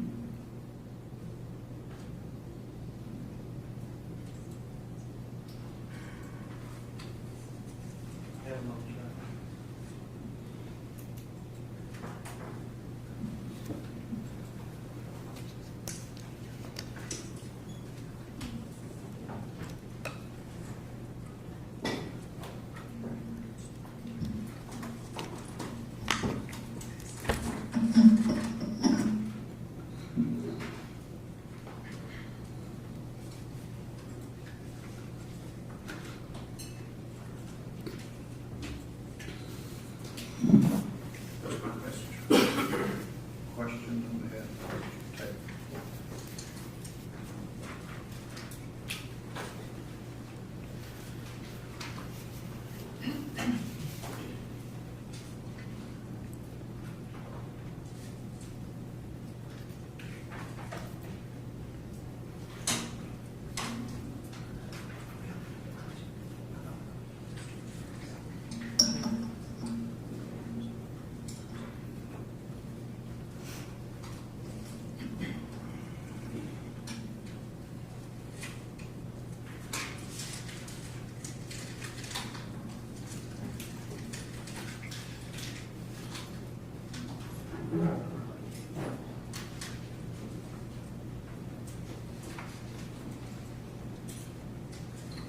Good afternoon, Ms. Green.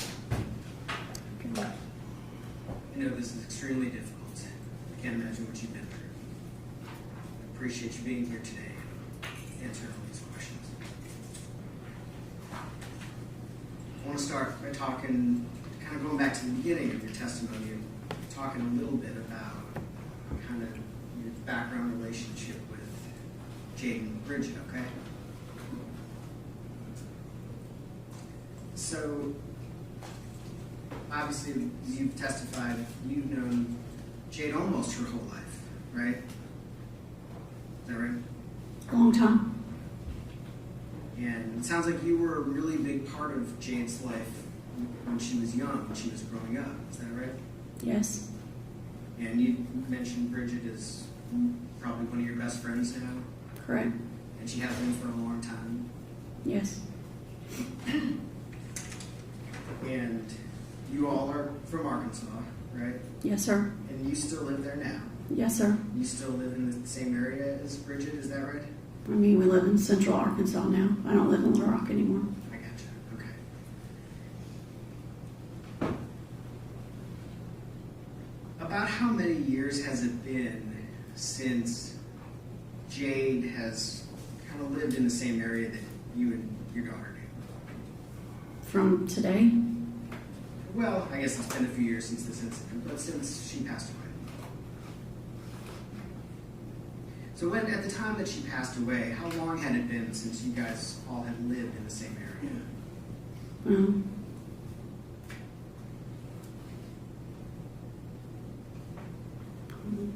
Probably 3 to 4. So kind of like the college time? Yes, sir. Okay. Which makes sense with what you were describing, that your kids both went away to college and you stayed in contact, but as it naturally happens, you know, you're not as in daily touch, right? Correct. And at the time, in 2022, 2023, when Jade was living in Nashville, this is kind of, is it fair to say this is the time in your life, in her life, that you were describing where you're talking to her at Mother's Day or birthday or maybe a big holiday. Is that right? Correct. But not necessarily like every week or even every couple weeks. Correct. So you're still keeping up with what's going on because your families are close, but you and Jade are not in daily contact. Is that right? Correct. So you're not, you yourself at least, are not sort of, you don't have personal knowledge of what's going on in Jade's day-to-day life. Is that fair? I have snippets because of Bridget. Sure. I get that. But you and Jade she's not filling you in personally on what's going on in her day-to-day life. Right? No, she's not. So she's not calling you saying, oh, I went on this date, it was great, and that sort of thing. No. And you don't have personal knowledge of, you know, some of these lifestyle kind of things, like is she drinking or doing drugs, or how well she's doing, or she's totally clean. Like, you don't know personally how she's doing, right? I know she's well. I got you. Happy. Yeah, because when you talk to her, she seems like she's doing great, right? When I talk to Bridget on a daily basis, yes. And you're talking to Bridget, and Bridget's talking to Jade, so it's coming second, third hand, right? Yes, sir.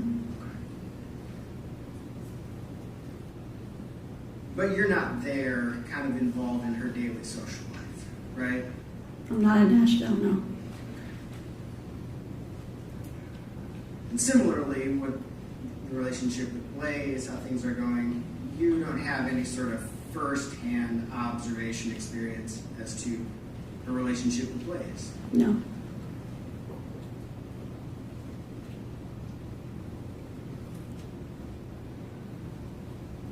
In terms of this situation, February 25th, 2023, you found out pretty quickly, is that right? Yes, sir. I think Bridget found out and she called you as one of her best friends almost immediately? No, her husband called. Her husband called, okay, I'm sorry. But so her husband called almost immediately. I'm assuming as quickly as they found out. And they were already on their way to Nashville? Correct.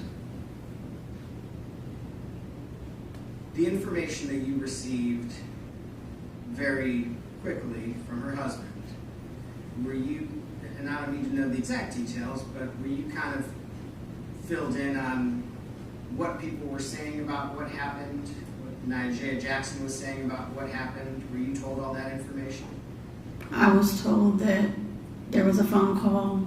I was told that something happened to Jay. And there was a phone call that Bridget received from Nigel, hysterical. Okay. And Nigel shared that. I don't need to know what Nigel said exactly, but just that she was making some allegations about Mr. Taylor. Nigel was reporting what she said, what she saw, Bridget what occurred. was telling you that Nigel was telling her some things about it, right? Yes. Right from the get-go. Nigel shared. Okay, you don't want her to get into it, or you do? This is. I'm sorry. Let me clarify that. I'll ask the question a better way. In that very initial phone call, was it your understanding that somebody was saying Mr. Taylor was the reason that Jay was in the hospital? That's a trick question. I didn't mean it to be a trick question. I'm not trying to trick you, I promise. I just want to know kind of... His name was mentioned, yes. Okay.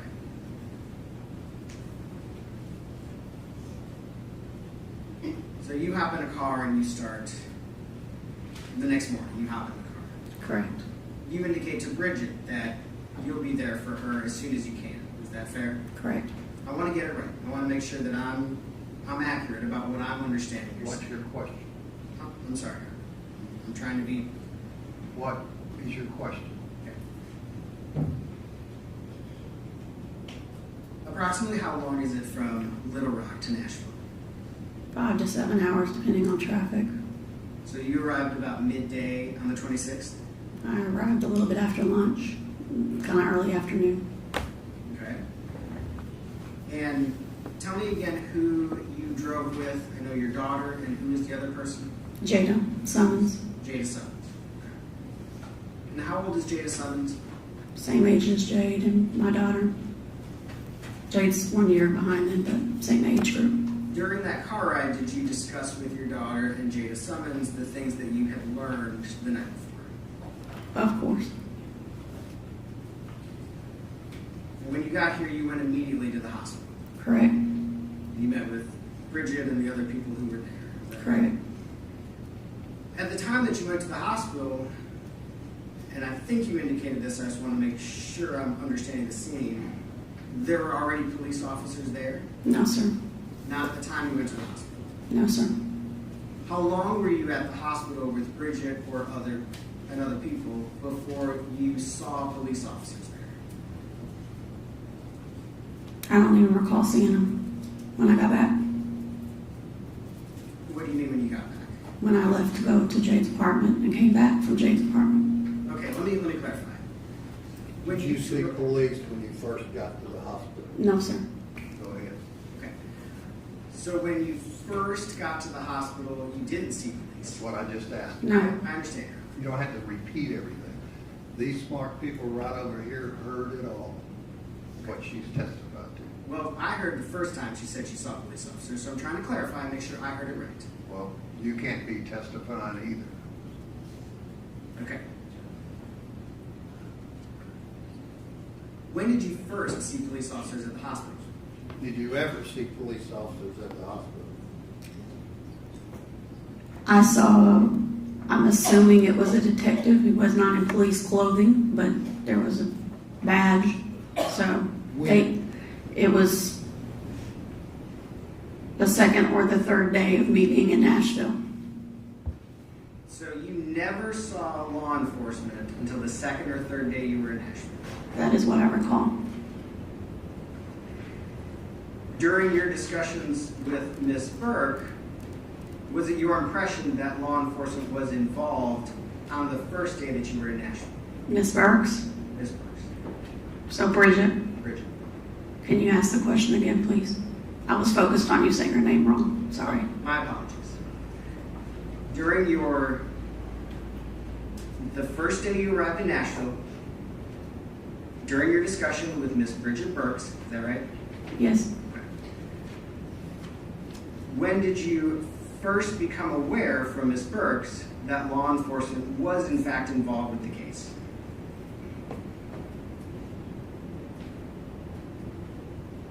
One more time, fluidly, please. Sure. No problem. I want to make sure I give you the correct answer, so I was... Absolutely. After your arrival in Nashville on the first day, on February 26th, Okay. during your discussions with Ms. Bridget Burks, when did you first become aware that law enforcement was involved in the case? Second or third day? Second day, I would say.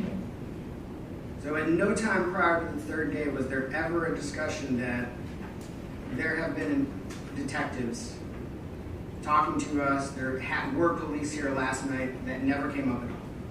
Second day, I saw... second day we talked. That's when you saw police? Second or third day is when I saw police. Yes, Bridget shared that she had had a conversation, where the detectives had been in touch. I saw what I thought was a detective come and speak to them at the hospital. They would pull them in a room. Now, you were in pretty regular contact with Ms. Burks between the time that she or her husband notified you and you arrived at the hospital on the 26th, is that correct? As much as can be. Sure, texting, calling, all that stuff, right? And at no time during those conversations did she inform you that there were in fact police officers at the hospital the night before, is that right? Yes, she shared there were police officers. Oh, so you were aware that law enforcement was involved in the case? Well, I was told that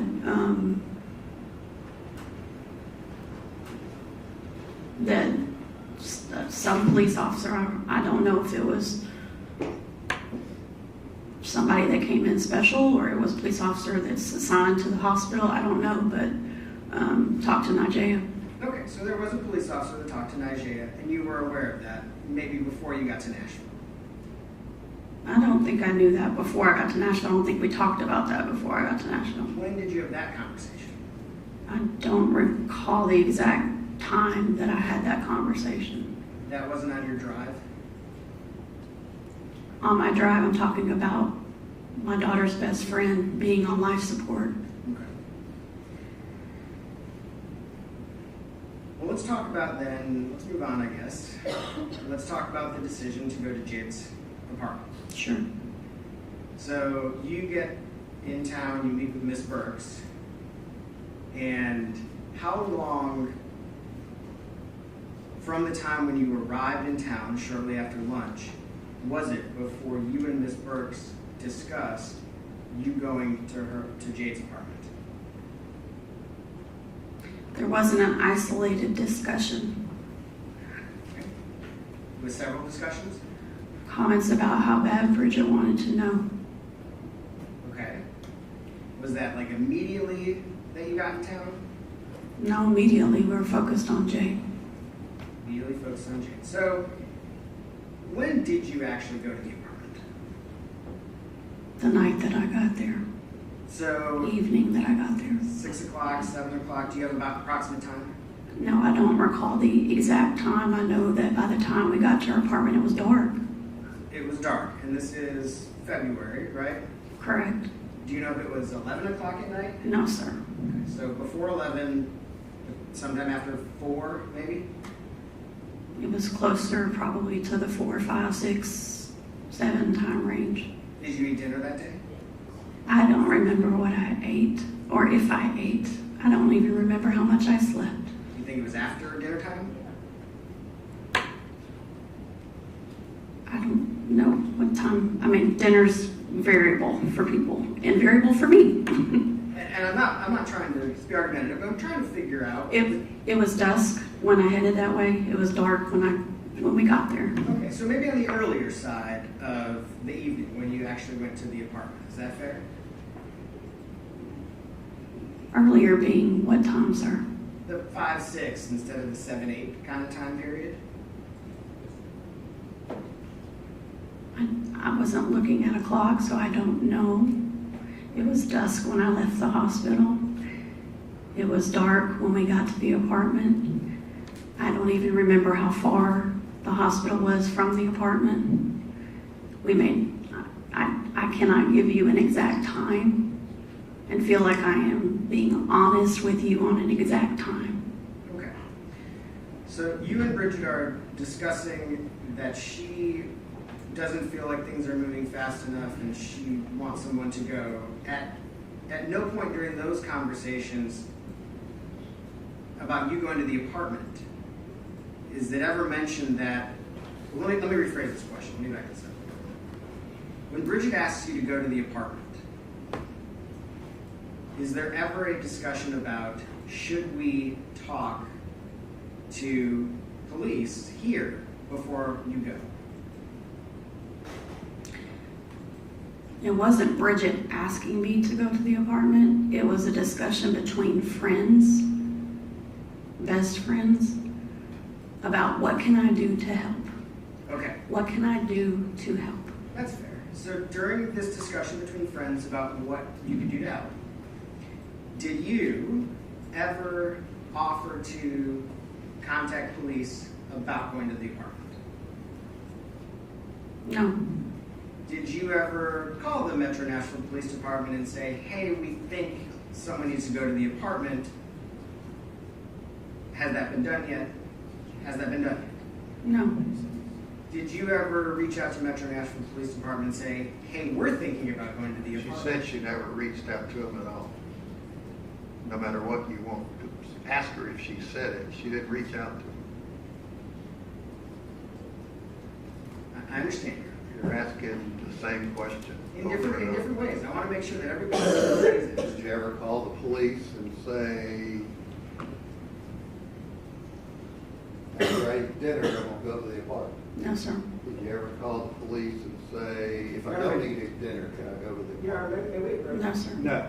Just go ask your question, and let's get to what question you want instead of repeating them.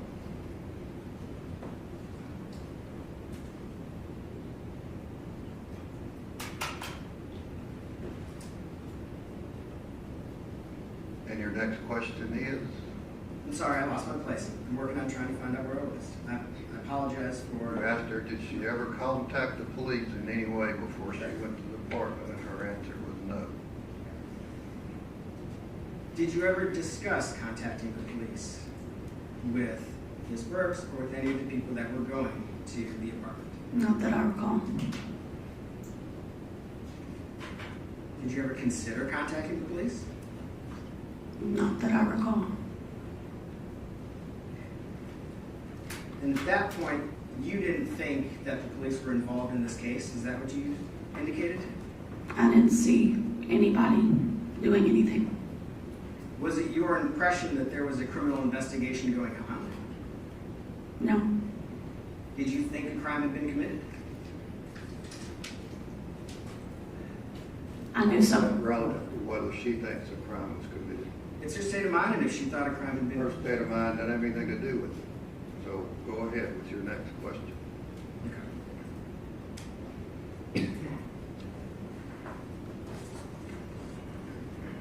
So in preparing for this venture to the apartment, you contacted your son, who is a police officer, is that correct? Yes. And during your conversation with him, did you ask him if you should contact the police here before going to the apartment? No. And at no point during that conversation did he advise you to contact the police department, did he? No.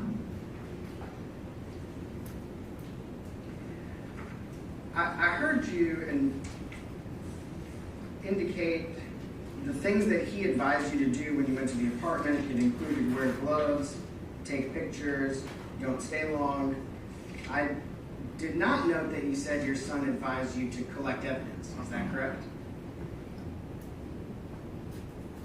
Could you ask the question directly? Did your son ask you to collect anything No. while you were there? No. So your son did not advise you to collect evidence while you were there? He did not say those words. Okay.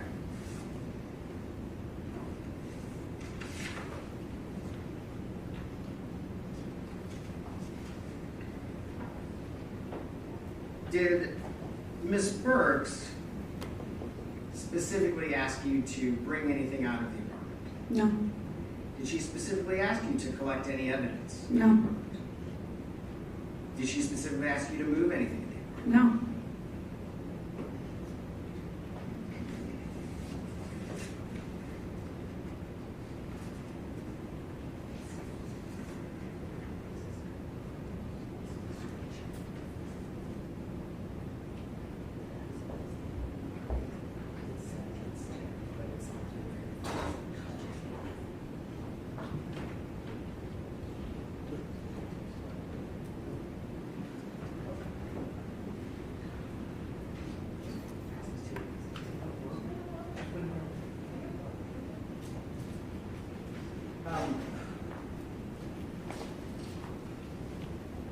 Ms. Franklin, Mrs. Franklin. Mrs. Franklin.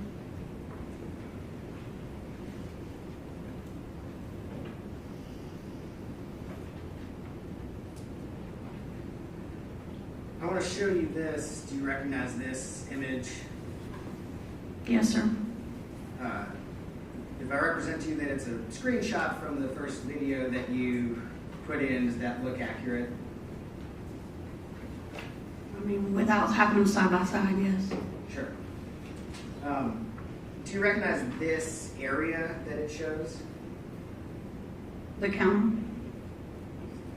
Yes, but that looked like Jade's apartment? It looks like her kitchen. Her kitchen in her apartment. Okay, and that's from your video, so that's about what it looked like when you went there, right? What I recall, yes. Do you recognize this right here? Can you move your finger for a second? Sure. Okay, what directly? Could you give me a color? Because there's two objects. This pink item right here? No, I don't recall that specifically. That doesn't look familiar to you from when you were in the apartment? I don't recall that specifically.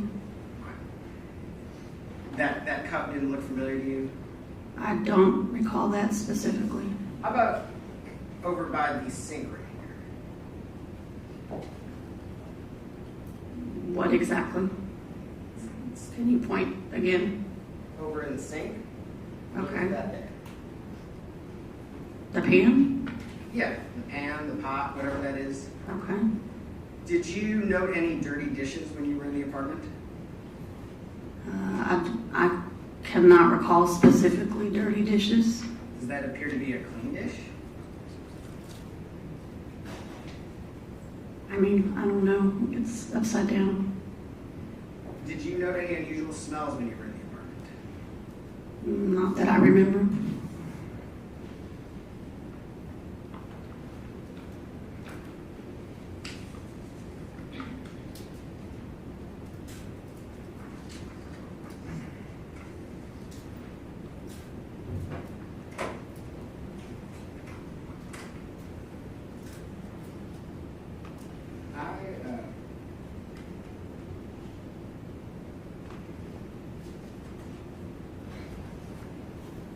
Am I able to see if I can hook my connector up? So these have been introduced as the exhibits. I don't know the exact numbers, but these were pictures that you took, right? That you've already identified? Yes, sir. I'm going to flip through and just ask you a couple questions. Okay. This picture, which, can you just describe what's in this picture? The inside of Jade's refrigerator in her apartment. Is there a reason why you took this picture? I mean, I took pictures of what I thought was concerning or needed to be documented. What was notable or concerning about the refrigerator? I was looking for anything pink. Anything pink? Liquid. So there's a pink lemonade in there? Yes, sir. And this you've already described as the camera, right? Correct. And here is the windowsill, or the window shade is up in this picture. Is that correct? Correct. And the camera is in the bedroom on this windowsill, correct? Yes.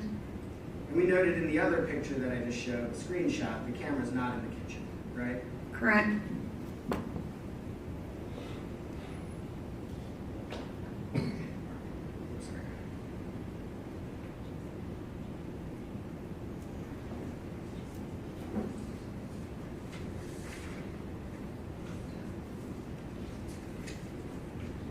Did you note a gun in the apartment? I'm sorry? Did you see a gun in the apartment?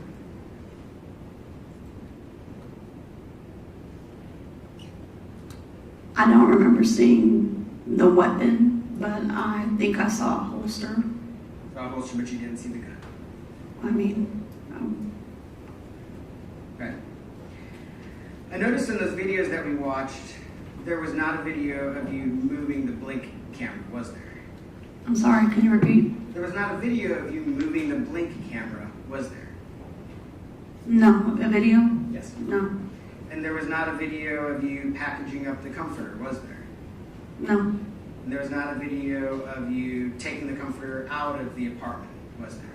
No. And there was not a picture of a washcloth?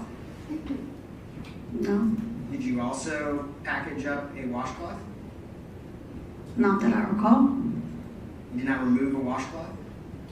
Not that I recall. You didn't take any pictures of a washcloth? Not that I recall.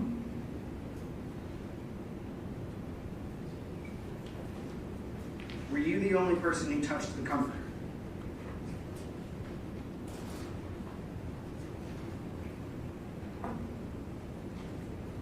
I think so, yes.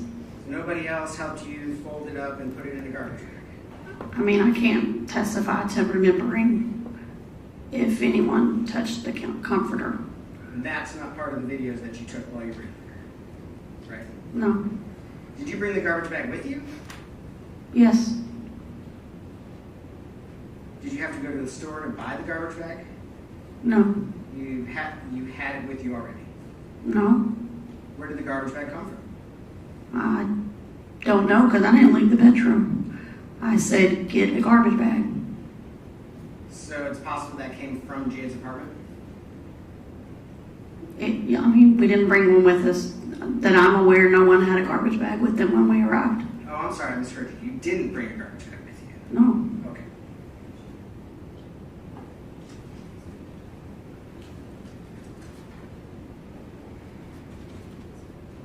So just so I understand, so far as you were aware, there was no police officer that gave you permission to go to that apartment? I did not speak to the police officer. And not everything that happened in the apartment is on video, right?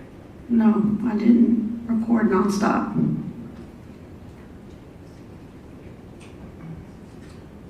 Thank you. Can you redirect?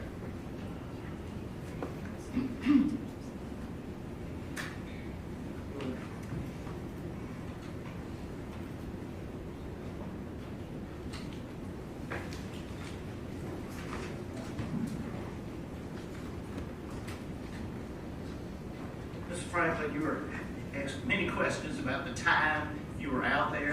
What's your question? Did you happen to notice that there was a clock that was captured in the video with the time on it? Yes.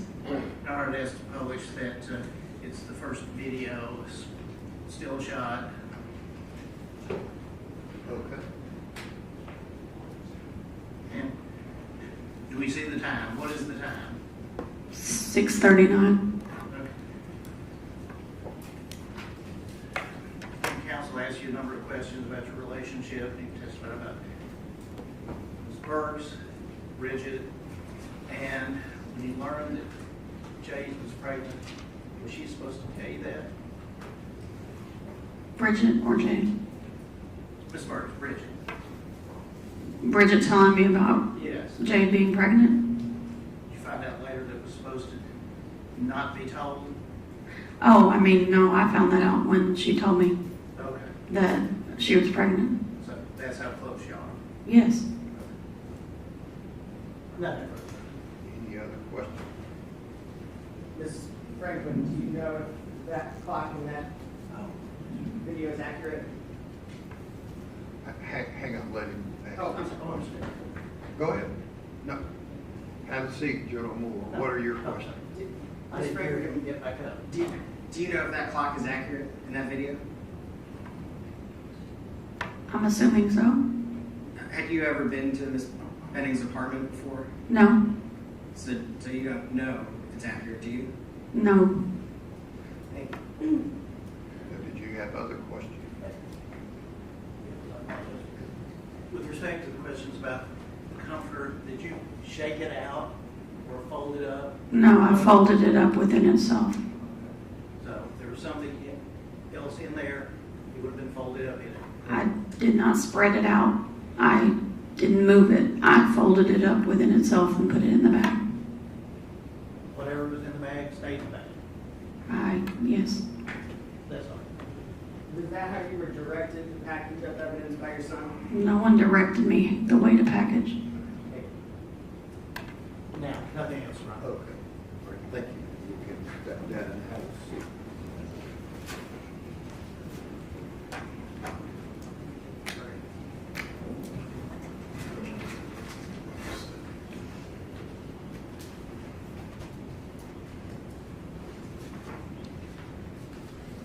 All right, let's go to the jury. If you'll step down the hallway, we'll take a short break.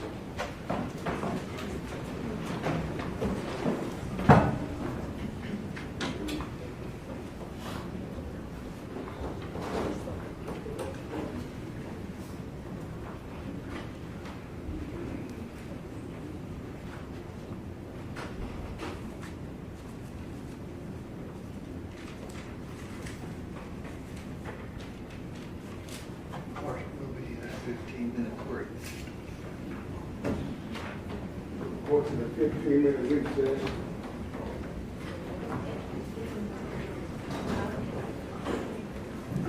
Did you indicate to any court staff that you were somehow Miss Rose's boss? No, sir. Or that she was going to be fired? No, sir. She would not be. She did. Did you tell anybody that if she came back tomorrow, she'd probably be fired? No, sir. I have the email exchange between she and I. I'm talking about to this gentleman. Oh, we talked on the phone this afternoon. I told him she was on call. No. You told him to re-subpoena. That's why I'm trying to inquire who wants her.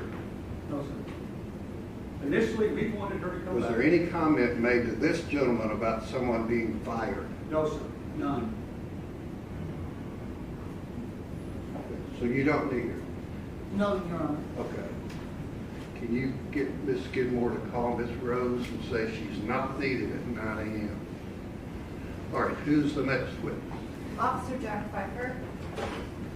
All right, let the jury step down.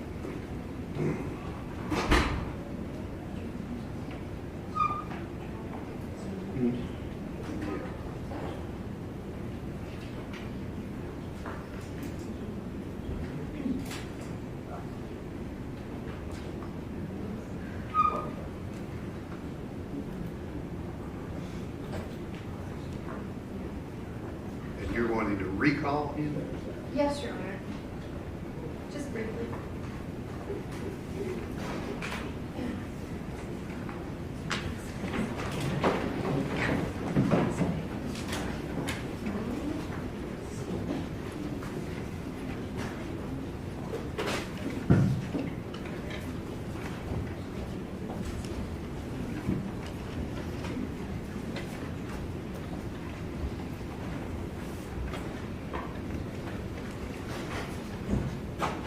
All right, officer, you'll step back.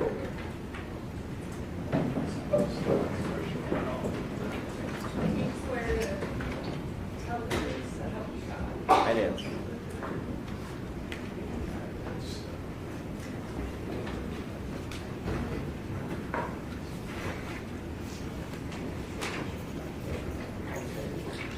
Officer Pfeiffer, have you reviewed your body-worn camera footage in preparation for testifying in the trial in this matter?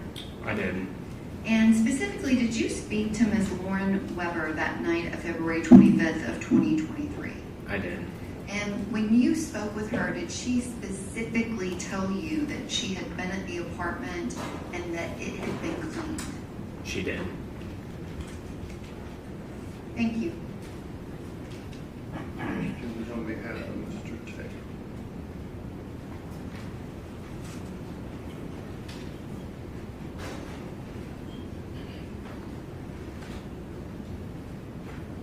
So you reviewed your body cam like today or last night, or how recently did you review it? I've reviewed it today and yesterday as well. So Miss Weber told you on the body cam that the apartment had been cleaned. Yes. She didn't indicate anything about the smell. She stated that he had cleaned the apartment. That he had cleaned the apartment.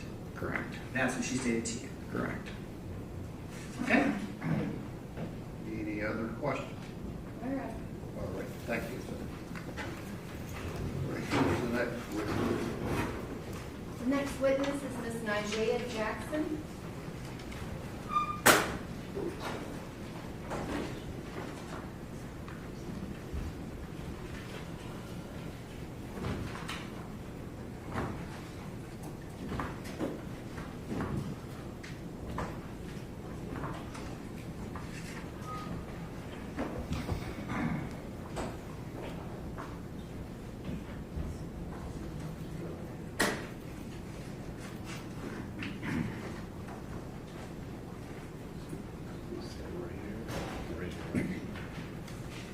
Do you swear the testimony you're about to give is the truth, so help you God? Yes.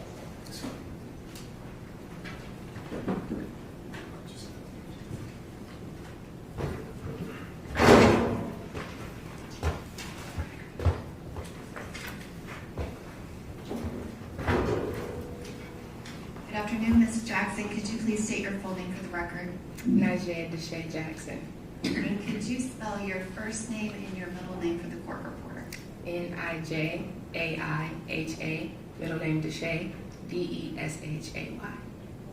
And where are you originally from, Ms. Jackson? Little Rock, Arkansas. And when you lived in Little Rock, Arkansas, at some point in your life, did you meet Miss Jade Benning? I did. And how old were you when you met Jade Benning? I was about 6 years old. Can you describe your friendship with Jade Benning? My friendship with Jade Benning was a friendship that I pray everyone gets to experience. Jade was my sister. She was a very loyal person, a very dependable person, and a friend that I never imagined to not have anymore. How long did you knew her since you were 6, but did you guys go to school together? Yes, we went to middle school, high school, and a little bit of college. And during that time, did you stay very close best friends? Yes. At some point, did y'all not live in the same place in Arkansas? Yes, we did not. There was a point when I lived in Fayetteville and she lived in Conway, Arkansas. Did you maintain that close friendship even when you didn't live in the same town? Yes. And can you describe Jade kind of growing up? What type of person was she? Jade was a very outgoing, charismatic, go with the flow type of girl. A girl that never met a stranger. She didn't care your socioeconomic background. She didn't care your gender, your race. She would meet anyone and become their friend the same day. And growing up with her, did you guys have a type of friendship where you shared even kind of secrets, stuff that you wouldn't tell other people? Yes. And in college, or I guess high school, did she play any sports? She was a cheerleader. Did you play any sports? I was a cheerleader. Was it a competition cheerleader squad? Yes, we did both competitive cheer and high school cheer. And when y'all were graduating from high school, what happened after that? What happened with you? I moved to Fayetteville to go to the University of Arkansas, and Jade went to University of Central Arkansas in Conway. And did she stay at that school? She did not. What did Jade end up doing before completing her degree that she started? She went to Brightwater Culinary School. And where is that culinary school at? In Bentonville, Arkansas. And was that something that she had talked to you about wanting to do? Yes, she did. It was we were trying to figure out what we wanted to do, and ultimately she was like, I think I want to go to culinary school. I was like, okay. And after she was in culinary school, when did you finish with your degree? In 2020. And what did you do after you graduated? I moved back to Little Rock, and I was a dental assistant. And what was your degree in? Biology. And after that time, I guess you worked as a dental assistant. Did you decide to go back to school? I did. When was that? In 2022. And where did you decide to go to school? Meharry Medical College. Can you describe what was going on with Jade kind of around that same time? Jade was a chef at Ernest. She was head chef and just chefing it up, doing all the things, running Ernest. And was she living here in Nashville? Yes. Can you describe what were your feelings about when you realized that you were going to be moving to Nashville? I was really excited because I knew I had a friend here and I wasn't alone anymore, and we would be able to reconnect since our departure when she moved to Nashville and I was still in Little Rock. And when did you relocate to Nashville, Tennessee? In August of 2022. And at that time, was Jade already living here? Yes. And once you moved here, did you talk to her kind of even more than you normally did? Yes, I did. Would you characterize it as almost daily? Yes. And at some point, after you moved here, how did you first hear about her dating Blaise Taylor? She told me she kind of met him a couple months prior to, and it was kind of just, small little conversations. And then when I moved here, she was telling me about this guy she had been seeing.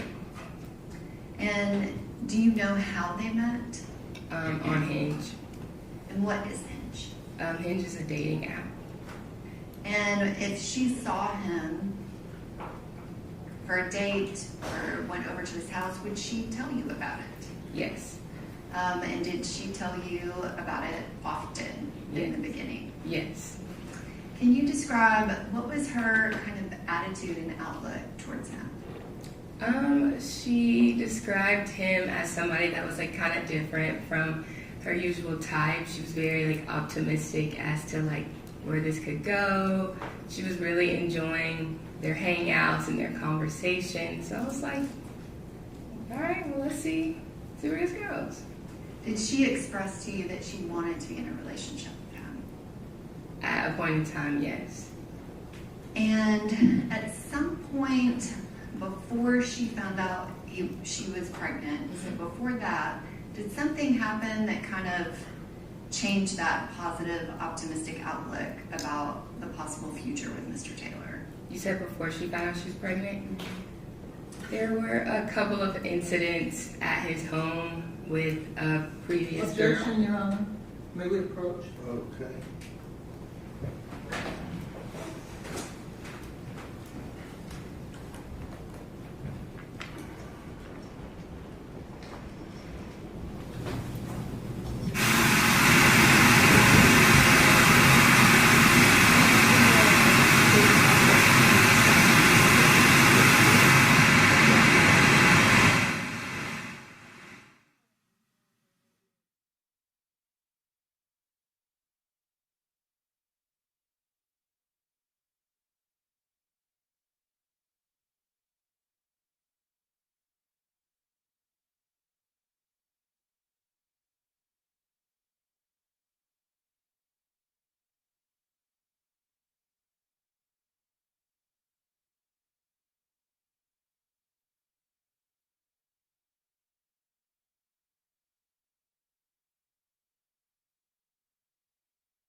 All right, go ahead.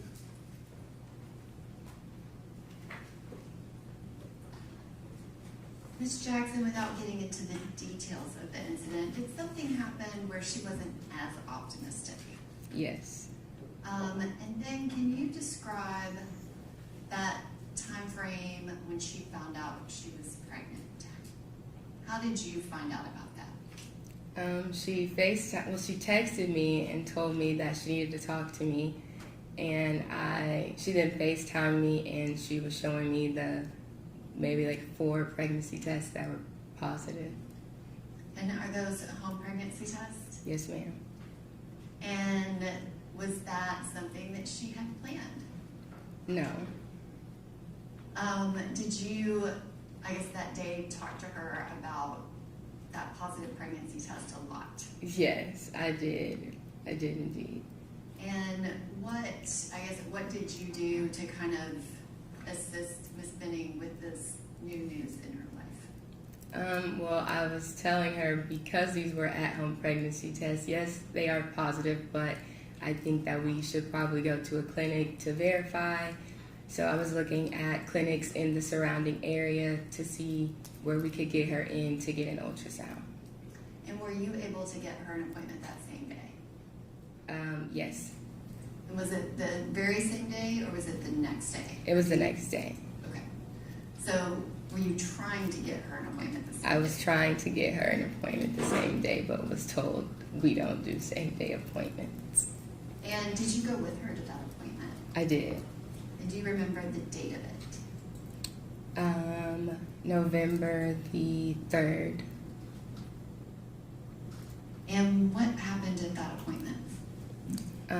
They took her back and did vitals, and then I was telling her, don't wait on me to get there so I can be with you for the ultrasound, because I wanted to hear the heartbeat with her. And did you make it?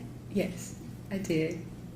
And I went to the back with her, and the nurse was asking her if she wanted to, well, I asked her if she wanted to hear the heartbeat, and the nurse kind of verified with her decision, and we heard the heartbeat.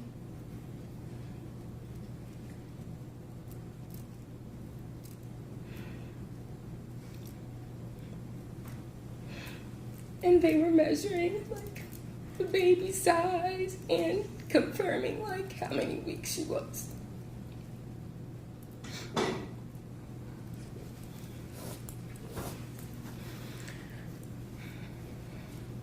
Ms. Jackson, were they able to tell Ms. Benning how many weeks pregnant she was? Yes. And was that something where you and her discussed kind of dates of when it would have happened? Yes. And when they gave you that information, did you know who would have been the father of that baby? Yes. And do you still have all of your text messages with Jade? I do.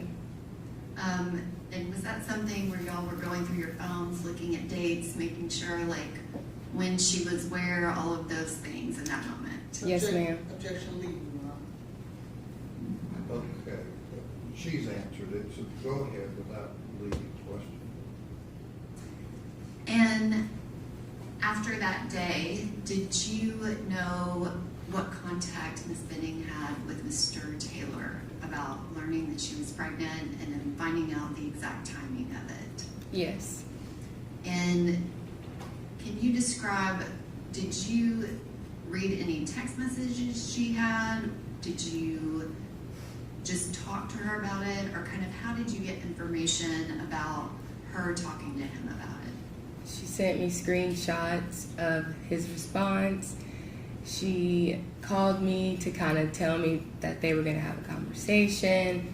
So I was pretty much in the loop from day one as to what was going on in her pregnancy. And can you describe, after she met with Mr. Taylor, what was her attitude after speaking with him?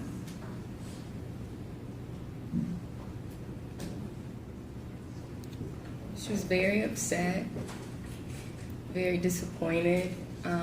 Obviously it wasn't planned, but I think the response that he gave her was not what she was not necessarily looking for, but hoping for, just in terms of a conversation. It seemed more so like he was just not really interested. Objection going into a hearsay response. No way she could know that without Jade's. Okay. She was not stating his words, Your Honor, which would be hearsay. She was She describing. described Ms. Benning. I mean, here, so go ahead.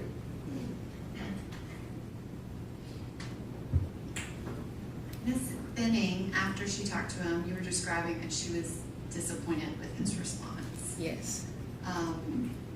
What was her outlook and attitude even after speaking with him and getting his response? I feel like Jade was still very hopeful. She was still like, you know what, like if this is how he's gonna act, then I'm just gonna kind of move forward with my life. Like she definitely had a positive outlook on the situation, although his response was very underwhelming. Did you have any involvement in the last message that Ms. Benning sent Mr. Taylor? I did. In November. And Yes. Can you describe that? She was pretty much like, she sent me a text that she was gonna send him, basically saying how she was feeling towards the situation, and she sent it to me, and I edited a little bit to kind of be more forward and for her to say what it was that she really wanted to say, and just kind of get her feelings out there regardless of what he was going to say or not. And did she share with you kind of proof that she sent that message to him? Yes. And did he respond? I don't remember. Okay. Would that have been close in time to that November 3rd appointment? Yes. After she sent that message, are you aware if they talked afterwards in November? Yes. And were they talking like on a regular basis, or what do you know about the communication that they had after she sent that text? The communication between the two of them was very one-sided. Based on the responses that I read, it kind of was in terms of Blaise not really wanting Jade to do certain things, and not like saying he was trying to persuade her not to have the baby, but his response was not in a collaborative effort with wanting to raise the child with her. And I guess, what was Jade doing about telling other people initially? She told you. Mm-hmm. Did she tell anyone else kind of in the beginning, just the first week? I believe she told her mom, her dad, and I think that's all I remember. Okay. What was your outlook when she told you that Mr. Taylor didn't want to be involved? What was your outlook, and what were you doing kind of with your relationship with Miss Benning? I told her that we're sisters at the end of the day. So if I have to be the baby's dad,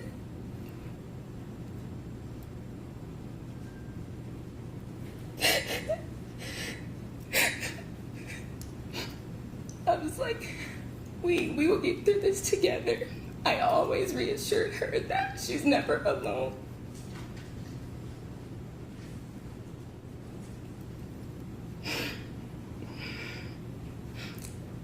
We were both living alone at that time, and her lease was coming to an end. And I was telling her, you know, if we need to live together, if I need to help you, then I will. I went to the appointment.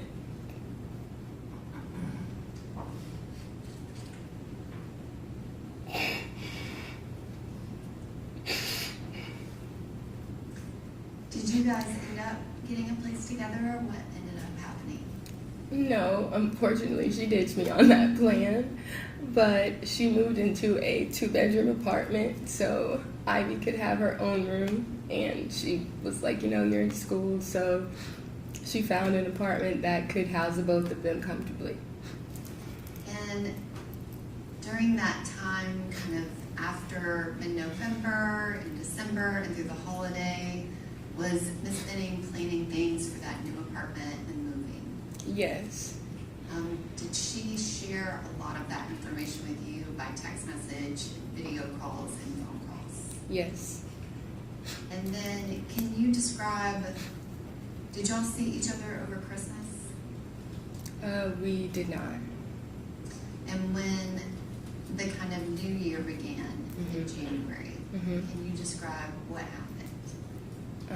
She got word from Blaise, and he reached out to her wanting to talk to her, and she was very optimistic about what was going to be said, and that is kind of the basis of that whenever the January 1st came around.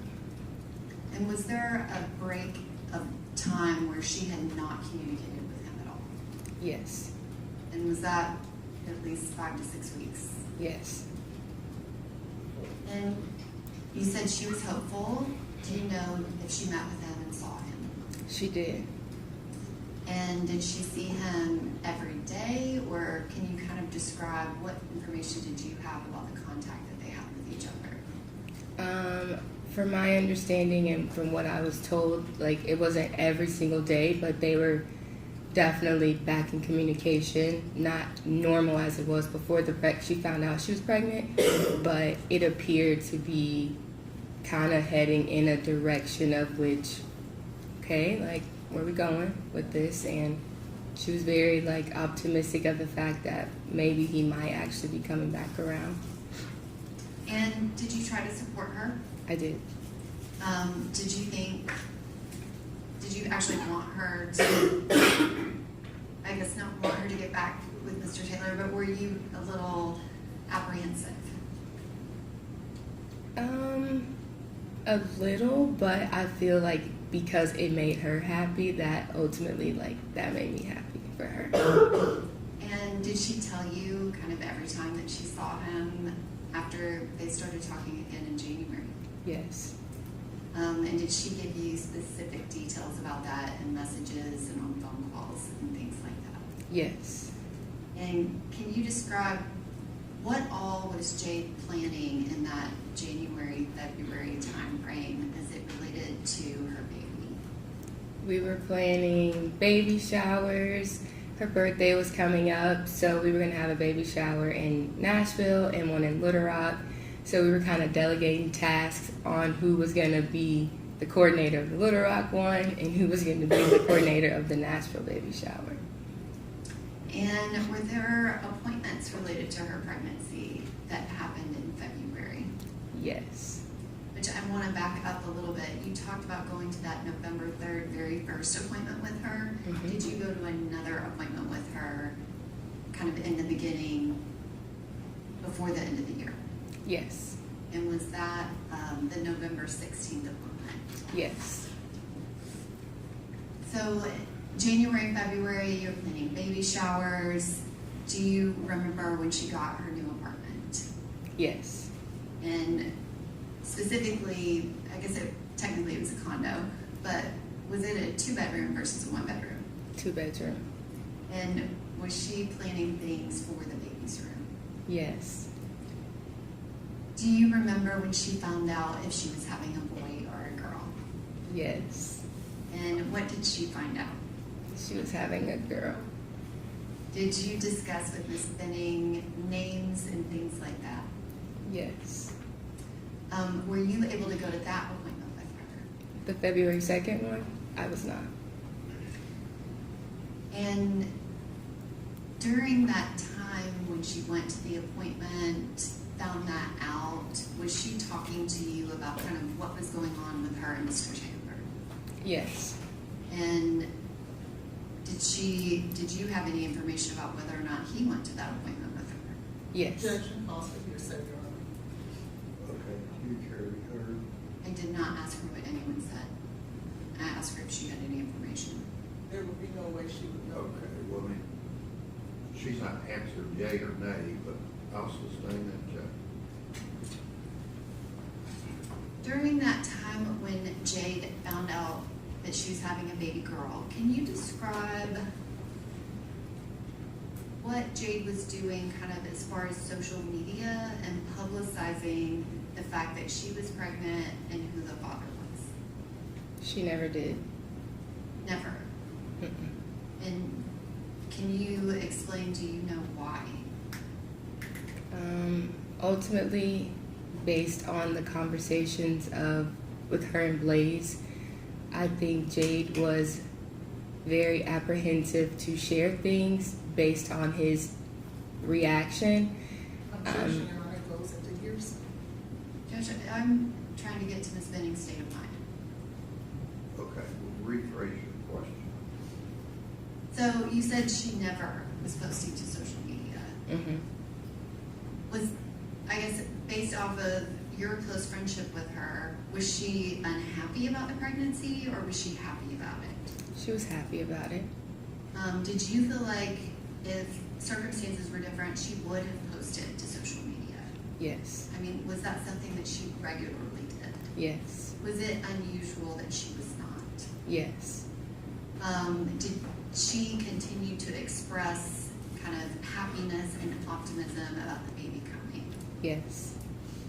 And Can you describe, did she have additional appointments in February that you were aware of? Yes.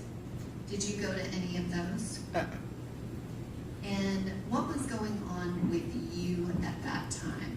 So we're kind of in February of 2023.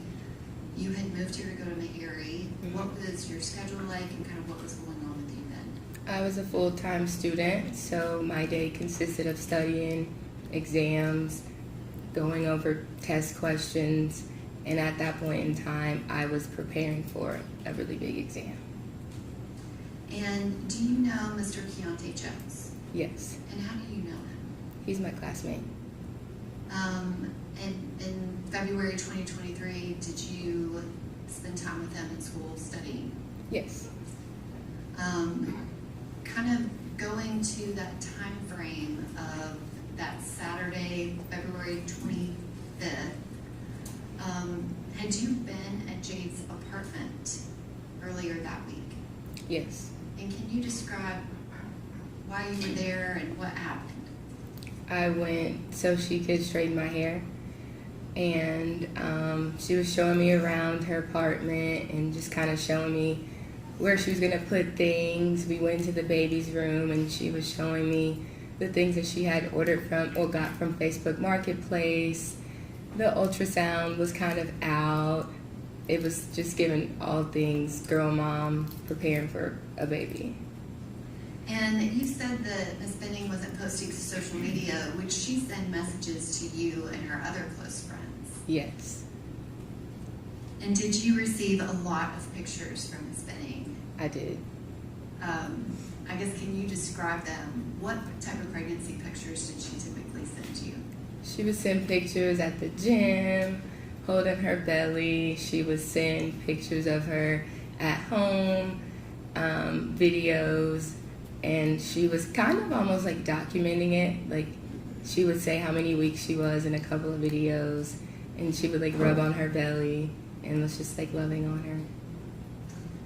And that Monday night, or not Monday night, but it was 2 days before this, so that Thursday night you said you went to her apartment, is that right? Yes. And y'all walked all around the apartment. And then on that Saturday, February 25th, can you describe what happened that day and kind of how you ended up being over there? That day I spent pretty much my entire day at school studying for an exam that I had on Monday. We were just there pretty much until like maybe 6:37, and Jade and I were texting, and she asked me if I had paint, and I was like, no, I don't. I was like, what are you doing with the paint? And she was telling me how she was gonna do a paint night with her and Blaise since they weren't able to hang out the weekend before, and she was saying that she was gonna cook dinner, and she asked me what she should cook, and I told her she should make chicken Alfredo. And is there a reason you suggested that? Personally, it's my favorite, and if she's gonna be cooking for somebody, I was like, you should, cook your best meal. And at some point, I guess, how did you end up going over there? It was a very spontaneous whim for me to go there. I was just hanging out with some friends after we were studying in front of campus, and they had ordered food that I didn't want, and so I was like, oh, I'll just go eat at Jade, like just get food from Jade's house. So I called her and I was like, hey, like, what y'all doing? I was like, I'm about to come by and get some food, and she was like, okay. And then I told her that Keontae was gonna come with me, and that's how I ended up over there. And were you planning on going over there and sitting down to eat, or what was the plan? I just planned on picking it up and leaving, saying hi and bye. I didn't plan on dining in with them. And on that February 25th of 2023, had you ever met Blaise Taylor? Not in person. And describe kind of how that happened. You were with Keontae, and y'all had been at school. Yes. Did you go straight to Jade's? And what did you do when you got there? When we got there, we said hi, and Jade started like packing up the food, and she like put the foil on it, put it in a bag, and kind of set it off to the side. And we were just like chit-chatting about what they were gonna paint, and we talked about like going to a concert, and we were laughing at the fact that I didn't know how to play spades. So that was pretty much like the basis of the conversation. And can you describe Jade's kind of kitchen area when you got there? Was there food out that they were eating, or kind of what was the setup at the point you got there? When I got there, the food was on the stove. It's kind of packaged. The canvases were kind of off to the side. The island was pretty clear. I didn't, and Jade had a glass of like a pink drink, and Blaise wasn't drinking anything. There was no cup in front of Blaise. And did you drink anything while you were there? I didn't drill. Was that something you brought with you? I did not. What was Mr. Taylor doing, and where was he at in the room? He was sitting beside Jade at the island, and he was engaging with some of the conversations, and he was just shuffling Uno cards the whole time. Was anybody playing Uno? No. But he was shuffling cards. Mm-hmm. And did Mr. Jones, did he interact with Mr. Taylor? Yeah, like ever so slightly. It was kind of like a conversation just in the kitchen. And do you know approximately how long y'all stayed? Probably like a little over 15 minutes, like 15 to 30 minutes. And during that time, did anything seem amiss to you? Nothing too alarming except the comment he made about his artwork that he was going to make, because the whole basis of this project was to make something for the baby's room. Hearsay. It's a statement by the defendant, Your Honor. Okay, I don't think she's gotten there yet, but do you want to ask about what? Yes. You said that he made a comment about the painting he was going to do. What was his comment? I had asked like what they were gonna paint, and Jade was like, "I'm gonna make something." Objection, hearsay. Do you care to be heard on? I think it's unnecessary, so no. I do think it goes to Jade's state of mind, Your Honor, but. All right, I'll over the objection. It goes into, was that comment from Mr. Taylor right after the discussion with the artwork with Ms. Benning? Yes. Okay, go ahead. What did Ms. Benning say she was planning on painting? She said that she was gonna paint something for the baby's room. She didn't know what yet, but she knew that's what she was gonna paint, something to hang in Ivy's room. And when I asked Blaise what he was gonna paint, he told me he was gonna paint a black hole. And I was like, a black hole? And he was like, yeah, I'm gonna call it midnight. The further you look, the deeper you'll go. And I was like, okay, But I was like, well, why don't we just add like a little bit of white to the, canvas to make it look a little lively. And that was kind of that. But it was a very dark demeanor about this painting after Jade said that she was going to make something for the baby's room. And were they actually painting while you were there? No. So this was discussions about what we're about to do? Yes. And was anything else amiss other than the comment that he made about the painting? Not that I can think of or remember. And did you get food? I did. And did y'all leave? We did. And after you left, did you communicate with Jade after you left? Yes. And you don't have to tell me what you said, but how did you communicate with her? I texted her. And did she respond? Yes. And did you have a couple of texts back and forth? Yes. And can you describe Jade's demeanor when you left? She seemed really happy, very excited to spend the rest of the night with Blaise and probably excited that I was leaving now. When you left, where did you go? To Keontae's house. And what did you do when you got there? I ate my chicken Alfredo. And were you planning on hanging out with Mr. Jones all night, or what was your kind of plan for that night? No, I just stopped by. We were just studying, got food. We were just like hanging out, and I was about to go home. And did you actually leave Mr. Jones's house? I did. Did you stop anywhere before you got home? Yes. And where did you stop? A gas station. And what, if anything, happened while you were there? I was pumping gas. And as I was walking back to my car, I get a phone call from Jade. And I answered it, and I was like, hello? Just normal. And she immediately starts saying, what did you do?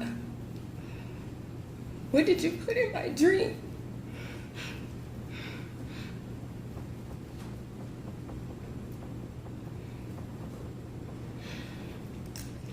Then I heard her say, Blaise, you're scaring me. And he was like, you're scaring me. And she was like, I know you put something in my drink.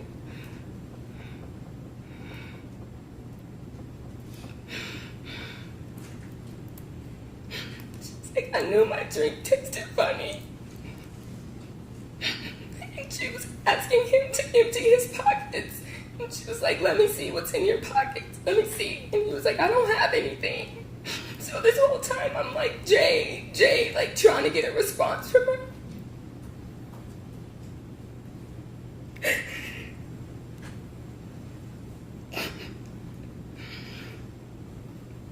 So because I didn't get a response from her, I texted her and I was like, are you talking to me? What's going on?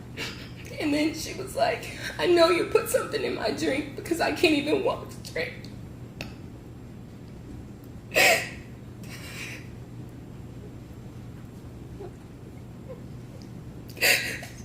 She was saying that she couldn't feel her legs.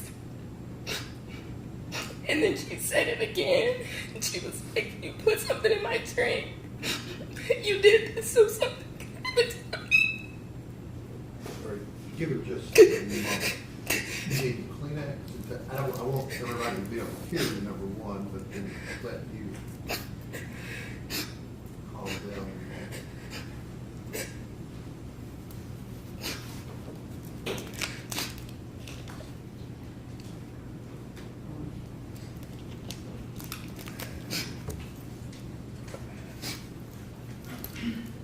Okay. Can you repeat the last thing that you heard Jade say? She said that you did this so something could happen to the baby. Did she say anything else? She was saying I'm about to feel like I'm about to pass out. And then like towards the end of the conversation, she was like, is key. And then nothing else. Like what?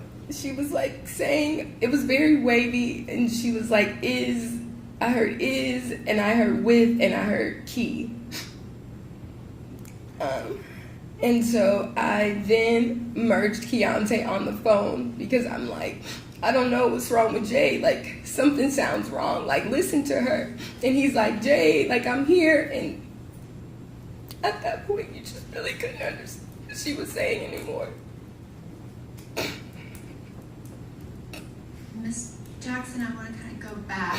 At the beginning of the call, when you could understand Jade, can you describe, based off of your experience, how did she sound?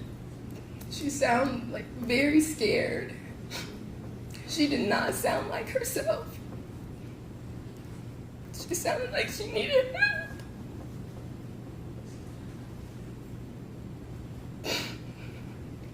Did you say she sounded like she needed help? Yes. When she was saying the things that you just testified to, did she say some of those phrases more than once? Yes. And you said at the beginning, she said, Blaise, you're scaring me. Yes. And you heard him respond. Did he respond to any of the other phrases that she was saying to him? The only thing he responded to was when she said that he was scaring her. He then said, like, you're scaring me. And then when he was asking her if she had when she was asking if he had anything in his pockets and for him to show her, he was like, I don't have anything. And that was kind of all he said. So you could hear him on that call? Yes. And that's all he said during that whole time that Jade made all of those statements, that she couldn't feel her legs, and she's asking him, what's in your hand? Show me your pockets. What did you put in my drink? I knew my drink tasted funny. He did not provide a response to any of that. No. And can you describe that call is a 6-minute and 9-second call? Kind of at what point, is it just at the end, those last few words that you really couldn't understand her? Yes. And you said you heard her say kind of 3 words. What were those again? I heard is, I heard with, and I heard key. And did you try to connect that to what that could possibly mean? Yes. I didn't understand what she was saying, but because she sounded so scared and Keontae was just there, we all call him Key. So I was like, okay, like, she's obviously scared, like, she needs him to help her because she's with another man and Keontae is a man. So when I added him on the phone, he's talking to her, and is she responding at all? no. At any time did you think that Jade Benning was saying those phrases to you? No. And you heard Mr. Taylor respond, and you heard her say too, Blaise, you're scaring me. Yes. How did that call end? The phone hung up. Did you hang up? No. At any point did Mr. Taylor say anything to you? No. And what did you do after that line got cut? I called back. Did you call back more than once? Yes. At some point, and you're calling back Ms. Benning's phone, is that correct? Correct. Did you have Blaise Taylor's phone to call him? No. At some point, was her phone answered? Yes. And who answered it when you called back? Blaise. And can you describe what was said in that phone call? I answered the phone, and he answered the phone, and I was like, Blaise, like, what's going on? What's going on? Like, FaceTime me. Like, let me see her. And he doesn't FaceTime me, but he tells me that he's about to call 911. Did you ask him several times to FaceTime you? Yes. And you said that you asked him what was going on. Did he answer you? He just kept saying, I don't know. I don't know. Do you remember him saying anything else on that call? There was a point where he asked me if she had an EpiPen. Did that make any sense to you? Not at all. Did Jade have any allergies? Not to my knowledge. And at that moment, can you describe, do you know what's actually going on with Jade? No. So what do you do? After Blaise tells me that he's calling 911, he's like, I gotta go, like, I'm calling 911, the phone disconnects again. That was not on me. and then I called Jade's mother. And Ms. Jackson, do you remember, was Keontae Jones on that second call? Do you remember that specifically? And when I say second call, the call where you called her and Blaise Taylor answered. Yes. And do you remember if Keontae said anything to him or if he said anything back? He was asking him, what did he do? And you said that call got disconnected, but not by you. Yes. And then you immediately called Jade Benning's mother. Yes. And were you still at the gas station, or what were you doing? I was on the interstate trying to get to Jade's apartment. And did you make it to Jade's apartment? Yes. And can you describe when you got there, what was going on?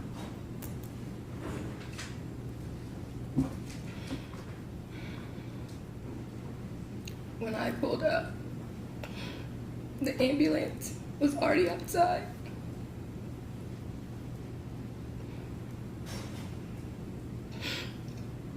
Jade was already in the truck. Her head was to the side. And they were doing CPR. So I'm still on the phone with Bridget at this point, and I'm trying to give her something, but I can't see her face. She's just really pale. She still has on the pajamas that she was wearing when I left. And Blaise is going back and forth, and I'm just like, what happened? What happened? And then the EMT comes around and tells me that we all need to go to Vanderbilt. Could you tell if Jade Benning was conscious? No. Did she look conscious? No. And you said that you saw Mr. Taylor going back and forth. Can you describe what was his demeanor like when you saw him by the ambulance outside? It was just like very anxious, kind of panicky, but he couldn't answer. He couldn't tell me what was going on, what was said. Like, I had no idea what he even called 911 and said at this point in time. And when they tell us to leave, then we both leave and meet them at the ER. So he didn't tell you anything that happened? No. After you left? No. And do you drive to the ER? Yes. Do you see him again? Yes. And can you describe that? I see him again in the parking lot when we get to the ER, and when we walk into checking in at the hospital. Again, I'm still on the phone with Jade's mom, and we go to the check-in, and they're asking, who are we here to see? I say Jade Benning, and they ask what's her date of birth.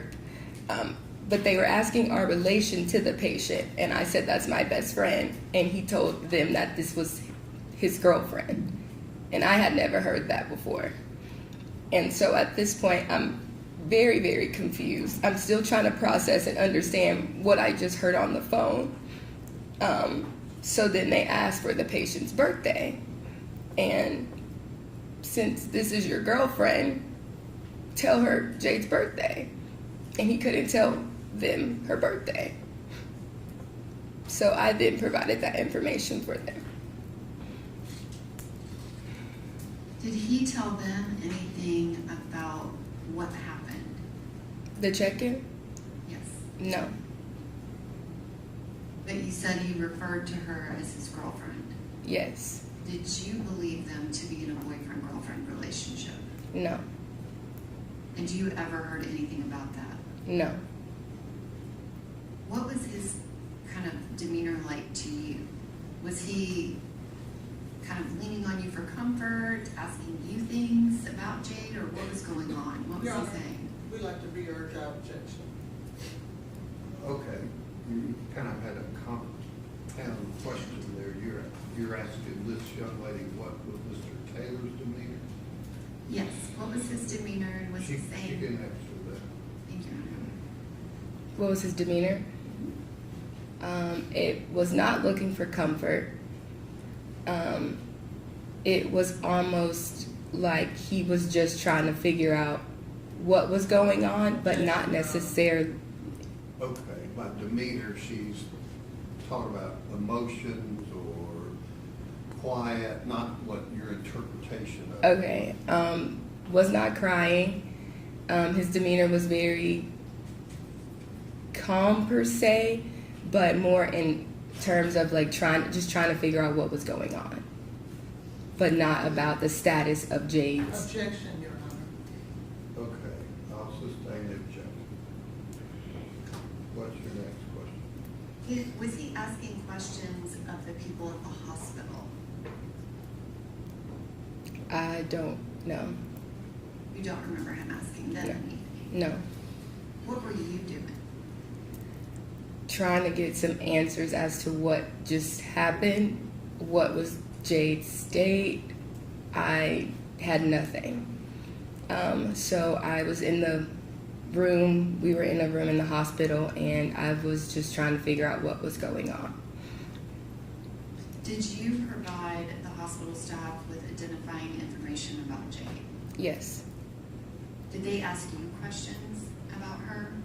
Yes. And did you provide them with information about kind of her pregnancy and things like that? Yes. And you said that you were in a room with Mr. Taylor. Mm-hmm. Was there anybody else in that room? Not at that time. And did you speak to him again? Yes. And kind of what were you saying and what was his response? I was asking him what was going on, like what happened. He kind of wasn't really giving me anything. He kind of explained a little bit like that she just didn't feel good. And at this point, Keontae then calls again and he's asking what's going on. And I'm obviously very flustered and upset. And Keontae then asks to speak to Blaise. And did you give the phone to Keontae? Yes. Well, to Blaise. Can you describe, you said that Mr. Taylor said that Ms. Benning wasn't feeling well. Mm-hmm. Do you remember anything specific he said about that? He said that she felt woozy. He said that she felt woozy and needed to lie down. And that term woozy, was that something that was familiar to you? No. Is that something that Jade had she ever used that word? No. Did he say anything else about what happened? He said that they danced, that they ate, they played games, and then they painted, and then she felt woozy and she needed to lie down, and that she threw up. At what point, kind of in the progression of events that night, did he say that she threw up? When other hospital staff came in and they were basically asking both of us kind of what happened from each of our perspectives, and when he's explaining it to someone, he then adds that in there. But I had known that she had thrown up prior to that statement. Was that the first time you ever heard him say that? Yes. And is it fair to say you had asked him a multitude of times what happened? Yes. And so you're present when he's telling the hospital staff about what happened? Yes. Does he ever tell them what you heard Jade say to him on that phone call? No. At some point, did you tell him? I did. And was he there when you told him? Yes. What, if anything, did he say when you told them what Jade said to you? He started talking over me and then says, "You act like you care about her more than I do, and that's the mother of my child." Can you explain what did that statement mean to you based off of what you knew? Can you ask that one more time? That statement, was that a normal statement or an unusual statement? Unusual. I'm going to object object. She's already stated she doesn't know Mr. Taylor. This was the first time she met him. Okay. Do you want to rephrase your question? Because I know that I understood that. Had you ever heard him say that before? No. Did you find that to be, I guess, can you describe, what did you think when he said that? Objection irrelevant. Care to be heard on the relevance? Yes, Your Honor. I think the context of their relationship, his state of mind, I think that it's relevant But you're to asking the her answer. to interpret that. I'll sustain the objection. What did you do at that point? At that point, I tried to stay away from him as much as I could because that upset me. Why did it upset you? Because she's my best friend, and that didn't matter about the relationship. Like, we should be focusing on her health and the baby's health, not about who was closer to her in that moment. Did you tell multiple people at the hospital about what Jade said on that phone call to him? Yes. And at some point, did police officers arrive? Yes. And did you speak with them? Yes. And did you speak with multiple officers? Yes. Did you tell them about the phone call? Yes. And at some point, did a detective show up? Yes. And did you meet with him? Yes. And was that separate from Mr. Taylor? Yes. And did you give him a statement about everything that Jade said to him on that call that you heard? Yes. And at some point that night, did you leave the hospital? Yes. And can you describe, when did you do that? Maybe around like 2 a.m.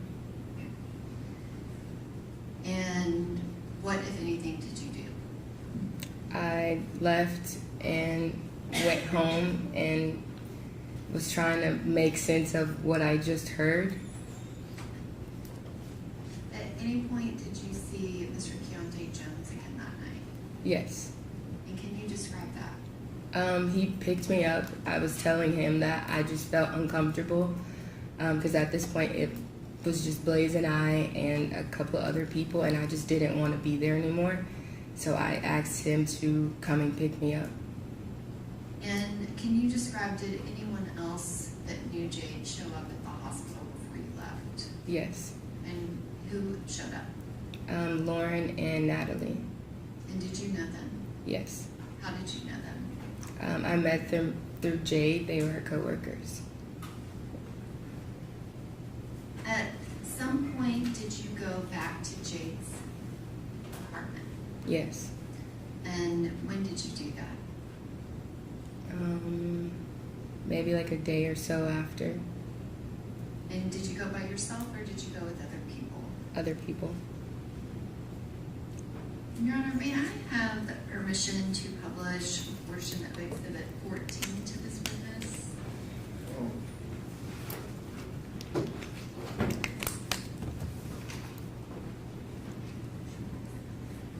Spoke off of your computer? Yes, Or sir. the, okay.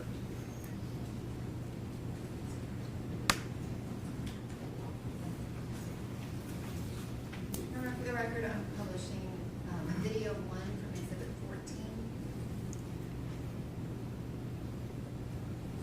Ms. Jackson, do you recognize what's shown in this video? Yes.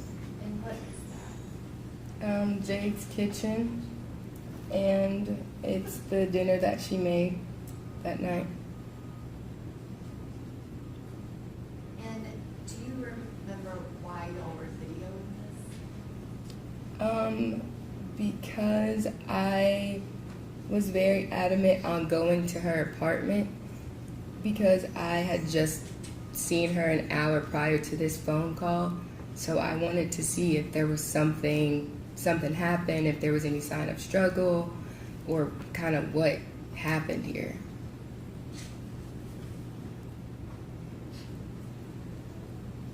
And this video, is that exactly the way that it looked when you left? No.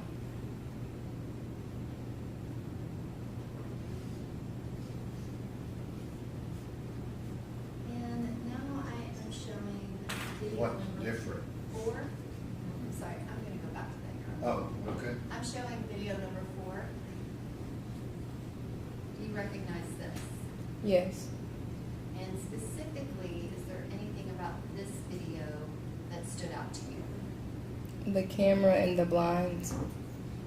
And explain what you mean by that. Every time that I've been at Jade's apartment, that white camera has been in her kitchen area.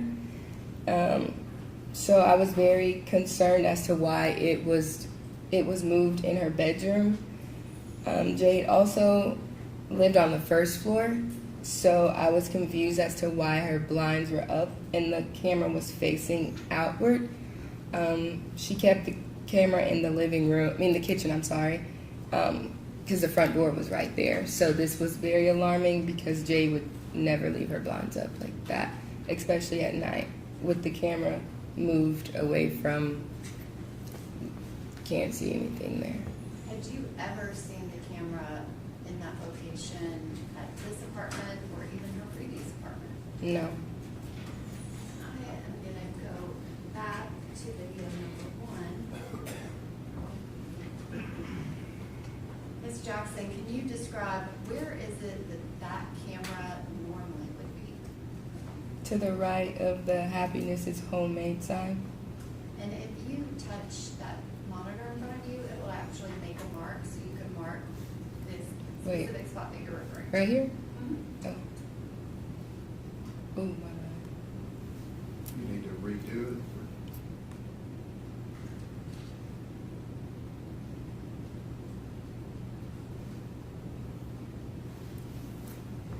Is that where it was when you had been there earlier?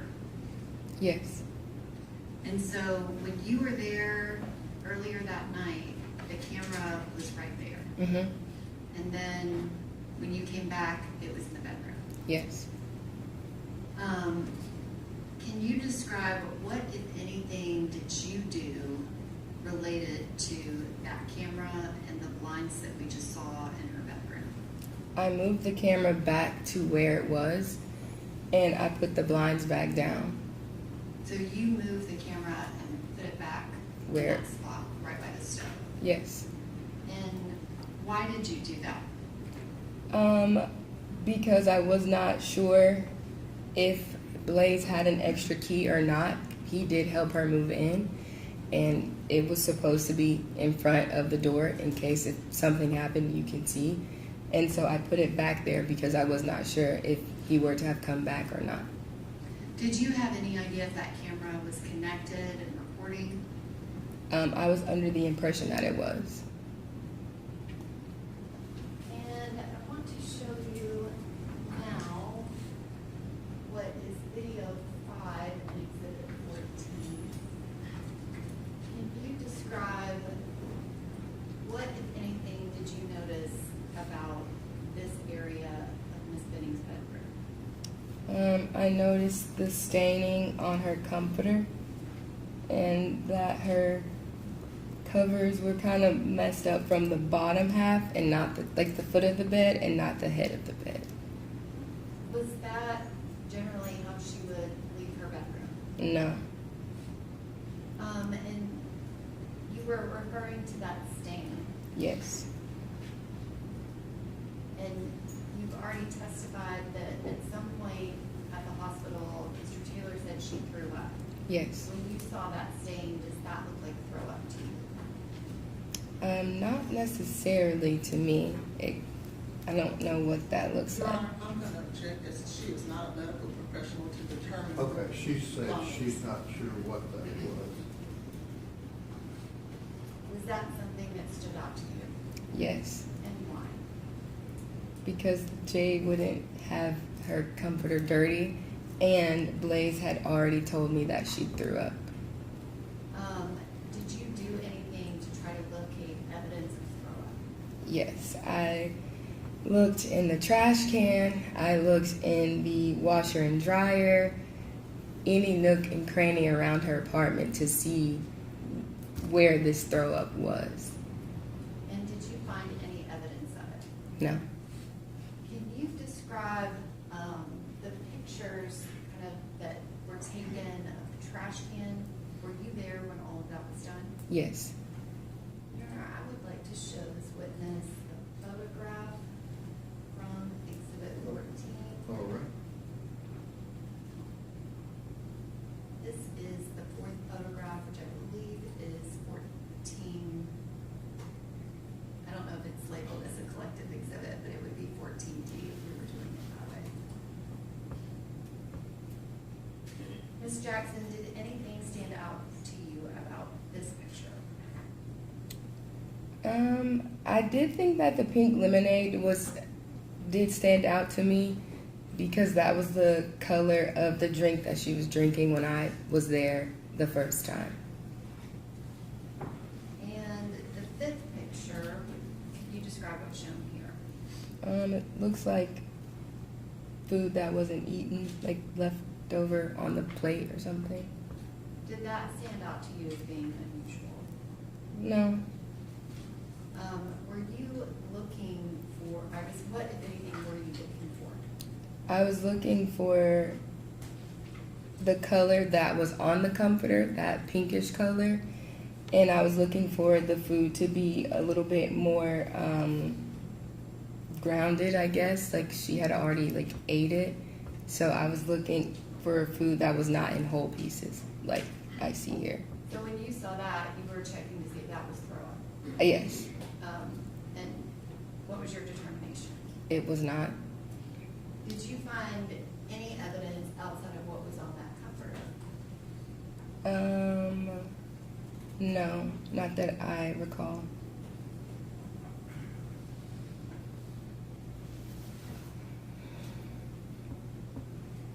And were you there when that comforter was bagged up? Yes. Did anybody touch it with anything other than gloved hands to put it in that bag? No. And can you, I want to kind of go back. That was, I guess, a day after. Can you describe at the hospital? Did you go back to the hospital? Yes. And who, if anybody, was there in those days that followed? All of our family and friends. And can you describe, are you close with Miss Benning's family? Yes. And describe your relationship with her mother, Bridget. She's like a second mom to me. So we kind of just leaned on each other that whole week, trying to understand something that didn't make sense. And did Mr. Jones come back to the hospital? Yes. And were you there on March 6th? Yes.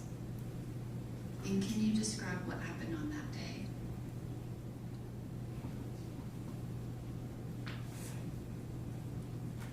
I went to Dollar Tree.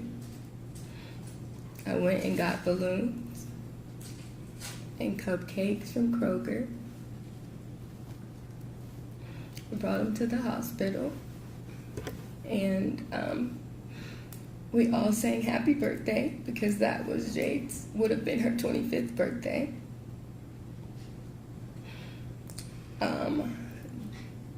They told us that she was brain dead that day. There was no active brain activity. And ultimately, Jade died on her, what would have been her 25th birthday.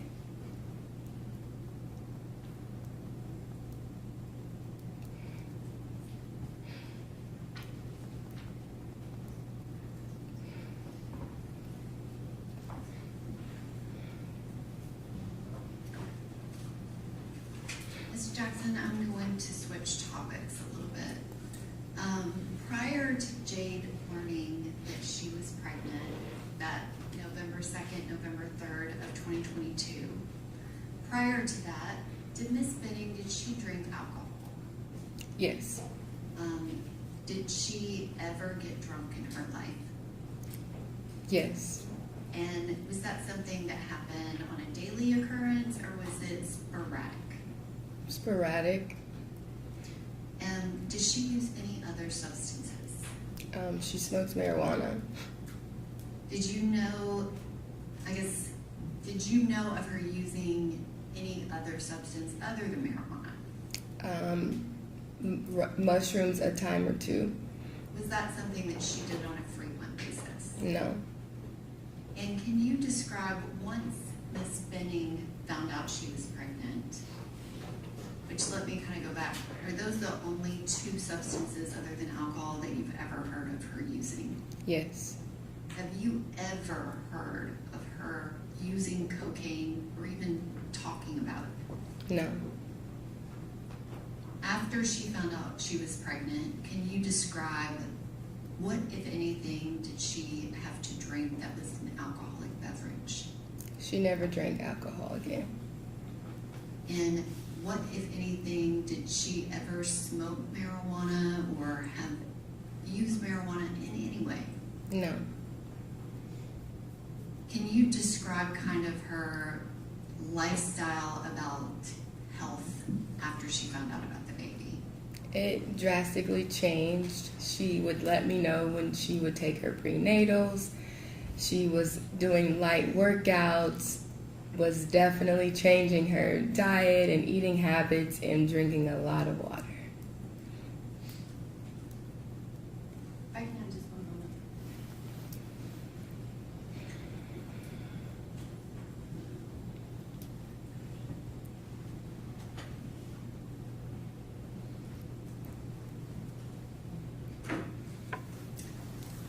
Thank you, Ms. Jackson. I don't have any other questions. Questions on behalf of Mr. Taylor? Yes, Your Honor. It's going to be pretty lengthy. Okay, I checked with the jury about staying longer tonight, and they're okay. I could just have a minute. Okay.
Just 2 more seconds, please.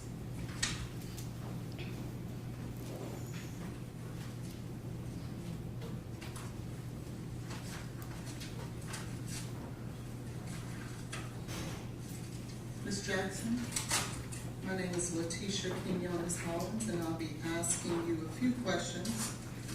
Well, a lot of questions. At any time you don't understand something, let me know, and I'll do my best to rephrase, okay? You said you met Jade when you were 6 years old. You guys at some point went to the same middle school and high school, right? You were very close. Correct.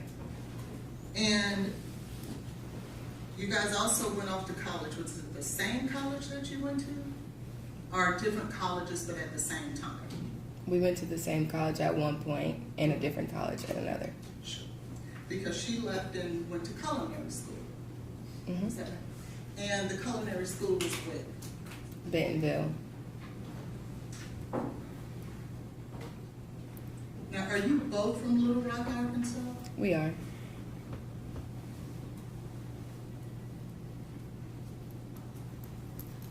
Do you know an Arion Curtis, who now may be Arion Jordan? I do. Is she also from Little Rock, Arkansas? I believe so. And do you know Apple Denny? I know of her. Have you ever met her before? Objection, Your Honor, to relevance. I would just have a little leeway. Okay, you ever met her? Yes. All right, good. Now, at some point, Jade moved to Nashville, correct? Correct. And do you know about when she moved to Nashville? I don't know exactly when. Probably like 2020, early 2022, maybe. Early 2022? Okay. And when she moved to Nashville in early 22, you were where? In Little Rock. Were you guys speaking during that time? Yes. How often? Maybe like every couple days or maybe once a week. Okay. But significant, you were talking. Yep. And then at some point, you moved to Nashville. Correct. When did you move to Nashville? In August of 2022.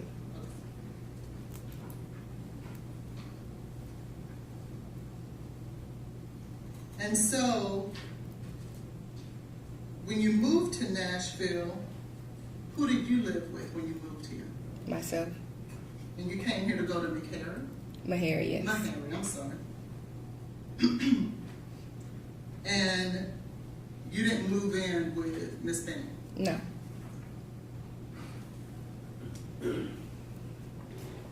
Now, when you moved here, how often did the two of you get together? It would just depends on when our schedules would align. Okay. So what would that be? Maybe once a week, twice a week. So once or twice a week? Maybe, yes. And what are some of the things that the two of you would do when you got together? Objection, Your Honor, to the relevance. Your Honor, this witness testified that the basis of a lot of her testimony today. Okay, what would y'all do when you hung out? Go eat dinner, go walk, just all kinds of fun stuff that best friends would do. Okay, would you smoke marijuana together? Yes. Objection, Your Honor, to the relevance. All right, it's been mentioned, so she's answered it. Go ahead. Thank you. Would you drink together? Yes. And would she opt, or at least at some point, would she suggest that you do mushrooms together? No. No? She didn't suggest. Did she ask you to do mushrooms with her? Maybe. I don't recall. Now, would a text message between you and Jade help refresh your memory? Yes. Yes, sir.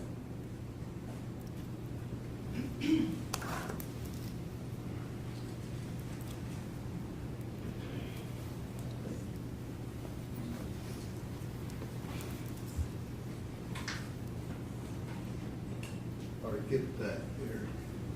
Sorry? He's gonna get that. Oh, okay. Let me make sure it's the right one.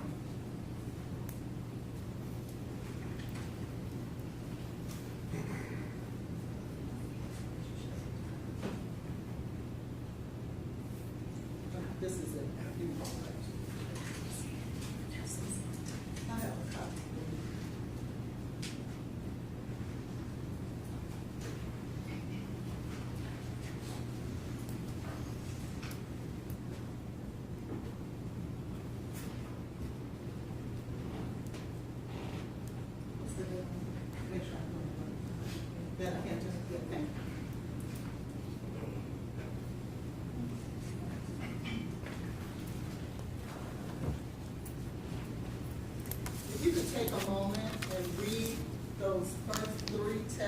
yourself and let me know when you're done. Or maybe go down 4 texts.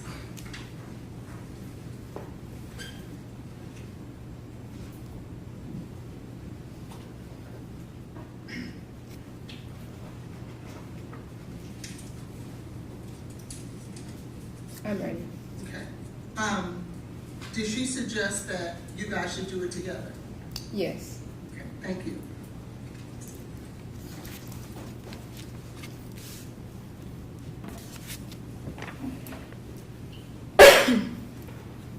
Now, you would oftentimes, would you not, reach out to Ms. Benning and ask her to help you secure drugs, wouldn't you? Marijuana. Adderall as well, correct? Mm-hmm. Okay, so more than marijuana. Okay. Yes. And you did that more than Objection, once. Your Honor, to the relevance, may we approach? Okay.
Ms. Jackson, do you remember a time when, around October the 3rd of 2022, when Ms. Benning was traveling somewhere in California? You remember that? Yes. And do you remember you guys were having a text message conversation? Yes. And in that text message, Ms. Benning starts off the conversation saying, "Edible kicked my ass." Do you remember her saying that to you? Can I please see it? You may.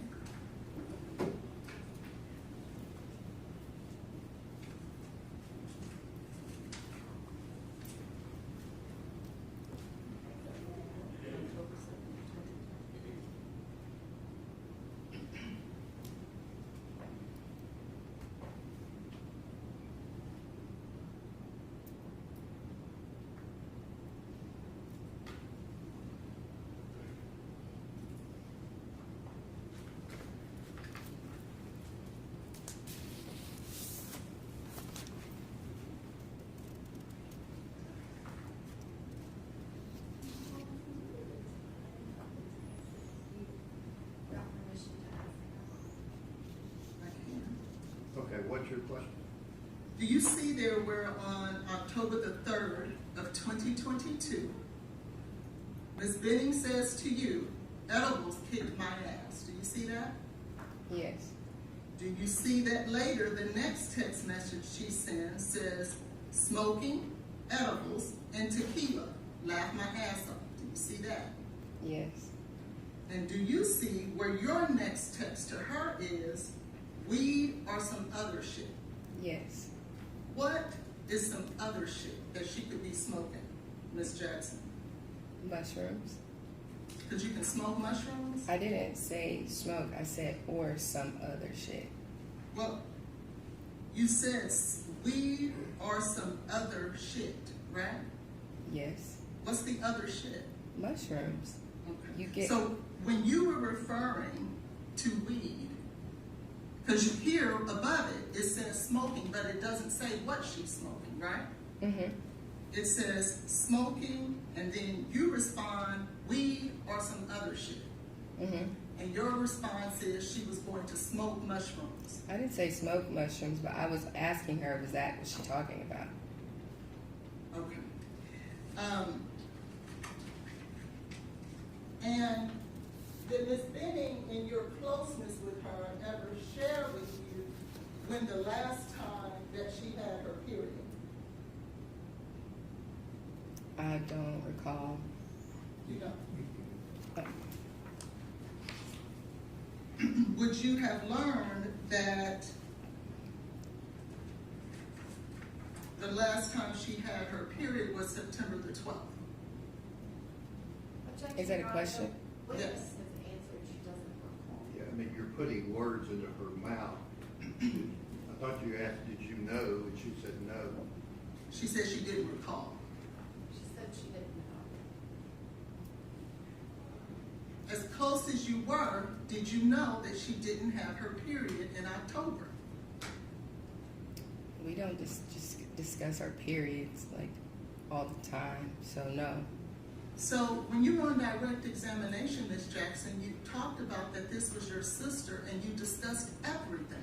Isn't that what you said? We do. But you don't discuss your periods. I did not. Now, but didn't you, isn't it true that you and Ms. Benning was trying to calculate who was the father of this child? Mm-hmm. You wouldn't discuss the last time she had her period if you're trying to calculate when was the last time who was the father of the child? I don't recall talking about a period. Well, how would you figure out who was the father? Objection, Your Honor. She's answered this question. Right, well, she's I'm asking objecting to another the question. relevance of the line of questioning. When the witness What's your says she next doesn't question? know. How can you discuss and try to determine who's the father of the child if you don't discuss when was the last time she had her period? Based on the how far along she was in her pregnancy. Well, how would you know how far along she was if she doesn't go to the doctor? She did. But you were talking about that before she went to the doctor. We were at the doctor talking about that. So when you were talking about it, you would have to figure out the last time she had her cycle and who she was having sex with. Okay. You can't tell her what she did or didn't know. I mean, just ask a question. Now, was there not a time that Ms. Benning would infuse the food that she cooked with marijuana? Objection, Your Honor, to relevance. We've already had that discussion with other witnesses, so did you know anything about that? I did. You said you did know? Mm-hmm. And she would do that, would she not? She has before. Thank you. Now, when you were discussing who the father was of this baby, there was another gentleman that was in the running. Was that true? Yes. And who was that? His name was Des. Okay. And at the time that you guys were making this discussion, or having this discussion, this was a time that she was in fact pregnant, correct? I'm sorry, could you repeat your question? This was That a time. was the discussion with Ms. Benning about Des after you knew she was pregnant. Yes. And in that same conversation, you were asking, and she was talking about the mushrooms, and you were asking her to ask Des. Objection, Your Honor, to the hearsay. What is your question? This was a discussion they were having together. Well, it still may be hearsay, but what is your question? You guys were discussing drugs then too, were you not? Objection, Your Honor, to the hearsay. Do you care to be heard? Yes, there was a conversation that she was a part of. This is what she was saying with Miss Benning. And it goes to Miss Benning's state of What mind. hearsay exception is It goes to Miss Benning's state of mind as it relates to drugs. This is a drug overdose. Mr. Taylor has to be able to put on a defensive theory.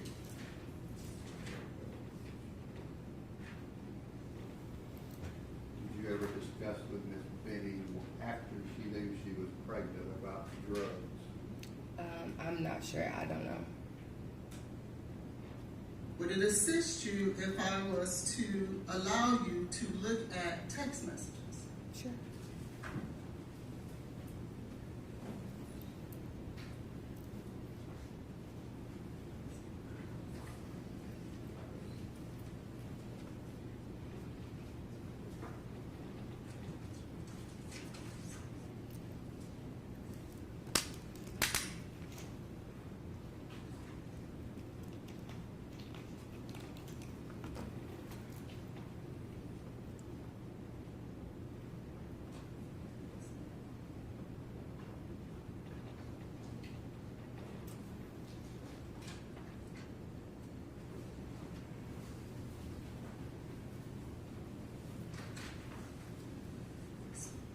When text, what time frame text do you want to ask about? It is 10:29, Your Honor, and 11:02. Sorry. I'm sorry, I gave him the 10:29 and 11:02. Let me just give you. See if there's multiple copies of that. This is 11:02. I'm going to give you a copy of all of them so you can have them ahead of time.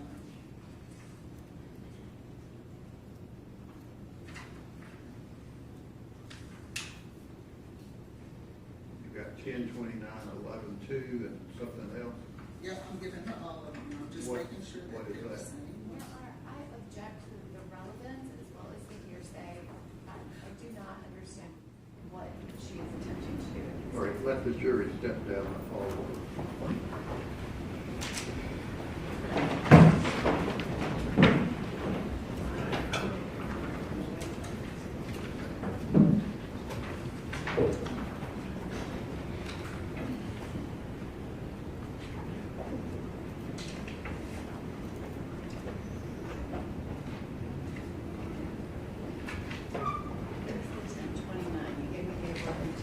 I gave her both copies of it. How many texts are you wanting to show this young lady? I'm trying to get them all to her at How one many time. are you wanting to show? About 8, Your Honor. All right, let me have copies of them. Let me have copies of them.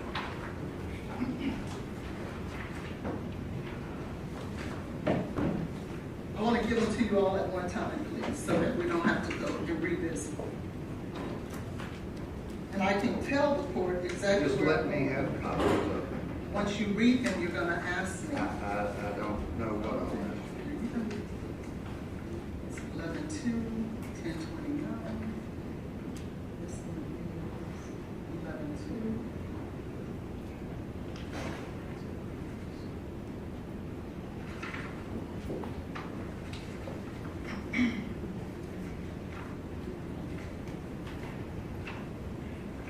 There's another one for 11-2. There's another one for 11-2. There's another one for 11-2.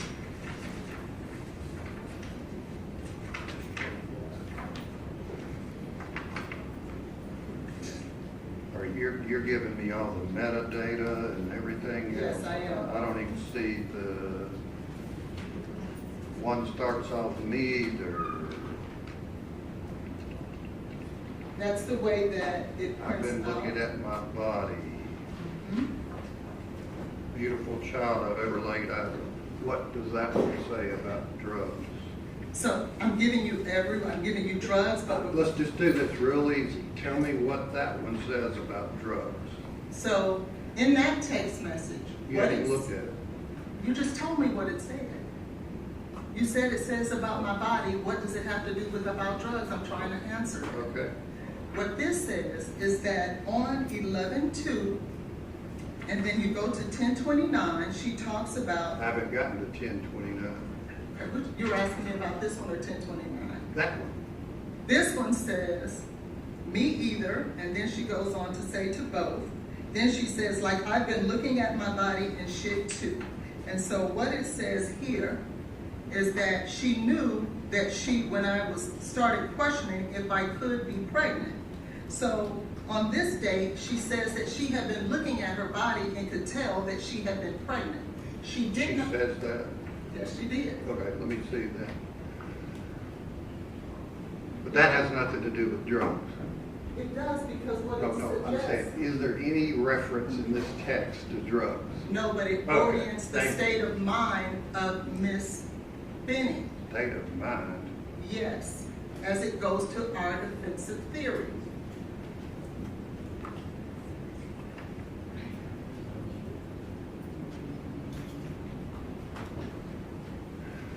Does the state have decent copies of what the messages are back and forth? I can. This is make like that. reading a dictionary. I agree. Yeah, I'm not sure why they're putting it in that format. It's the way that we did it. I can only print out the way the metadata is given to me. Like I've been looking at my body, okay? So that's what you say on that. Next one I'm looking at is 11/2 at 1:50 p.m. You need to find out ASAP.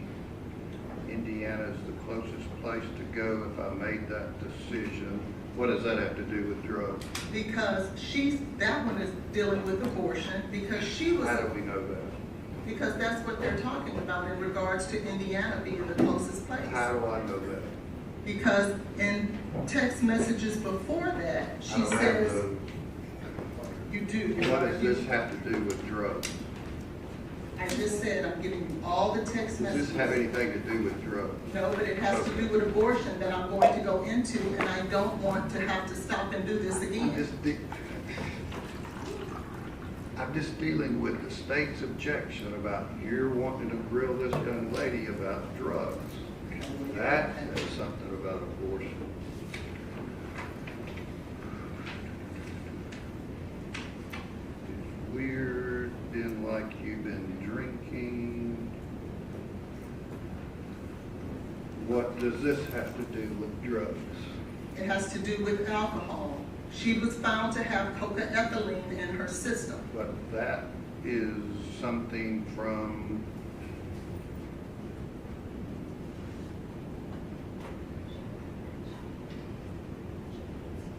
where's the answer to from Miss Jackson, but like you've been drinking? Ms. Jackson just testified that she is Where's very... the answer of this from the text? It doesn't have to be an answer. That's her statement to Ms. Benning. Objection to the hearsay. It's not hearsay. She's right here. I can ask her if Talking she about said Miss it. Benning's statements are hearsay. That's not Ms. Benning's statement. If I can at least allow me to explain to the court what it is that I'm trying to do, why I provided you with all the text messages that you asked for. Okay. Well, some of them I didn't ask for.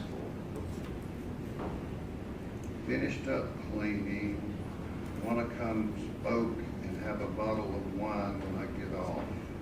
That's from Miss Jackson. That's 10:29. So you want to ask Miss Jackson if Miss Benning came over and had a bottle of wine? I do. And smoked. Where does it say smoke? Do you want to smoke and have a bottle of wine? Want to come S-P-O-K-E. You think that's a misspelling? Can I see it?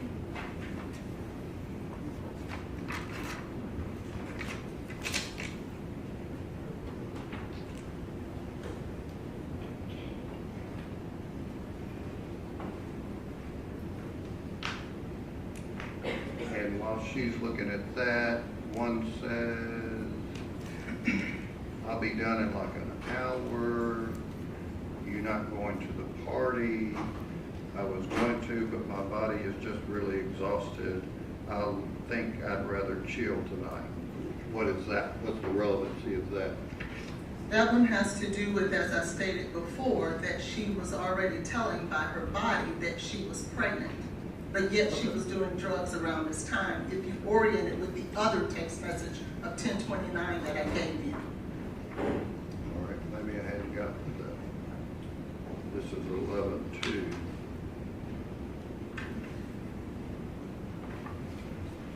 The 10:29 one says she's doing drugs.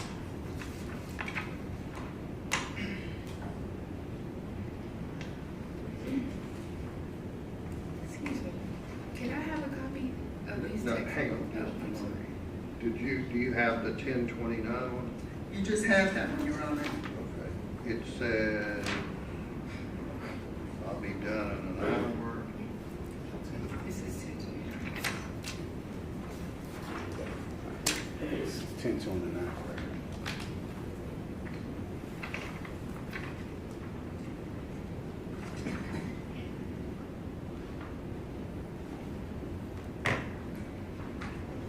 Okay, and after you've looked at this, is that a typo on your part? Probably, yes. Okay, so you would say you're texting Miss Benning about wanting to smoke and have a bottle of wine? On 10:29, yes. Did she come over and do that? I don't remember. Okay. All right, we can do that. That. You've already asked about that.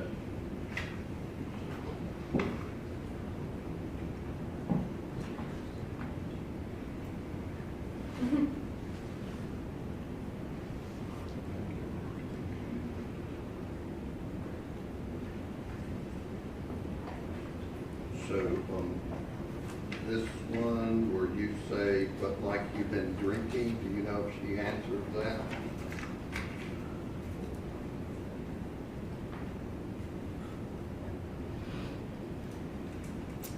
If I may, Your Honor, that's Ms. Jackson's observation of Ms. Benning. In a text? Yes, in a text. How's she observing her in a text? She is finding out that she was pregnant. Ms. Jackson's response is like, you've been drinking. I don't see that. I don't see that. Yeah, it's hard to. And if she feels like that's not what it means, that's what she could tell the jury.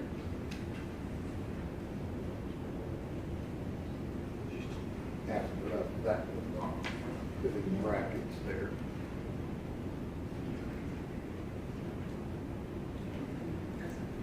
You know what that's about? The conversation is incomplete. Like, I can't really make I don't know. And then this is,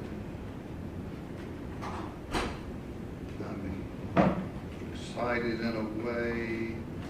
I'll be more okay when I know for sure it's his.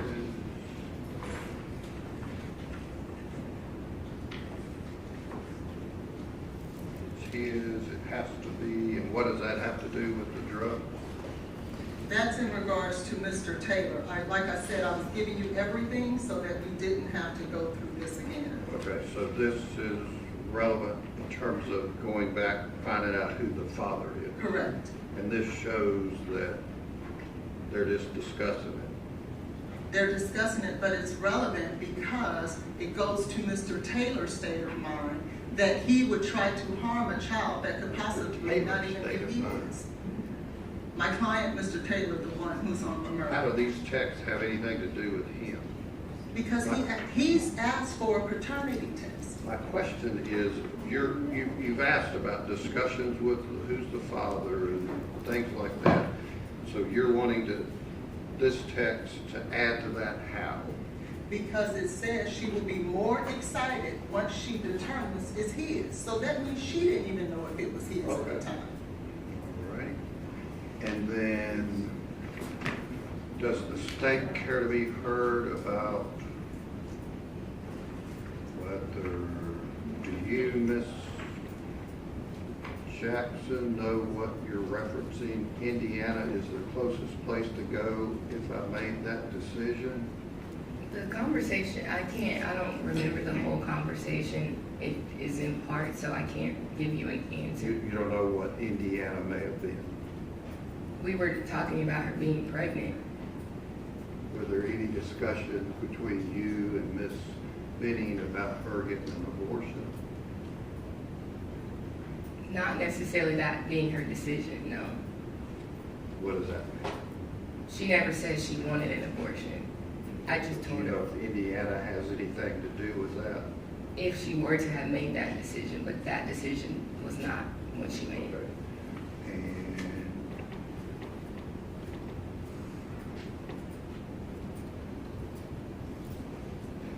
And this one says because you could be 8 in 2 weeks would be 10 and then too late. Do you know what that was about? If she were to have an abortion. Okay. And the state, these are 11-2, 11-2. And the state's objection about these is what? Your Honor, I just want to be clear, we're talking about those specific texts that you just asked Yes. Ms. Jackson about. So my objection is that, number one, they're incomplete to the conversation, but Do they're you all. have the complete download? I can give it. I didn't ask you. Right. Yes, I mean, I have access I to mean, it. you would agree with me, I'm just trying to be fair, you would agree with me that you asked a lot of questions of various witnesses about Miss Benning wanting to have her baby. Yes.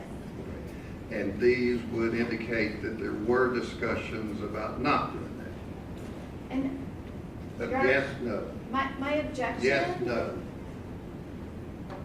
I would like to ask the witness the question, but I Ask understand that the Ms. Jackson a conversation. question? Yes. Go ahead. Ms. Jackson, those conversations that you have snippets of, did those all occur before Ms. Benning confirmed that she was pregnant? No. Are they all from November 2nd? Yes. And you went to the appointment to confirm it on November 3rd? Correct. So they're all before she confirmed it? Yes, I'm sorry. Once she confirmed that she was pregnant, was there any discussion that she was suggesting that she might have an abortion? No. Okay. If I may be heard, Your Honor. You don't need to be heard. I'll allow them to ask that. I'll allow you to ask about these 2 text messages. Thank you. Trying to bite my tongue about that.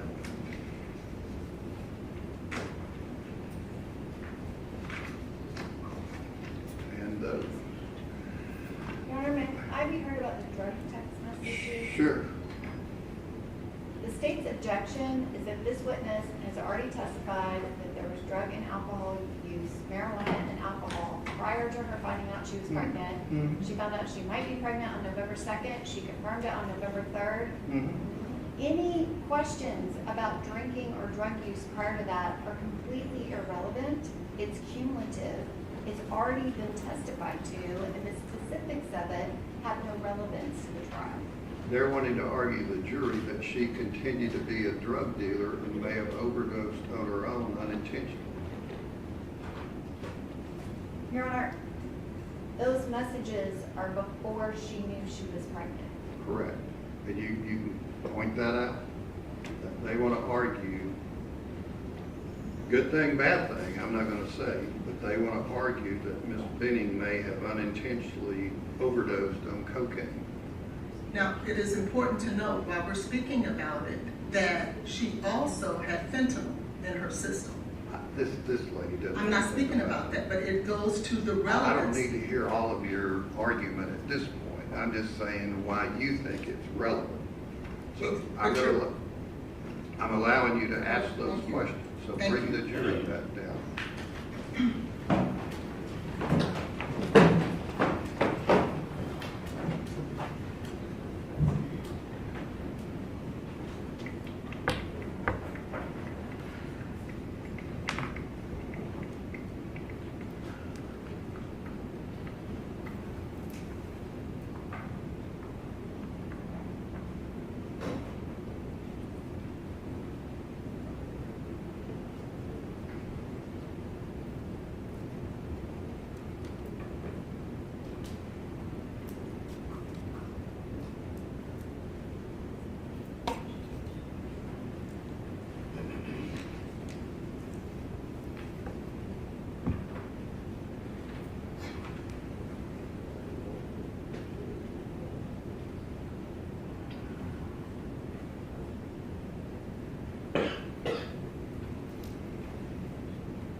All right, go ahead.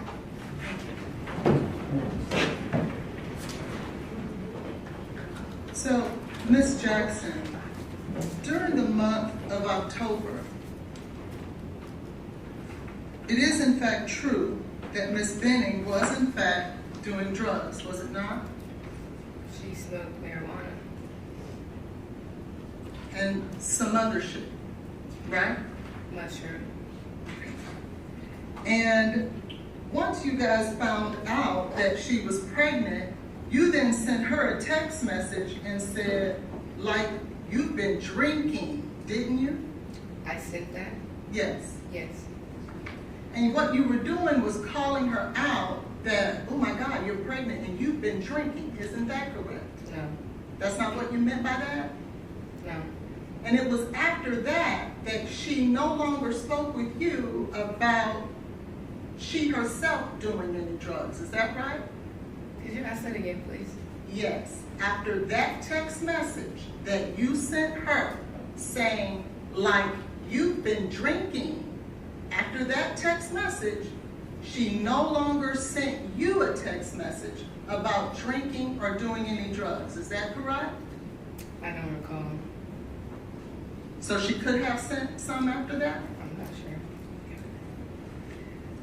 And also, we discussed the fact that you guys had to determine who the father was, and you determined that it was Blaise, is correct? Yes. But there was a time when she took those home pregnancy tests that you talked about. You remember that? And she sent you a picture of those home pregnancy tests that you testified to? Mm-hmm. During that time, she herself was considering an abortion, wasn't she? She was not.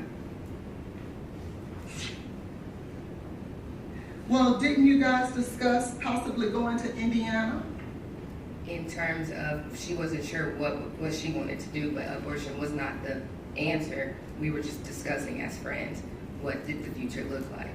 Well, you were going to go to Indiana to possibly have an abortion. She was going to go to possibly have an abortion, Objection, Your correct? Honor. Counsel is mischaracterizing. Okay. You know what that discussion was about? I asked her about Indiana one time. We never went, and we never talked about it again. Well, why would you talk about it if it wasn't an option for her? We were just discussing as girls, as friends, like what. Didn't you also say on one occasion, well, 2 weeks, you need to decide because it'll be too late? Didn't you say that to her? I didn't see that. Could I please see that? You may.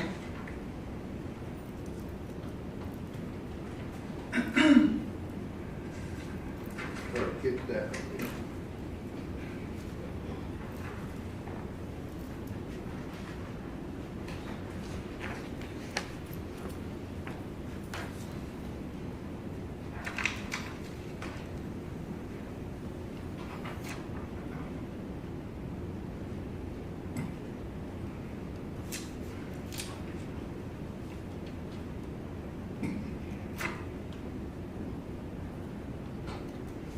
Okay, I see where I said that.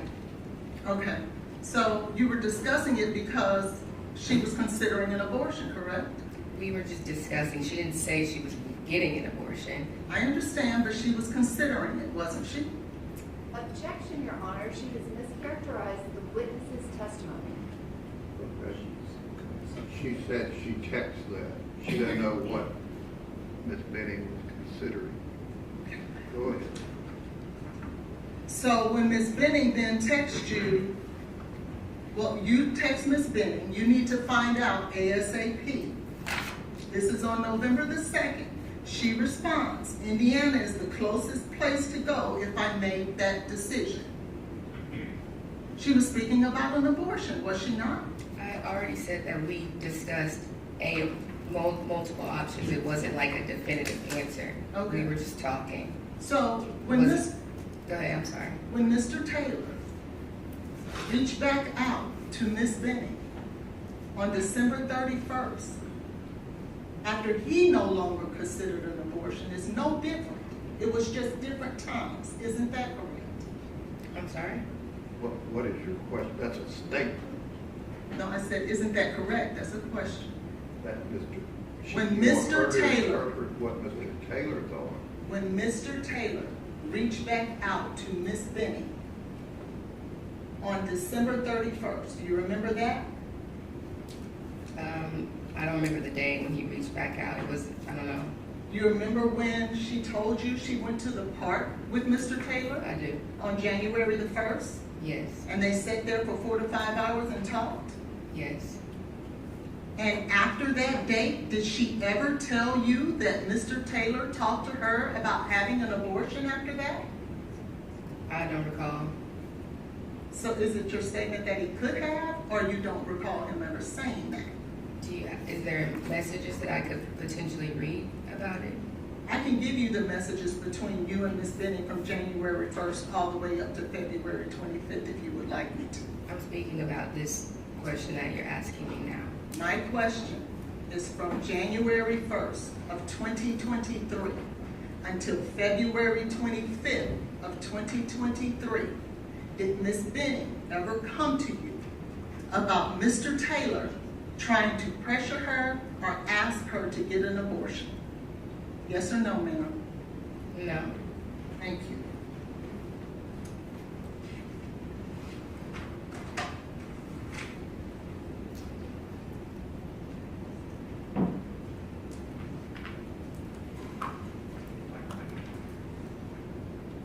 Now, during this time that from the January 1st until the February 25th,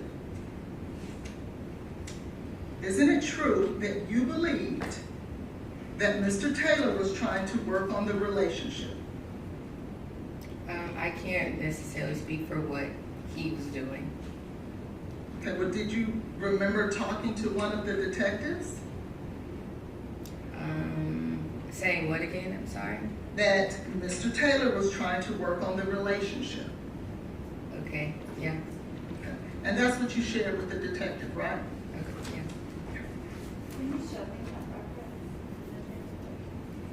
I would have to pull it out. I can't. This witness is not, I'm not honest.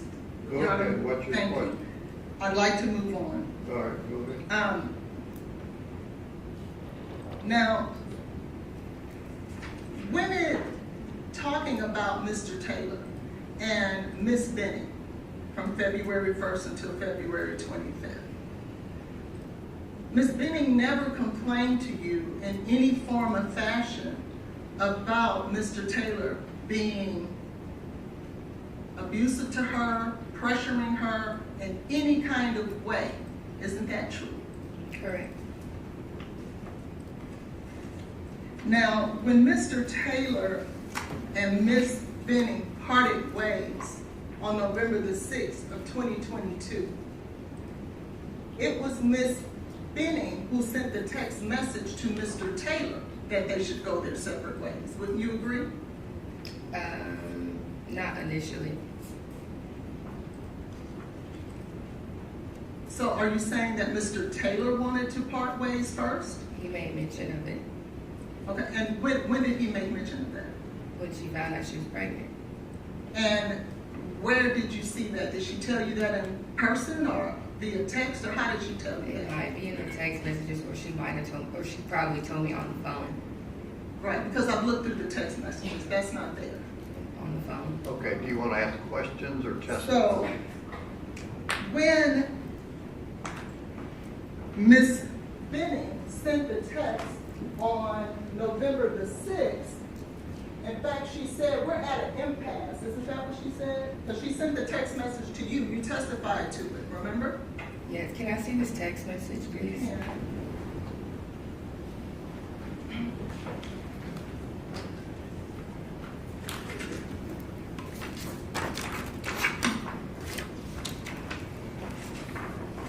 Do you need a copy of that November 6th text?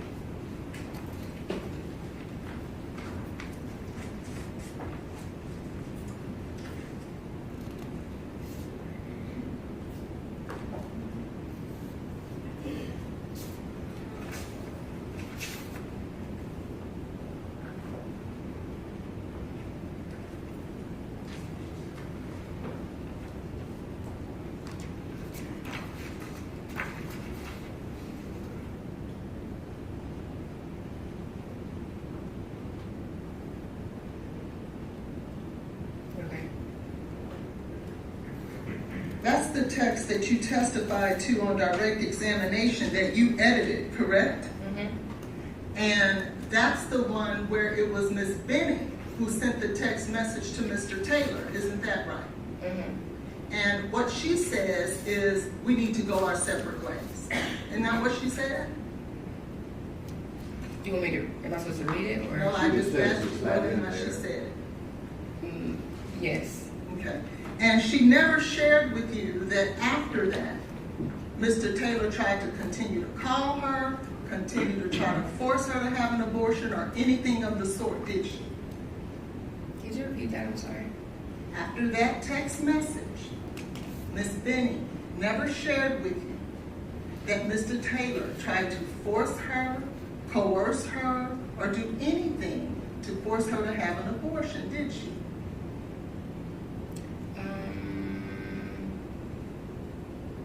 No. Okay. Now, let's move on to February 25th. But before we do that, you did state on direct examination that you were willing to be this child's father, correct? Mm-hmm. And you were gonna move in with her to help raise the baby, correct?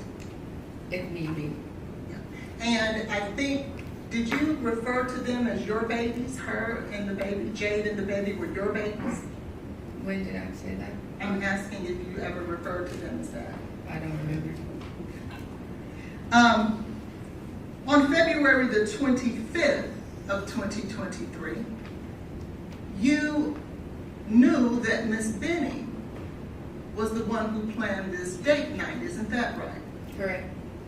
And she reached out to you about what she should cook. Mm-hmm.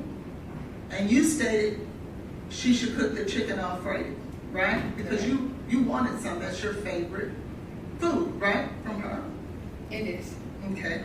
And so she and Blaise were going to do painting with a twist, and she had created this special night for them, right? Mm-hmm. And even though she had planned this special night for her and Blaise, you decided that you were going to stop by with Keontae to get a plate.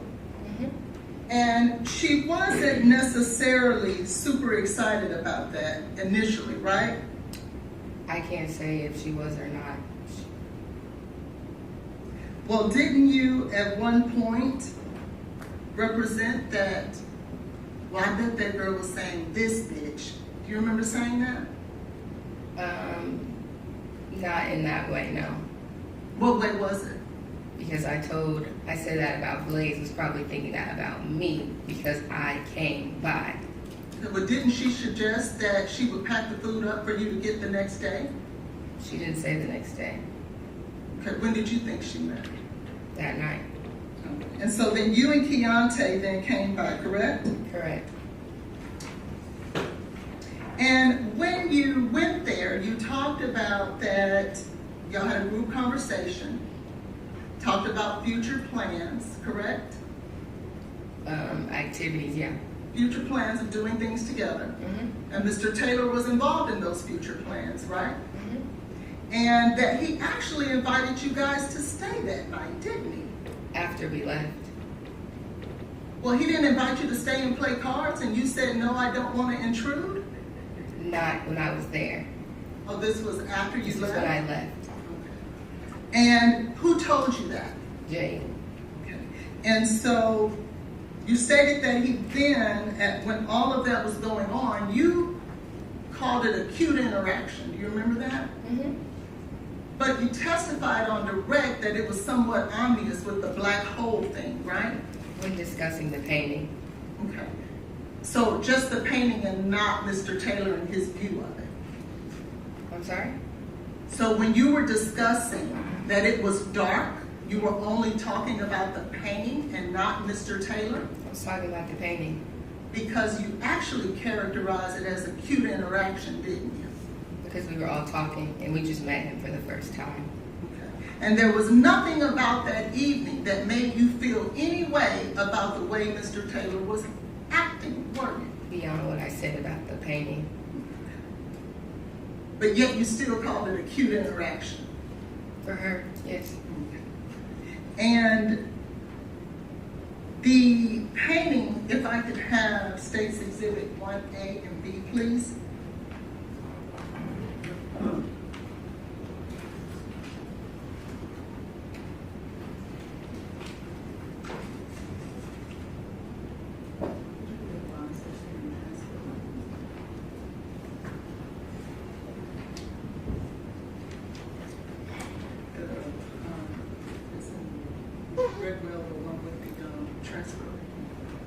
I want to show you the regular chair. I want to show you State's Exhibit 1A. Do you see that? I do. And this is the painting that you're referring to of Mr. Taylor's, is it not? Correct. And you believe that that's dark?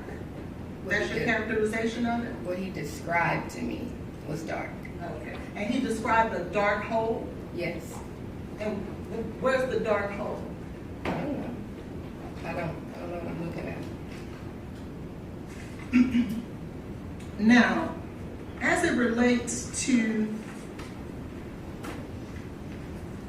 when you left, you remember leaving? You and Keontae? Yes. And when you left with Keontae, you guys took your plates and went over to Keontae's house. Correct. And then Keontae was going out to hang out with his friends. Is that right? Correct. And where was he going? Do you know? I don't know. Okay. But he was going to hang out with some buddies. But about 9:29, you get a phone call from Miss Benning. And I think you said that when she called, if I remember correctly,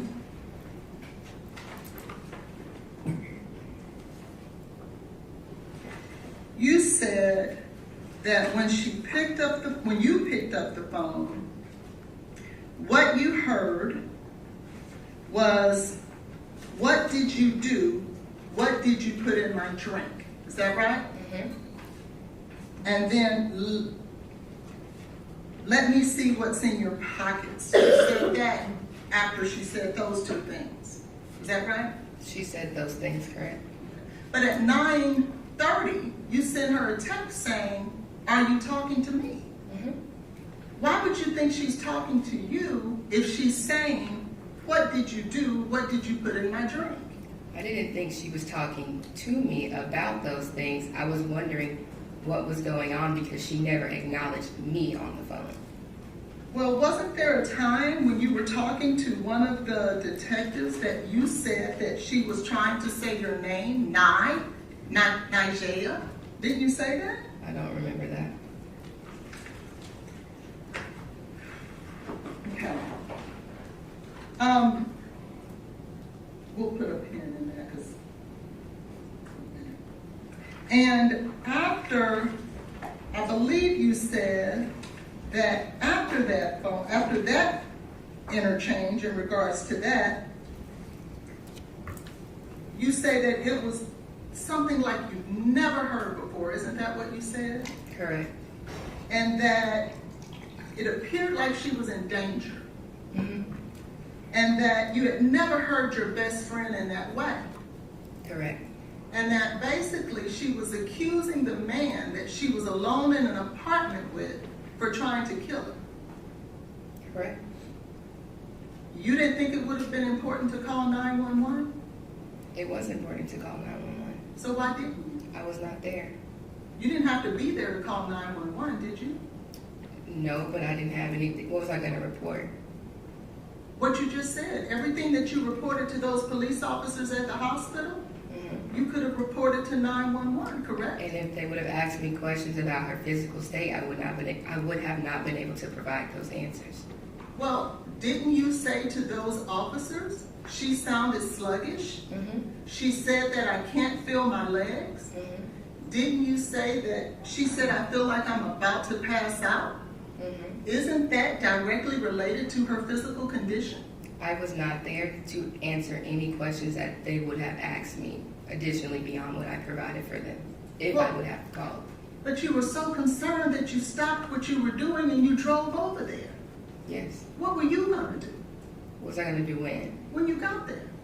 If 911 wasn't called, I would have called 911. I would have rendered aid. You had that opportunity 29 minutes before you got there.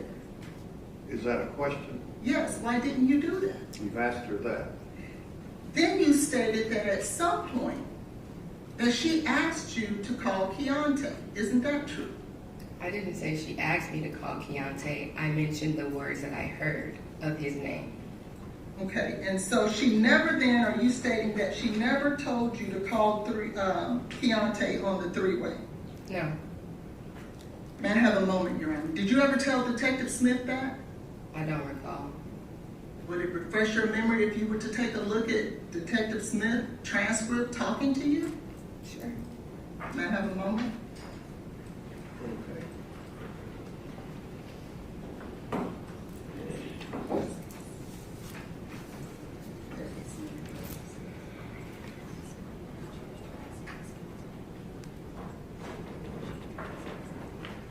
Your Honor, we have a recording. You said you wanted to show her a transcript. Where is that? Right here. Okay.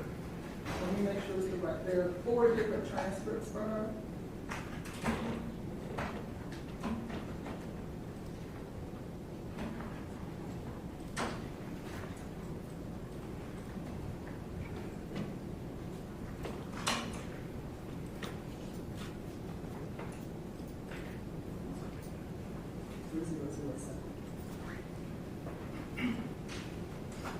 I'll move on until he finds it, Your Honor.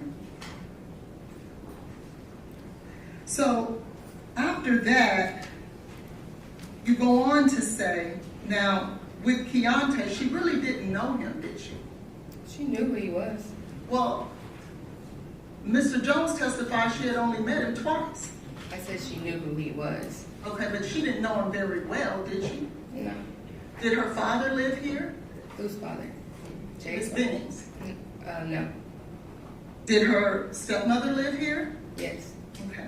And so instead of calling or her suggesting to call someone that she actually knows a little better, she would ask you to call someone that she's only met twice? Objection, Your Honor. The witness has already said. Yeah, she didn't say that. She did that.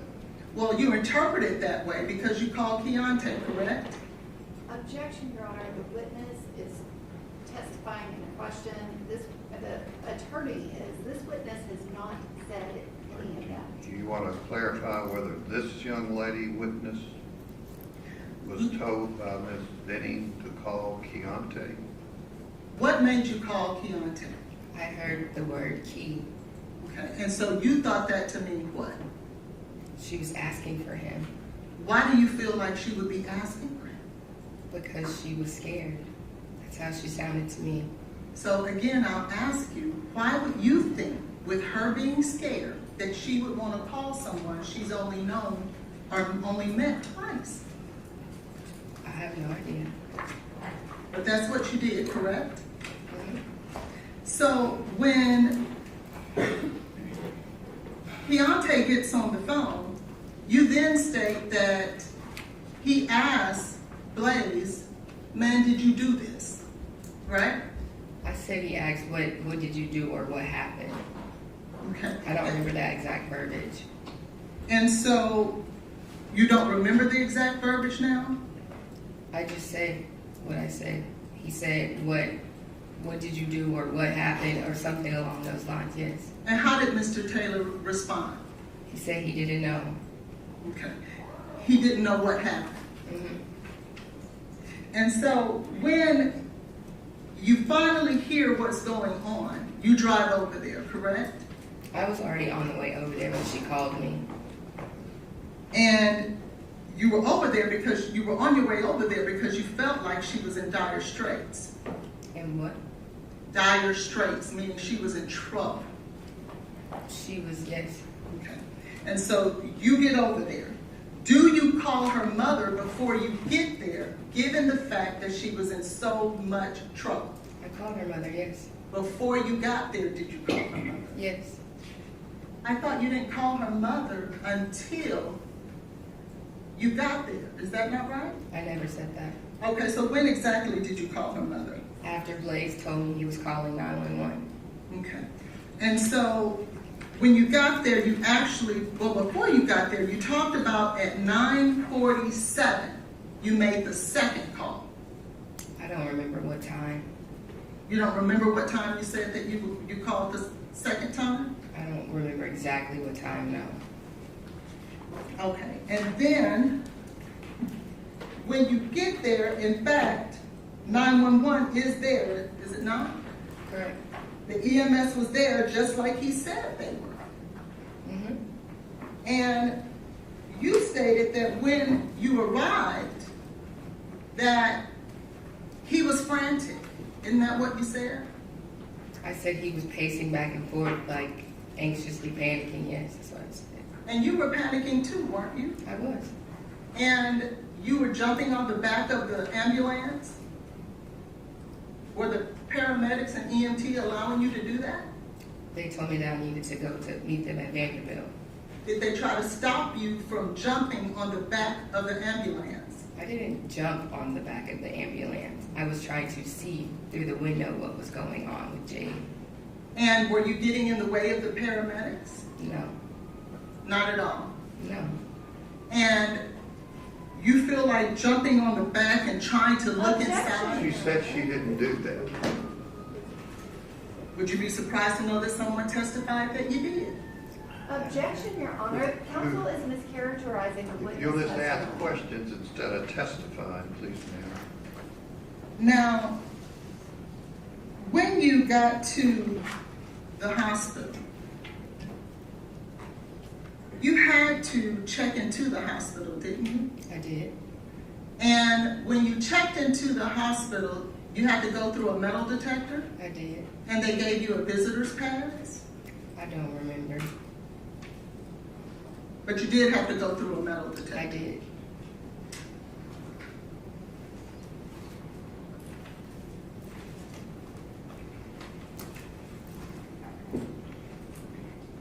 Now,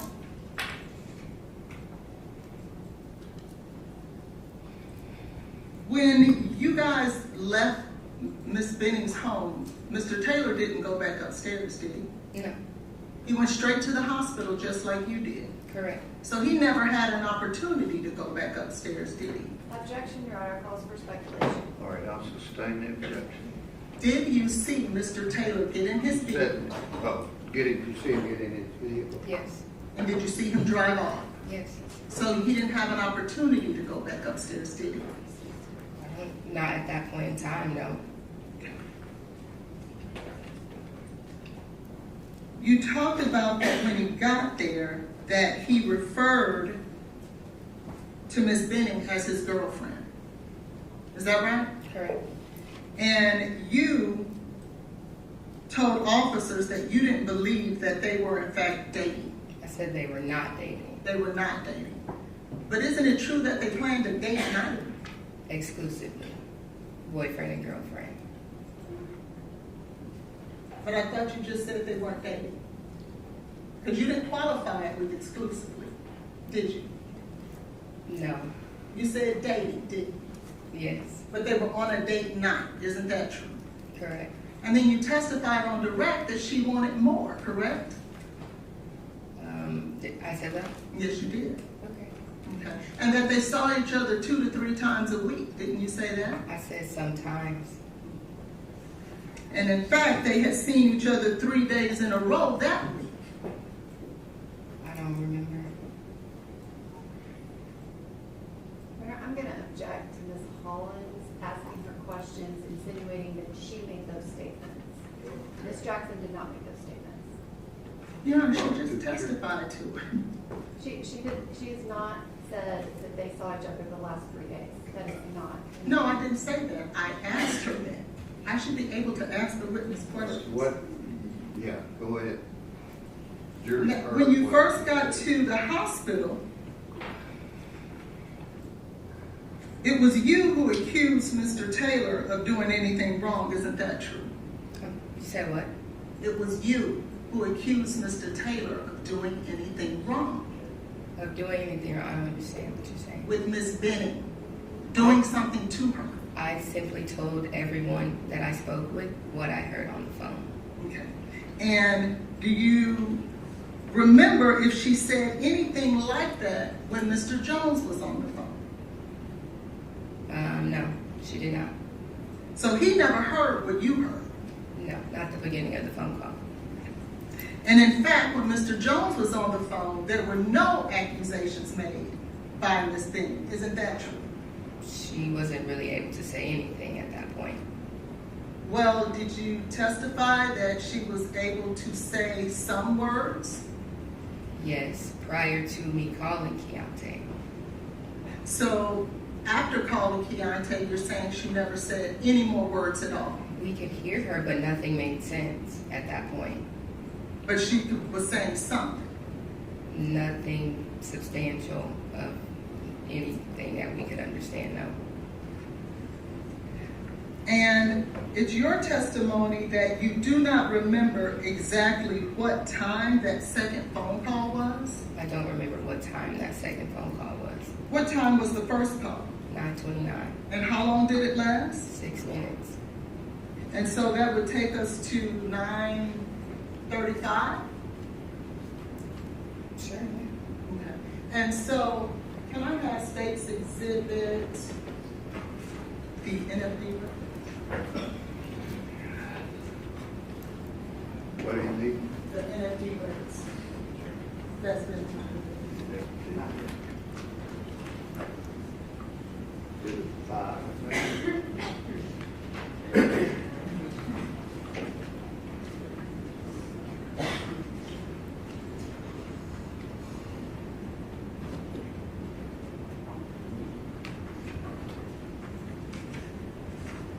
Your Honor, the state will agree that the time of, it's Okay, not. let's just see what are you wanting to ask? Well, I have to get, isn't it true, well, you would know, would you be surprised to know that Mr. Taylor called 911 at 9:38?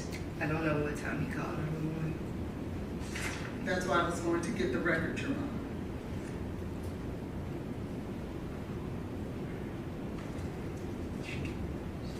If he called 911 at 9:38, you called back a second time, correct? I did. And when you called back the second time, how long did that conversation last? I don't remember. And when you got to his house, you will agree with me that EMS was already there. I did not go to his house. I'm sorry, to Miss Benning's house. EMS was already there, yes. And didn't he, when you talked with him, didn't he tell you that, I think I hear them outside? He said I hear sirens or something. Yeah, he made mention that he heard something. And that would have been on the second call, correct? Correct.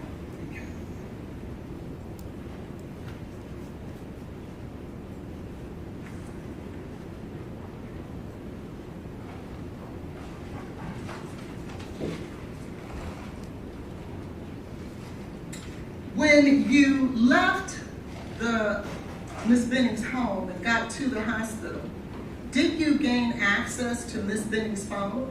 No. You didn't have Miss Benning's phone? Oh, I'm sorry. I had her phone, yes. Okay. And who gave you that phone? I got it from Blaise. Okay. And where did you get it from? I don't remember. Do you know when he gave it to you? No. But you had it at the hospital? I got it from him at the hospital, yes. Can you tell the jury about how long it was before you got the phone? Was it an hour, 2 hours? Do you even know? Her phone? No, I don't know. What did you do with the phone when you had it? I had it in my hand or my purse. I don't remember. And what, if anything, did you do with the phone? I didn't do anything with the phone. You testified that Keontae showed up, is that right, at the hospital? Yes. Did any of the police officers tell you that they wanted to speak to Keontae? No. I mean, yes, I'm sorry, yes. Okay, so when Keontae showed up at the hospital, did you tell him, hey, the police want to talk to you and get your side of the story? They didn't specify when. Well, they talked to you that night, right? And they asked to talk to me. Well, my question is, they talked to you that night, didn't they? Yes. How many police officers did you speak with? Your Honor, argumentative. How many police officers? Is that That's your argument? It's argumentative of what she's saying to her about asking about police officers wanting to talk to Keontae. She's answered the question. Okay. These questions Her are question relevant. was, do you recall how many police officers you spoke with that night? Maybe 2 or 3. I don't remember exact number now. And you were certainly concerned for your friend, weren't you? Yes. And you wanted to make sure that the police officers got as much information as possible, right? Mm-hmm. Now, Keontae is the one other witness to how Jade was sounding and feeling. Would that be right? Correct. There's nobody else with that information but him. Okay. You didn't tell him, hey, go inside. Tell these police officers what happened. You didn't do that? No. Why not? I don't know. I don't know. think that would have been important? They would have said something to him. I'm sorry? I said if they wanted to speak with Keontae, I feel like they would have spoken with him.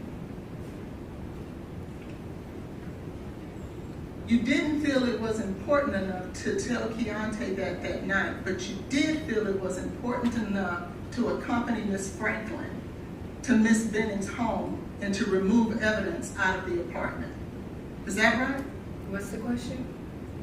You didn't feel that it was important enough for the only other witness to Miss Benning's situation, medical emergency, to go talk to the police, but yet you felt it was Your Honor, important. she has answered that question.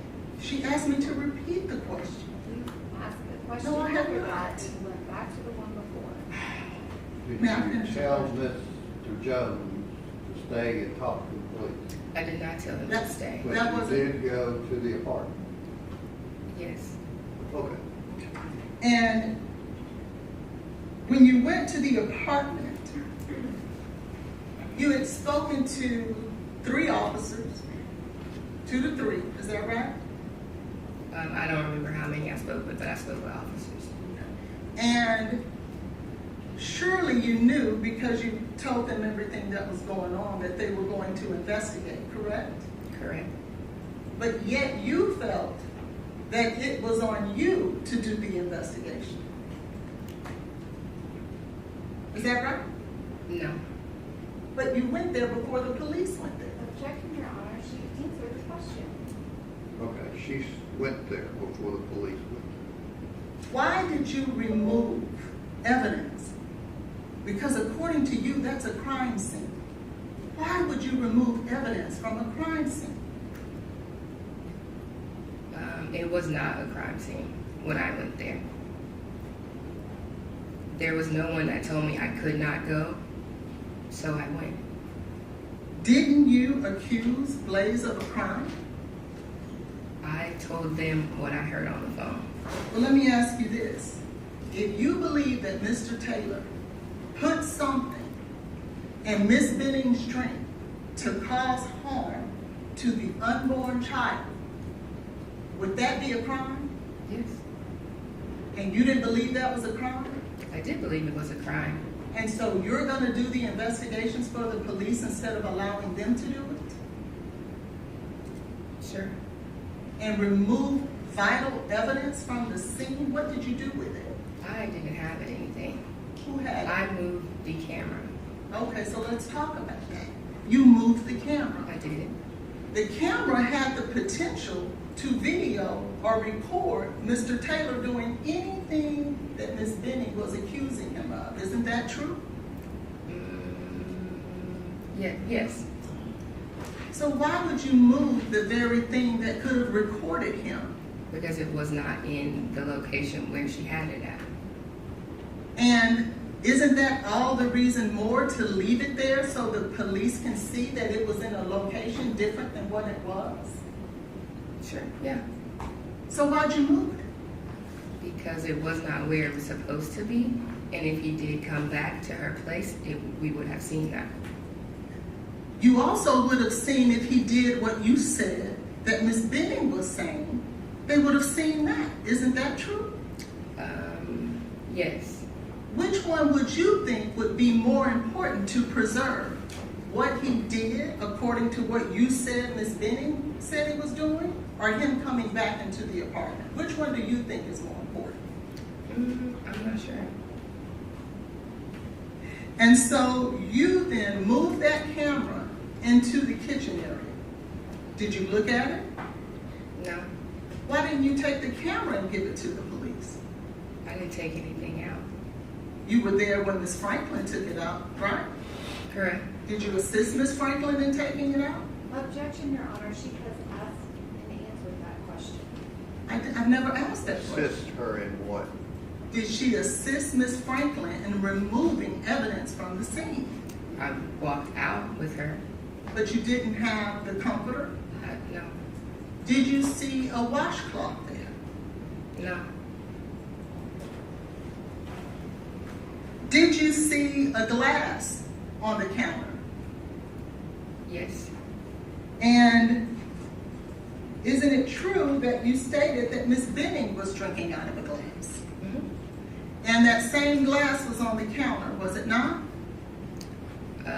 Yes. Why didn't you take that? I didn't take anything. Well, you moved the camera. I did not take anything. Well, why didn't you move the glass? It didn't have the same drink in it that she had earlier.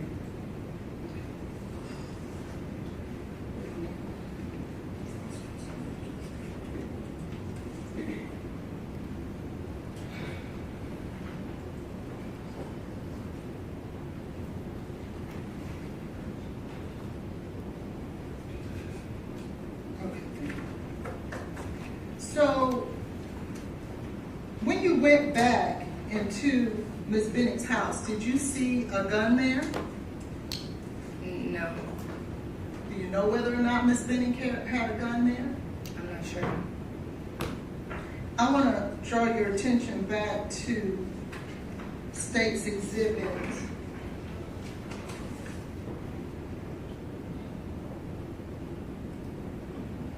1B, which is the comforter. Is this the comforter that you removed? That Miss Franklin, you watched her remove? Yes. Did Miss Franklin video you guys packing up that comforter? I'm not sure who videoed. Was someone videoing? Yes. Who? I don't know. How do you know if you don't know? I know someone was recording, but I don't remember who it was. So, what made you put gloves on? I didn't want to touch anything. You mean with your bare hands? Yes. Why were you so careful about not touching anything, but you weren't careful enough to preserve the scene? What was the difference? I'm not sure.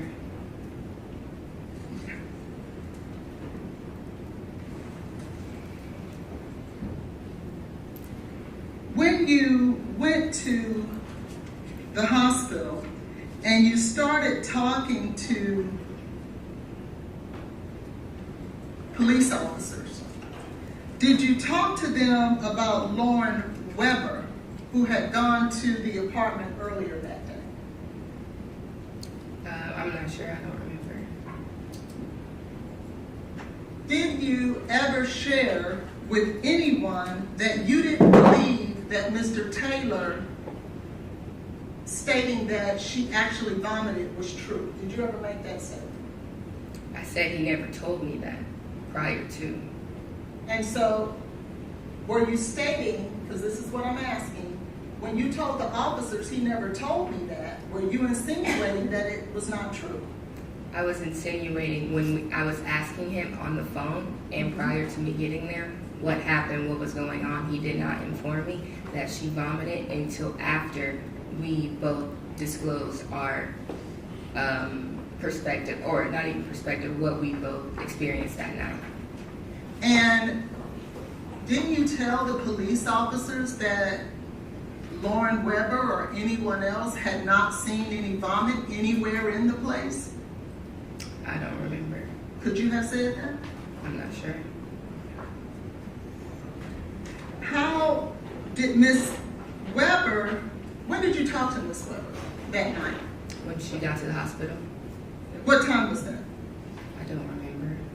Was it before or after she went to Miss Benning's home? I really don't remember. You remember talking to her about what she saw when she went into Miss Benning's house? I don't remember us talking about it. You don't remember you guys talking about it? Objection, Your Honor, this has been asked and answered. Okay, she's answered that. Let's talk a little bit about the allegations that you made or talked to the police officer about as it relates to Mr. Taylor, okay? You remember talking to them about a cup that was missing. I don't remember. You don't remember that either? I don't remember talking about that. Like, no. Do you remember talking about whether or not he wiped her face or any of those types of things? You said, did I? Mm-hmm. I don't remember talking about any of that. And do you remember whether or not the allegations you made in regards to what he was saying in response to what you were saying? Remember you said he didn't say anything? Objection, Your Honor, she's mischaracterized the witness's testimony. Your Honor, may I respond? When are you talking about? Do you remember that when you were talking to the police, and in fact you just said it on direct examination, you said that when the accusations were made, Blaise didn't say anything to you. Do you remember that? To me on the phone? Just here today, ma'am. No, I'm saying, are the accusations that he did not respond to, are you responding, saying that in regards to the phone call? Yes. No, yes, no, he did not. He did not say anything. He said he didn't know, he didn't do anything. Right. He said, I didn't do anything. I don't know what's going on, right? Correct. He asked you if she had an EpiPen. Mm-hmm. He said, I don't have anything in response. According to you, he says, I don't have anything. Mm-hmm. And it's your testimony that in response to questions being posed of him, he said nothing. I mentioned that.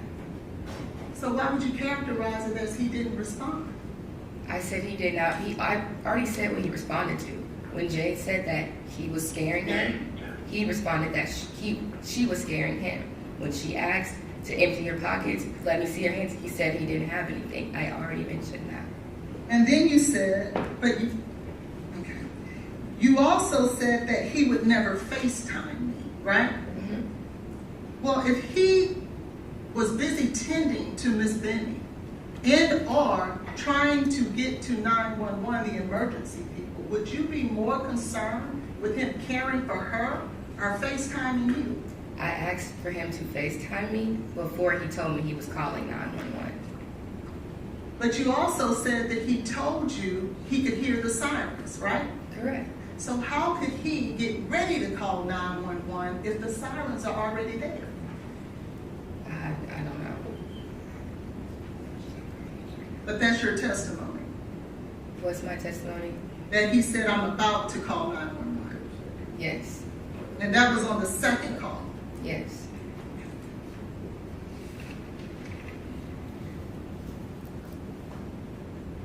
You said the last few words that he made is key with you. That's what I heard, yes. She made, I'm sorry. And if that was the last few words that she made, how did you know to call Key? I decided to call Key. So now you're saying she never told you to call Key? I said she never told me to call Key. Did you ever tell anyone that she did tell you to call Keontae? I don't recall saying that. Okay.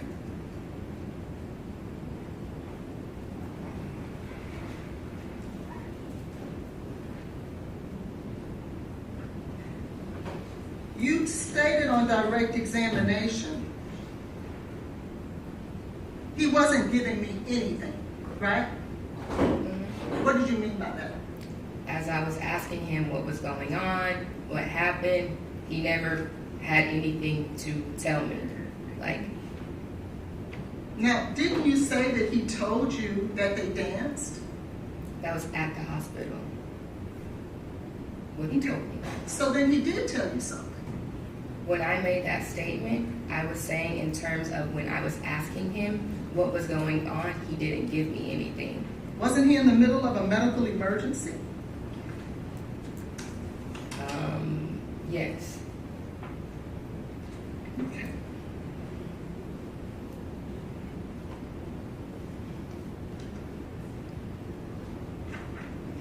When you left the apartment with Miss Franklin and the two other girls with the evidence that you removed and relocated in the scene, did you immediately then go to the police officers that you met with and inform them of what you guys had done? I don't remember. You don't remember if you went to the police after I don't that? remember if I went to the police when I don't remember, like, when I spoke with them. Okay.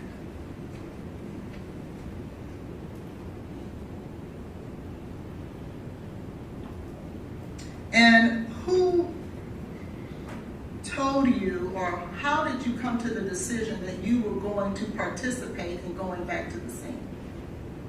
I did. And why was that? Because nothing was being done about what was going on. So even though you talked to those 3 officers as they were getting your statement, right? Mm-hmm. So you didn't talk to 1 officer. You didn't talk to 2 officers. You talked to 3, right? Correct. But to you, nothing was being done. After I talked to them, no. And so you were going to take it upon yourself to call Objection, Your police. Honor, this has been asked. Okay, I'll sustain the objection.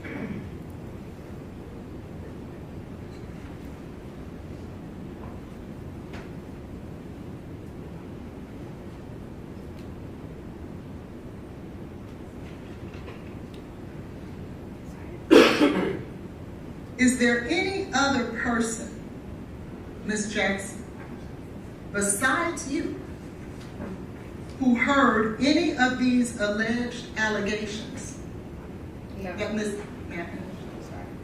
Benning made? No. Is there any other person besides you and the other 3 women that went into that house that manipulated evidence from the scene? Can you say that question again? I'm sorry. Are Does there- she know of anyone else that went into the apartment? Yes. Do you know of anybody else that went in? No. Well, I thought you knew Miss Weber went into the scene. Oh, yes, she did. I'm sorry. I'm And sorry. what did she remove out of the scene? Objection, Your Honor, she has a lack of personal knowledge. Sorry, I'll Can sustain she it. respond to that instead of the prosecutor? I Did Ms. object to Weber the say question. anything about what she did? No. Okay, she doesn't know.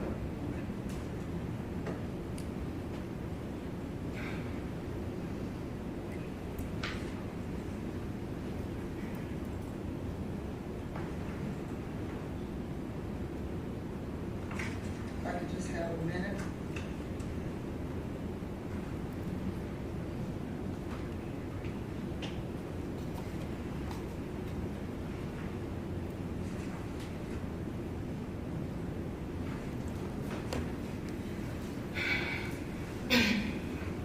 Now, you talked about that Ms. Benning did not post about her pregnancy on direct examination. Do you remember that? Correct. And you stated that that was something that she wanted to do, right? I'm sure she would have liked to. Okay. But she didn't, right? She did not. What are you insinuating when you say that she did not post? I'm sorry, what did you say? What are you Why is insinuating? somebody saying anybody about insinuating? Because the question was asked on direct examination that Ms. Benning was, although she was very happy about her pregnancy, she would never post on the internet. And the insinuation was made that it was a Nobody's insinuating, she's just answering the questions that she's asked. So if it's- rephrase your question about insinuating anything. Why do you feel that Ms. Jackson did not post about her pregnancy? I feel, I'm sorry, why Ms. Benning didn't post about her pregnancy? I just feel like she was trying to deal with whatever was going on between her and Blaise, and he made it very clear that he didn't want anyone to know about him being the father. Now, wasn't Ms. Benning dating other men? She was talking to other people. Okay. Isn't Jarius Porter one of those men? At a point in time. And wasn't it a time where she did not want him to know That she was pregnant until she was ready to tell it? I'm sorry? Wasn't there a time where she did not want Mr. Porter to know that she was pregnant until she was ready to tell him? I just think she wasn't ready to tell him. If she would have posted she was pregnant, he would have known, wouldn't he? She might have wanted to tell him on her own. Correct. So it wasn't that Mr. Taylor didn't want her to post. She had her own reasons. Isn't that right? No. I want to bring your attention to a text that you wrote to Ms. Benning on February 5th of 2023. Objection, Your Honor, to hearsay. It is an out-of-court statement. Well, I'll ask you this. Did you ever ask Ms. Benning, when are you going to post? I did ask her. Okay.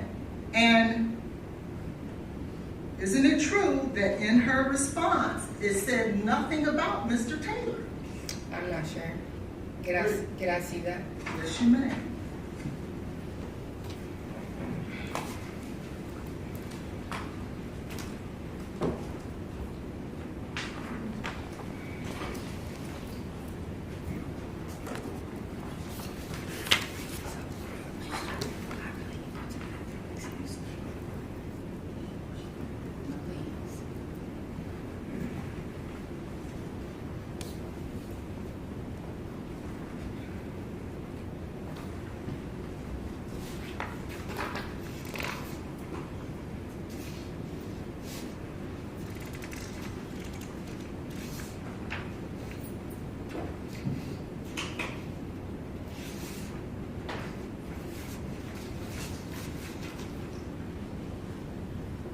Okay. So I'll ask you again. When you asked her, when is she going to post, her response had nothing to do with Mr. Taylor, did it? Not this one. Okay, well, I'm talking about this one. No. Okay. Are you saying there's another one where she does say that? We've had conversations. Was that in person? Person, on the phone, we definitely talked about it. Okay. But in this text message, when you directly ask her the question, she never talks about Mr. Taylor, does she? Not in this text message. Okay.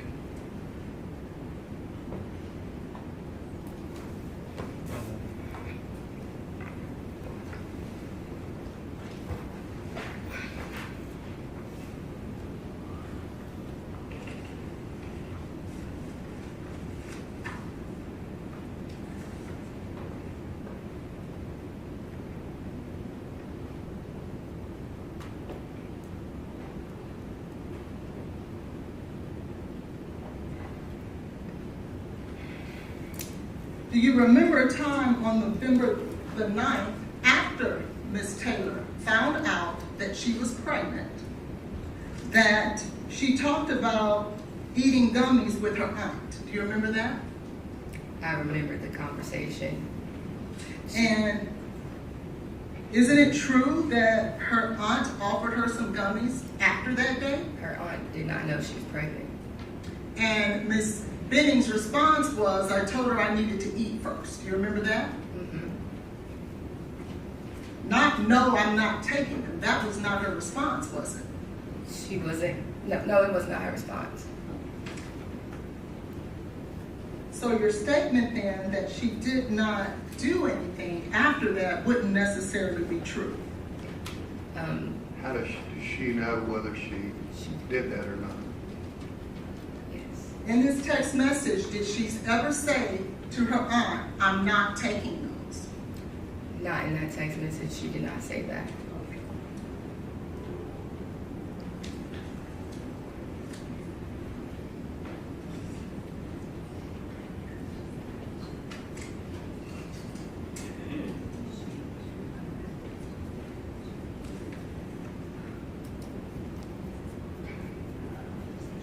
Speaking directly about Mr. Taylor and Miss Benning, did she ever tell you that in any way that he was violent towards her? No. Did she ever tell you in any way that he threatened her? No.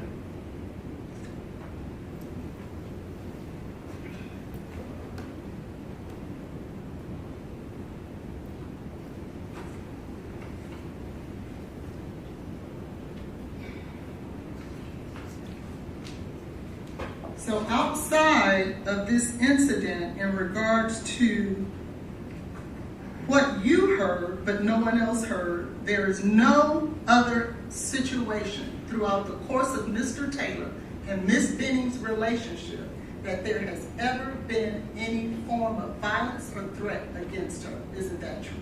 Yeah. I pass the witness. Or does the state have redirect?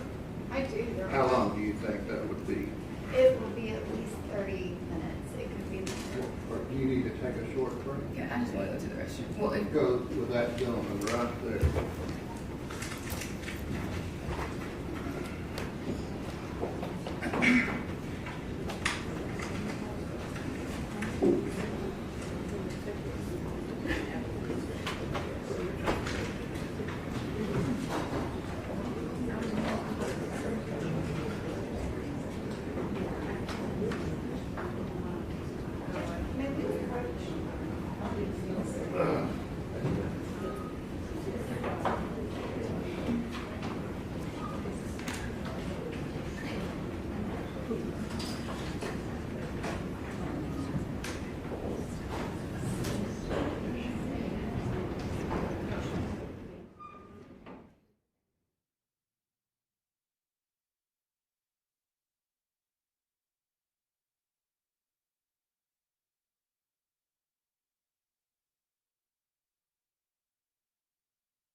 I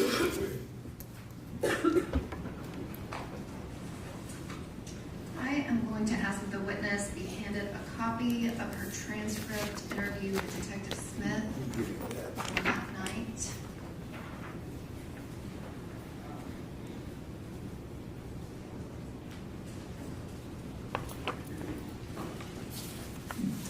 Ms. Jackson, if you could please turn to page 2 of the transcript, if you could go to line 27 through 30. And can you read out what you said about Chianti and anything that Ms. Jade Benning said about Chianti to Detective Smith? Your Honor, I'm going to object to her reading for something that has not been offered into evidence. The prosecutor can pose the question, but to read from something not into evidence is inappropriate. I'm happy to ask it in question format, Your Honor. Go ahead. Ms. Jackson, is it true that you said, it sounded like that, it sounded like I can't even explain it. Like it was like, get here ASAP. And she was trying to say the guy's name is Chianti. And she was like, it's Chianti. But she was trying to say his name, but she couldn't. But I could tell that's what she was trying to say. I'm going to object to counsel testifying and reading the witness. Okay. I'll overrule the objection. Is that what you said to Detective Smith about what Miss Benning said about Keontae? Yes. And you never told Detective Smith that Miss Benning asked you to call Keontae. Isn't that correct? Correct. And you called Keontae on your own. And why did you do that?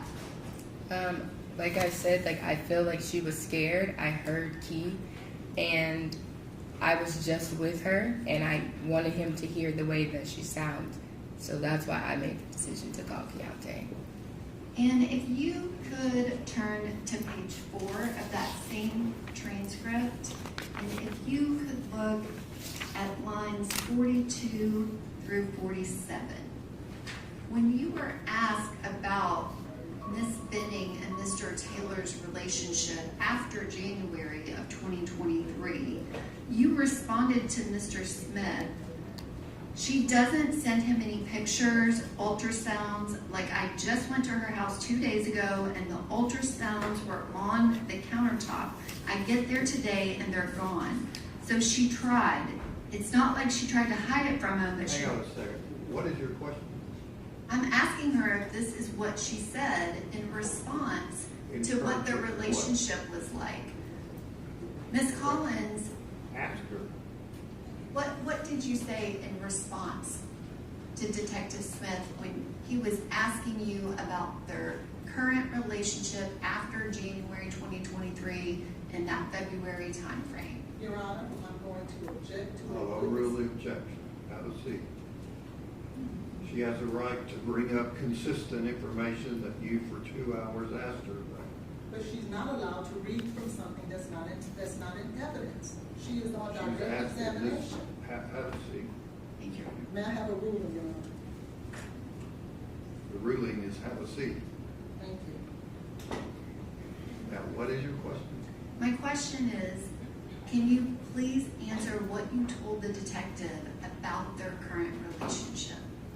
I told them that I would ask her if she would send Blaise pictures of like her ultrasounds and things like that, and she said no ultimately because she doesn't want to get him all riled up, and she knows that she's not going to get the reaction that she wants from him, like acknowledging that, you know, that if they were beautiful or any way that would give compliments to her or her pregnancy.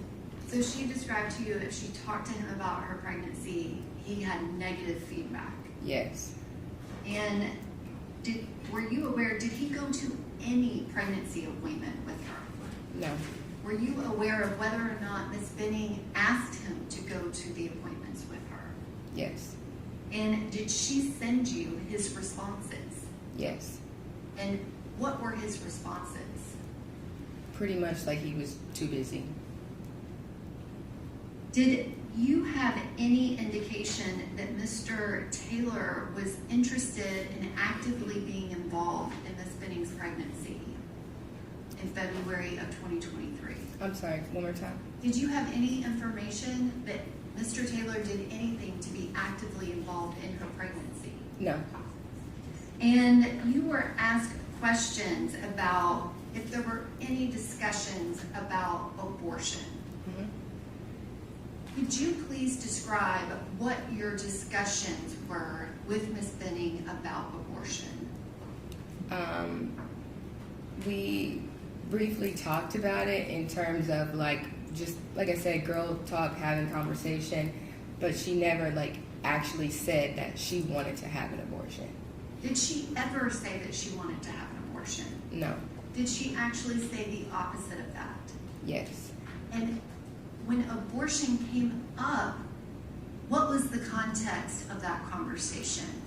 She was saying she was not having an abortion. Was there anyone that was party to that pregnancy that wanted her to? Yes. And who was that? Blaise. And did she express that to you? Yes. And what was Miss Benning's response to him wanting her to have an abortion? She was basically saying, I've made my decision of keeping my baby, and there's really nothing you can do to change my mind about it. And is that what ended their communication in November of 2023? Yes. that text message that you assisted her with drafting, was that in response to him wanting her to get an abortion? Yes. And then he completely stopped talking to her. Correct. And that November 16th contact, are you aware that he asked her to unfollow him? Yes. And do you know why Ms. Benning was asked to unfollow Mr. Taylor on social media? He said he did not want to see anything about the baby. He wanted to know parts. He didn't want to see anything that she posted or any mention of Jade being pregnant on social media. And you were asked about Ms. Benning and not posting. Did you know why she was not posting to social media? About the pregnancy? Yes. Yes. And why was that? I think that she did not want to upset Blaise, I guess. I'm not really sure. Like, she just didn't want to cross that bridge with him simply because he made it very clear that he did not want that. Did he in any way claim to be the father of that child prior to that statement he made in the hospital that you testified to? No. And you were asked a lot of questions about drug use and specifically some random text message about edibles. Are you certain of whether or not Ms. Benning did any marijuana or alcohol after she found out she was pregnant? Yes. And what is it that you absolutely know about that? She was not. I can have just one moment.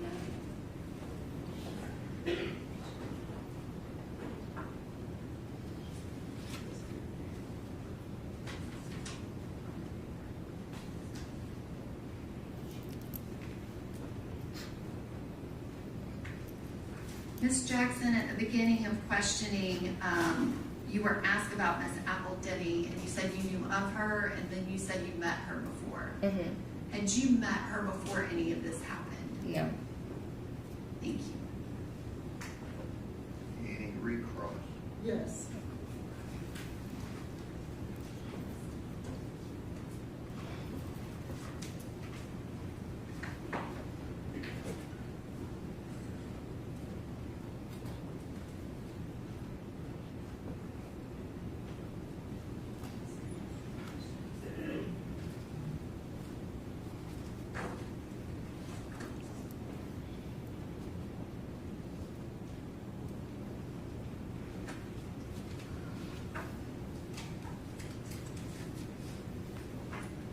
I asked you earlier. What's your question? My question is, you stated before that there was no call, you didn't know what time your call was, a second call. You remember that? Mm-hmm. And in fact, that call was at 9:47. That wasn't asked on redirect, so where are we going on that? Well, when you talked about the drugs on redirect, do you remember that? Yes. And do you remember stating at the bond source hearing, you testified under oath that the only drugs that you and Ms. Benning did was marijuana. Do you remember that? Correct. But that wasn't the truth, was it? Yes. It said me and Ms. Benning. Well, didn't we talk about the fact that y'all were going to do mushrooms together? I never did. Okay.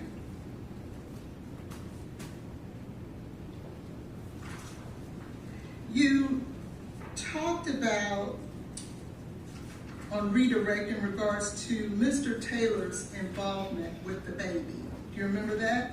Yes. Didn't you ever state at an occasion that you knew that he and Ms. Benning talked about naming the baby Jim? Yes. Well, that would be involved with the baby, wouldn't it? I mean, yeah. If he and Ms. Benning together had came up with a name, that would be in direct contrast to him not wanting to have anything to do with the baby, isn't it? No, not necessarily, no. And in fact, that baby's name that they came up with was Jim, wasn't it? G-E-M. She came up with that. And he agreed to it. Because his name was Blaise and hers was Jade. Isn't that true? I'm not sure about that. So your best friend didn't tell you that? I knew about the name Jim, that they agreed to come up with together? that she liked it and he agreed on it. Thank you. Anything else? One question. Ms. Jackson, do you know what Jade Benning intended to name her baby girl? Ivy? Thank you. I didn't hear, I didn't understand. Ivy Blair. Ivy? Yes, me, sir. That's one question. If she intended to name the baby Ivy Blair, then what were you just talking about when you said that he agreed to Jim? You just said she came up with the name of Jim, right? Mm-hmm. That's different than Ivy Blair, isn't it? Yes, there was consideration after they agreed on that name. That wasn't like final. That's just something that they discussed. I just wanted to make sure that what you were saying is that Mr. Taylor was involved in the name of GEM, right? He agreed on the name. Thank you. Any other questions? Thank you. You can leave that there.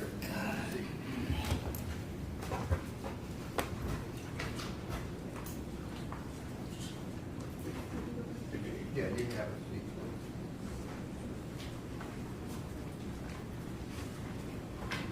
All right, ladies and gentlemen of the jury, thank you very much for your patience and work here today. We're going to recess for the day. Tomorrow, you report like you did this morning downstairs in the jury assembly room at 9:30. We'll let the traffic die down. You've been up here later tonight, so give you that extra period of time. Leave your notes up here. Remember about not discussing the case, looking anything up, or any of the other admonitions that I've given you. You can step down the hallway with the